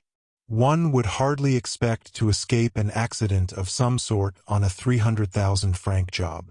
It is easily understood that the Sultan was delighted. He followed the operation with indefatigable interest, and the presence of His Majesty helped greatly to make these Negroes work as hard as possible. One day Bali asked what all these operations were going on for. He received his reply from President Barbicane. "It is a work," said he, "which will change the face of the earth, a work which will bring the greatest glory on the greatest Sultan of all the Eastern kings." By the 29th of August the works were entirely finished. The shaft was bored to the wished-for point. It was provided with a smooth bore of 6 meters diameter. At the bottom of the shaft were placed the 2,000 tons of melimelonite, Then came the projectile 105 meters long. After deducting the space occupied by the powder and projectile, there remained still 492 meters before the muzzle was reached, which secured all the effect possible by the recoil produced by the expansion of the gas. Now, the first question which might come up was, would the projectile deviate from the trajectory assigned to it by the calculations of J.T. Maston? In no way, for the calculations were absolutely correct. They indicated to what extent the projectile would deviate to the east of the meridian of Kilimanjaro because of the rotation of the Earth on its axis, and what would be the form of the curve which it would describe because of its enormous initial velocity. Secondly, would it be visible during its course? No, because in going out of the shaft it would be thrown in the shadow of the Earth and it could not be seen, for in consequence of its low trajectory it would have a very sharp angle of velocity compared with the Earth's course. In fact, Barbicane and Captain Nicholl could well be proud of their work, which had so far succeeded in its every detail. Why was J.T. Maston not there to watch this great operation, founded on the figuring which he had done? And who was it that kept him so far away, so very far, when this terrible detonation would wake the echoes as far as the furthermost horizon of Africa? Thinking of him, his two associates did not know that the secretary had been compelled to keep away from Ballistic Cottage after having got out of prison and hidden himself in a safe place away from the savage people. They did not know to what extent indignation had been roused against the engineer of the NPPA. They did not know that they, too, would have been burnt or hanged and tortured to death if it had been possible to have reached them. Really, they ought to have been glad that at the moment when the shooting would take place they would only be saluted by the cries of this Negro people of Eastern Africa. "Well, at last," said Captain Nicholl to President Barbicane, when on the 22d of September they were standing before their finished work. "Yes, at last," said Impey Barbicane. "What a chance it was that placed at our disposition this admirable melimelonite," said Captain Nicholl, "which will make you the most illustrious person on the earth." Nicholl, "Without doubt, Barbicane," modestly answered Captain Nicholl. "But do you know how much it would have been necessary to dig out Kilimanjaro if we only had gun cotton equal to that which threw our projectile to the moon?" "How much, Nicholl?" 180 galleries. Barbicane, "Well, we would have digged them, Captain, and 180 projectiles of 180,000 tons. We would have melted them, Nicholl." It was useless to expect reasonable conversation between two persons of this type. But after they made the trip to the moon, what would they not be capable of? On the very same evening, only a few hours before the minute when the gun was to be fired, and while President Barbicane and Captain Nicholl were congratulating themselves, Alcide Pierdeux, closeted in his studio at Baltimore, uttered a cry of hurrah, as if he were crazy. Then, suddenly getting up from the table, which was covered with figures and calculations, he cried out, "Ah, what a fool Maston is! What a stupid fellow! His whole problem will go in the soup. Christopher Columbus! Why did I not see this before? If I only knew where he was at this moment, I would invite him to have supper with me, and to sip a glass of champagne at the very moment when they are going to fire off the gun." And after these and many exclamations which he generally used in playing whist, he said, "Oh, the old fool! Without a doubt, he must have been dull when he made his calculations for this affair of Kilimanjaro. He will find it very necessary to make another. Oh, what a fool with his cannon!" Chapter 18, in which the population of Wamasai assemble to hear President Barbicane say, "Fire," to Captain Nicholl. It was in the evening of the 22d of September, that memorable date which public opinion credited with an influence as unlucky as that of the 1st of January of the year 1000. 12 hours after the sun had passed the meridian of Kilimanjaro, that is at midnight, Captain Nicholl was to touch off the terrible cannon. Kilimanjaro being 35 degrees east of the meridian of Paris, and Baltimore 79 degrees east of said meridian, there was a difference of 114 degrees between these two places, or 456 minutes in time, or 7 hours and 36 minutes. So the exact moment at which the shooting would take place would be 5 hours and 24 minutes post-meridian in that great city of Maryland. The weather was magnificent. The sun had just gone down on the plains of Wamasai, behind a horizon of perfect purity. It was impossible to wish for a prettier night, one more calm or starry, in which to throw the projectile across space. Not a cloud would be mixed with the artificial vapors developed by the deflagration of the melimelonite. Who knows, perhaps President Barbicane and Captain Nicholl regretted that they were not able to get into the projectile. In the first second, they would have traveled 2,800 kilometers. Sultan Bali Bali, with the great personages of his court, that is, his finance ministers and his ministers of public works, together with the Black Brigade who had helped in the great work, were all assembled to watch the different steps of the shooting. But, with great precaution, they had all taken a position 3 kilometers from the shaft bored in the Kilimanjaro, so that they would have nothing to fear from the concussion of the air. Several thousand natives, deputed from Kasongo and neighboring states in the south of the province, by the orders of the Sultan, were present to witness this splendid spectacle. A wire was stretched, connecting an electric battery to the touch hole of the shaft, ready to send the current and start the deflagration of the melimelonite. As a preliminary, an excellent meal had been served at the table of the Sultan for his American guests and the persons of his court, all at the expense of Bali Bali, who did everything very grandly as long as he was reimbursed by the members of the firm of Barbicane and Company. It was 11 o'clock when this feast, commenced at 7:30, was finished, and at the end of it the Sultan proposed a toast to the engineers of the NPPA and to the success of their great enterprise.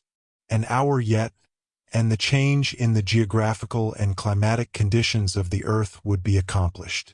President Barbicane, his associate, and his 10 helpers took their places around the cannon, to the interior of which ran the wire of the electric battery. Barbicane, with his chronometer in his hand, counted the minutes, and never in his life did they seem so long to him. The minutes seemed not merely years but centuries. At 10 minutes before midnight, Captain Nicholl and Barbicane approached the key which put the electric thread in communication with the shaft of Kilimanjaro. The Sultan, his court, and the crowd of natives formed an immense circle around the cannon. It was important that the shooting should take place at the exact moment indicated in the calculations of Jabe T. Maston, that is, at the moment when the sun would cut that equinoctial line which it would never leave again in its apparent orbit around the earth. 5 minutes to 12, 4 minutes, 3 minutes, 2 minutes, 1 minute to 12. President Barbicane watched the hands of his chronometer, lighted by a lantern which was held by one of his helpers, while Captain Nicholl, his finger on the button of the apparatus, was ready to connect the circuit of electricity. 20 seconds, 10 seconds, 5 seconds, 1 second. Not the slightest tremor could be noted in the hand of the impassive Nicholl. His partner and himself were no more excited than, at the moment when they waited, sitting in the projectile, for the Columbiad to fire them to the regions of the moon. "Fire," ordered President Barbicane. At this moment Captain Nicholl pressed the button. A terrible detonation followed, the echoes of which spread to the furthest corners of the province of Wamasai. A sharp whistle passed the crowd, a terrible rush of air, caused by the milliards of measures of gas, made by the instantaneous deflagrations of the 2,000 tons of melimelonite. It might be described as one of those meteors in which all the violence of nature is accumulated, sweeping across the earth. The effect could not have been more terrible if all the cannons of the whole globe had been joined together with all the thunderbolts of heaven, and all had united in one grand report. Chapter 19, in which J.T. Maston regrets that the crowd did not lynch him when he was in prison. The capitals of 2 worlds, the largest cities as well as the smaller ones, stood waiting terror-stricken. Thanks to the journals which had published the news broadcast over the world, everyone knew the precise hour at which the shooting would take place and the local hour which corresponded with that of Kilimanjaro, situated 35 degrees east, allowing for the difference of longitude. A few of the principal cities, the sun traveling a degree in 4 minutes, were as follows. At Paris, 9:40 p.m.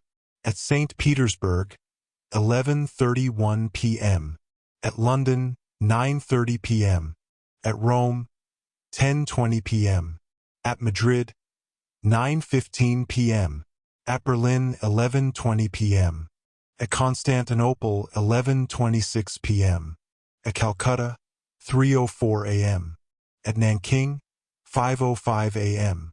At Baltimore, it was said, 12 hours after the passage of the sun of the meridian of Kilimanjaro, it was 5:24 p.m. It is impossible to describe the pangs which were produced at this moment. The most powerful of modern pens would be helpless at the task. The people of Baltimore stood fearing that they would be swept off the surface of the earth by the terrible mass of water which would fall on their city. They expected to see the Bay of Chesapeake empty itself upon them. Then, besides, the city, even should the waters not come upon it, would be terribly shaken up by the shock which would be produced. The monuments would be destroyed, its best quarters swallowed up at the bottom of the abysses which would open through the surface of the ground. These fears ran through the different parts of the globe which were not scheduled for submersion by the upheaval of the oceans.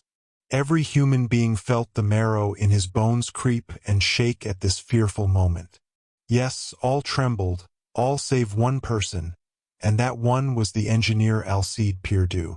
As he had not had time to make known to the public the discoveries which he had made by means of his last calculations, he drank a bumper of champagne to the health of both worlds in the café of one of the best-known hotels. Just as the 24th minute after 5 o'clock, corresponding with midnight at Kilimanjaro, was reached, at Baltimore, nothing. At London, Paris, Constantinople, Berlin, nothing, not the least shock. Mr. John Milne, standing in his coal mine at Shamoki with a seismometer which he had arranged there, did not note the least abnormal movement in the earth's shell in this part of the globe. In Baltimore the heavens were cloudy, and it was impossible to note in the apparent movement of the stars any derangement which would have indicated the change in the earth's axis. What a night J.T. Maston passed in his place of safety, which was unknown to all save Mrs. Evangelina Scorbitt. He was beside himself, this visionary engineer. He could not rest in his place of hiding. He seemed to have grown old in one day and looked sharply out to see if the daily course of the sun was modified. This would have been a certain proof of the success of his work. This change could not be seen even on the morning of the 23rd of September, because at this date the star invariably rises in the east for all points of the globe. The next day the sun traveled over the horizon the same as it had always done. The European delegates had assembled on the platform of their hotel. They had by their side instruments of extreme precision which would enable them to note if the sun took a course in the direction of the equator. Well, nothing changed. A few minutes after the rising of the sun, the great disk inclined away towards the Australian hemisphere. Nothing was changed in its apparent course. Major Donnellon and his associates saluted the heavenly torch with enthusiastic hurrahs and gave it a reception like a favorite star in the theater. The heavens were in superb condition, the horizon free from the vapors of the night. Never did the great sun god present a more beautiful aspect in such splendid condition before the astonished public. And precisely at the place marked by the laws of astronomy, said Erich Baldenek. Yes, by our old astronomy, said Boris Karkof. And these fools pretended to destroy it. Well, they will have their expenses to pay and ridicule to endure besides, added Jacques Jansen, by whose voice Holland seemed to speak all alone. And the Arctic regions will eternally stay under the ice as they have discovered, said Professor Jan Harold. Hurrah for the sun, said Major Donnellon. Such as it is, it has been and always will be sufficient for our earth. Hurrah, hurrah, repeated in single voice the representatives of old Europe. At this moment Dean Toodrink, who had not said anything so far, made this very cautious remark. But perhaps they did not shoot yet. Not shoot yet, said the Major. Heaven grant that they have fired off the cannon twice rather than once. And that was exactly what J.T. Maston and Mrs. Evangelina Scorbitt were saying. The wise and the ignorant were united this time by the logic of the situation. Even Alcide Pierdeux repeated it, and added, even if they did shoot, what is the difference? The earth will not stop waltzing on its old axis and turning as it used to do. In fact, no one knew what had happened at Kilimanjaro. But at the close of the day, an answer came to the question which was engrossing the attention of mankind. A cablegram arrived in the United States, and here is what this dispatch, sent by Richard W. Trust, consul at Zanzibar, contained. Zanzibar, September 23, 7:25 a.m. To John S. Wright, Minister of State. The cannon was fired off yesterday evening at midnight exactly by the device board in the southern part of Kilimanjaro. Passage of the projectile was accompanied with a powerful whir and terrible detonation. Whole provinces destroyed by the concussion of the air. Ocean agitated as far as the Mozambique Channel. A large number of vessels disabled and thrown on the coast. Towns and villages destroyed. Everything else is well. Richard W. Trust. Yes, everything else went on well. Nothing had been changed in the state of worldly affairs save the terrible disasters produced in Wamasai, which was partly deluged by the artificial waterspout, and the shipwrecks which were produced by the current of air. The same thing precisely happened when the Columbiad threw its projectile to the moon. The shock to the ground of Florida, was it not felt through a radius of 100 miles? Yes, certainly, but this time the effect should have been 100 times stronger. Whatever had happened, the dispatch gave two pieces of information to the interested people of the Old and New Worlds. First, that the enormous cannon had been erected in the flank of Kilimanjaro. Second, that the gun had been fired at the fixed hour. And now, the whole world uttered an exclamation of intense satisfaction, followed by a great burst of laughter. The trial which Barbicane and company had made had entirely failed. The calculations of J.T. Maston were good only for the waste basket. The NPPA could only announce its failure. But, perhaps, it might be that the secretary of the gun club had made a mistake in his calculations. Rather would I believe that I have been mistaken in the affection which I feel for him, said Mrs. Evangelina Scorbitt. But beyond all, the most discontented human being was J.T. Maston. When he saw that nothing had been changed in the movement of the earth, that the conditions remained precisely the same as they were since the creation, he hoped that some accident had prevented the success of Barbicane and company, and that his associates had met with some disaster.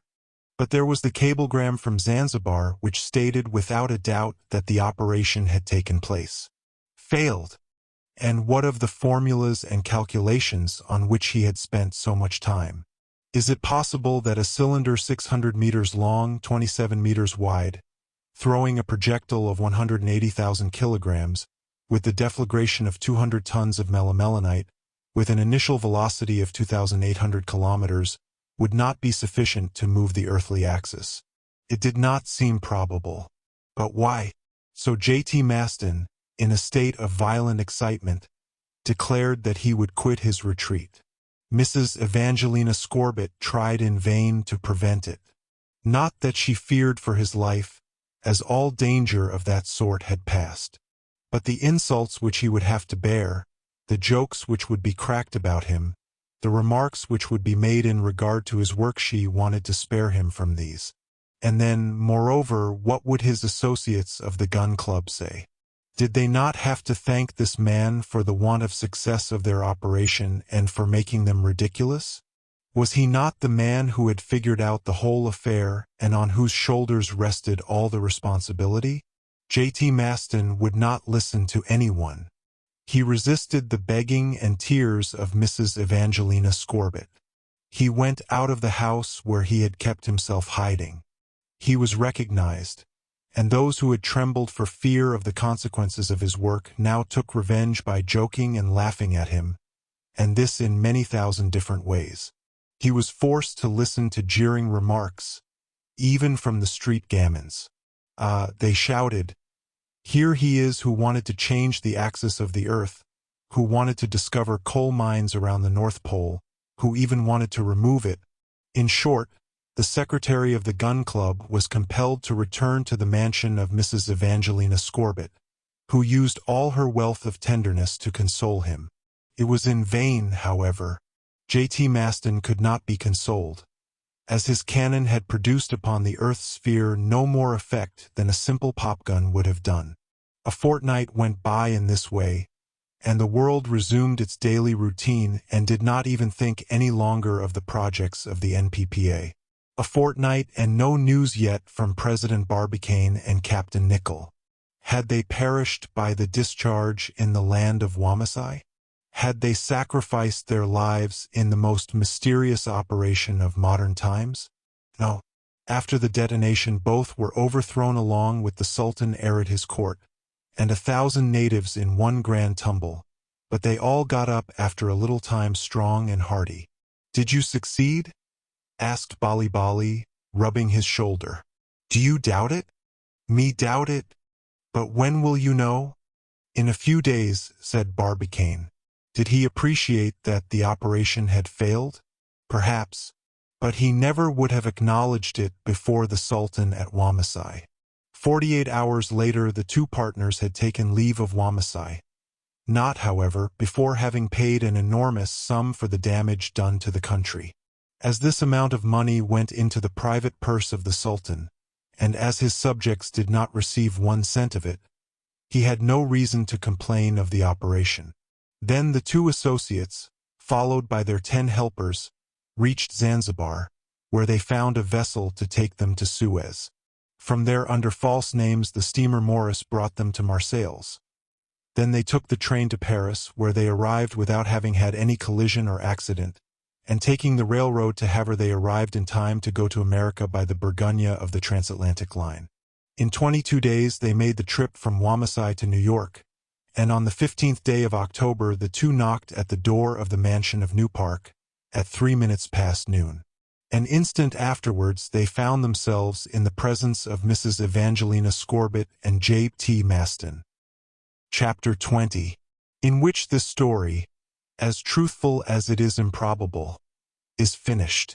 Barbicane, Nicholl, Maston, you, we, and in this plural pronoun, uttered simultaneously by the 2 associates in a single voice, might be heard a flood of irony and reproaches.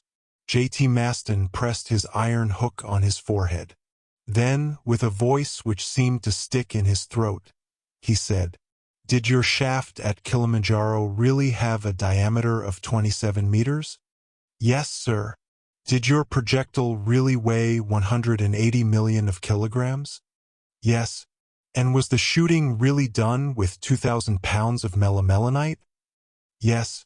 This thrice repeated yes fell on J.T. Maston like masses of stone on his head. Then I can only conclude, said he. What? Asked President Barbicane. As follows, said J.T. Maston. As the operation did not succeed, the powder did not give to the projectile an initial velocity of 2,800 kilometers. Really? Said Captain Nicholl with a tone of sarcasm. Yes, your melimelonite is good only to charge pistols of straw. Captain Nicholl sprang up at this remark, which was an outrageous insult to him. Maston, said he.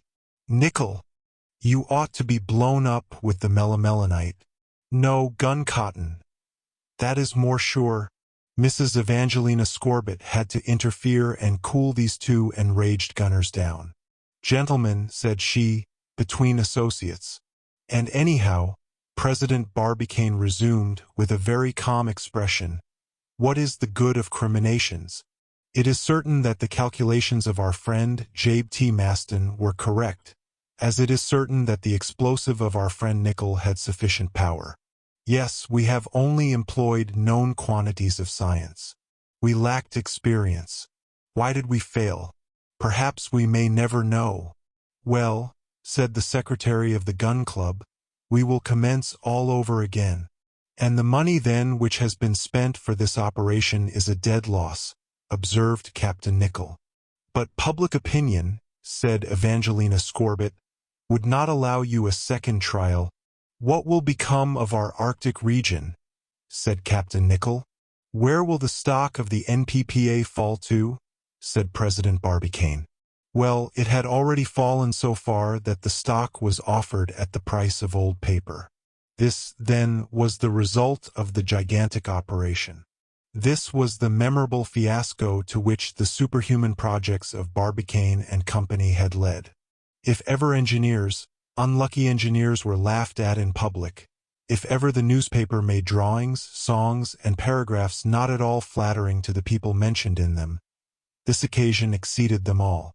President Barbicane, the directors of the new society, and their associates of the gun club were universally sneered at. In every language they were made ridiculous, and to make it easier to the whole population of the world to read, the scornful articles were printed in Volapük. In Europe, especially, all the remarks and songs to make the persons of the NPPA ridiculous were spread broadcast. The greatest hit was made by a Frenchman, who composed a ballad which was sung in every concert hall of France and America. But will we never know to what the failure of this enterprise was due? Did this failure prove that the operation was impossible of realization, that the powers at the disposal of mankind would never be sufficient to bring about a change in the Earth's movement? Did it prove that the country around the North Pole would never be removed to those regions where the sun and heat would melt the ice without human help? Information on this subject came a few days after the return of President Barbicane and Captain Nicholl to the United States. A very simple paragraph appeared in the Times of the 17th of October. Here is the article. We all know that the result of the operation to create a new axis has been nothing. However, the calculations of J.T. Maston, founded on established facts, would have produced the desired result if, through an unexplainable slip and error, had not been embraced in them from the beginning. When the celebrated secretary of the gun club took for a basis of his calculations the circumference of the Earth's sphere, he figured it at 40,000 meters in place of 40 million meters, and to which the failing of the operation is due. Where could such an error come from? Who could have provoked it? How could such a remarkable calculator commit such an error? It is certain that had the problem of the modification of the Earth's axis been correctly figured, it would have had been exactly solved. But this forgetting of 3 zeros has made a change at the end of the calculation of 12 knots. It is not a cannon 1,000,000 times larger than that of 27 centimeters, which was necessary. A trillion of these cannons throwing a trillion projectiles of 80,000 tons each would be necessary to displace the North Pole, admitting that the melimelonite had the expansive power which had been attributed to it by Captain Nicholl.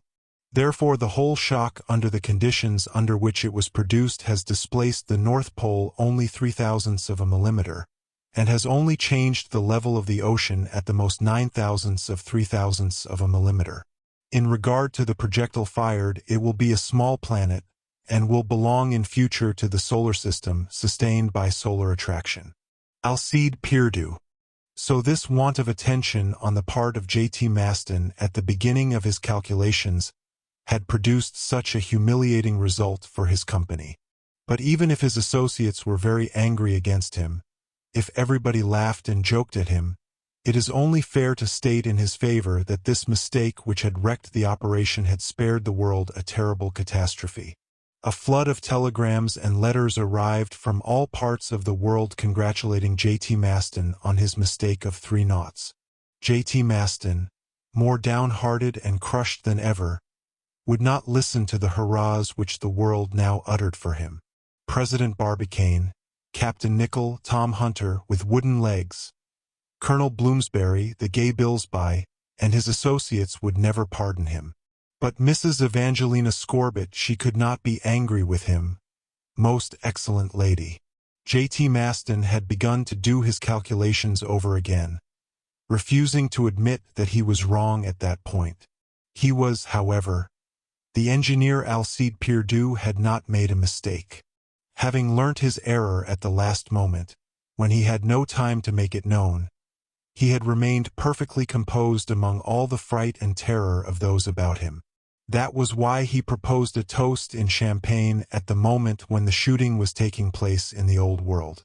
Yes, indeed, 3 knots had been forgotten in the circumference of the earth. Suddenly J.T. Maston remembered the whole matter. It was at the beginning of his work when he had shut himself up in the ballistic cottage and written the number 40 million on his blackboard. At that moment the electric bell began to ring with great force. J.T. Maston went to the phone.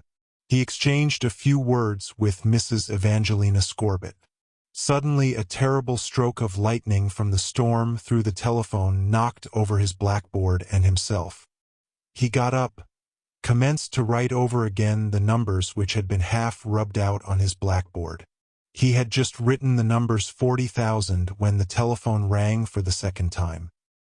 He went again to listen to Madame Scorbitt, and when he did begin his work, he forgot to put on the last 3 knots of the earth's circumference.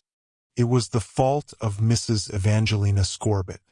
If she had not interrupted him, he would not have been thrown on the floor by the shock from the telephone. He would not have noticed anything of lightning and thunder, and all his mass of figures and calculations would not have ended in a mistake. What a terrible blow it was to this unhappy lady when J.T. Maston was compelled to tell her the circumstances which had produced the mistake. Yes, she was the cause of the disaster. It was on her account that J.T. Maston found himself dishonored through the long years which he bad yet to live, as nearly every member of the gun club usually lived to the age of 100 years. After this conversation at New Park, J.T. Maston had gone away from the mansion. He went back to his ballistic cottage and walked into his study muttering to himself, "Well, now I am not good for anything any more in this world. Not even good enough to get married," said a broken voice at his elbow. It was that of Mrs. Evangelina Scorbitt. Absolutely crushed and heartbroken, she had followed him. "Dear Maston," she began. "Well, yes," said he, "but only under one condition, that I shall never make any mathematical calculations." "My dear friend, I have a horror of them," answered the excellent widow. Thus it happened that the secretary of the gun club made Mrs. Evangelina Scorbitt Mrs. J.T. Maston. In regard to the article of Alcide Pierdeux, we might say that it brought him into great celebrity and reputation. It was translated into all languages, printed in every paper, and thus his name became known all over the world. The father of his old sweetheart had refused him his daughter's hand, after telling him that he could not give him his daughter, as he was too smart. But now, after having read this article and being unable to understand it without any help, he began to feel sorry and know better. He sent him an invitation to dine with him and his daughter. Chapter 21. Very short, since enough has been said to make the world's population feel perfectly sure again. And now the inhabitants of the world could again be perfectly easy. President Barbicane and Captain Nicholl will not again begin that enterprise so woefully miscarried. J.T. Maston will not again figure out any calculations, however free from mistakes. The article of Alcide Pierdeux has told the truth. What the law of mechanics proves to us is that to produce a displacement of the axis of 23 degrees and 28 minutes, even with the melimelonite, a trillion cannons similar to the one which had been bored into the cliff of Kilimanjaro would be necessary. But our whole sphere, bored over its whole surface, is too small to accommodate them. Therefore the inhabitants of the earth may sleep in peace. To modify the conditions in which the earth is moving is beyond the efforts of humanity. It is not meet that mere humanity should change anything in the order established by our Creator in the system of the universe. End of the voyage extraordinaire. Dear listener, we close the pages on another tale, a journey through words, imagination, and emotion. Here at the Falls Audiobook, where stories flow like a river's current, carrying you to distant worlds and uncharted depths, we thank you for joining us. As always, we invite you to linger a little longer. Subscribe to our channel to discover more stories waiting to be heard, each a cascade of voices, ideas, and artistry. And remember, every great story begins with a single word. Perhaps the next one will begin with you.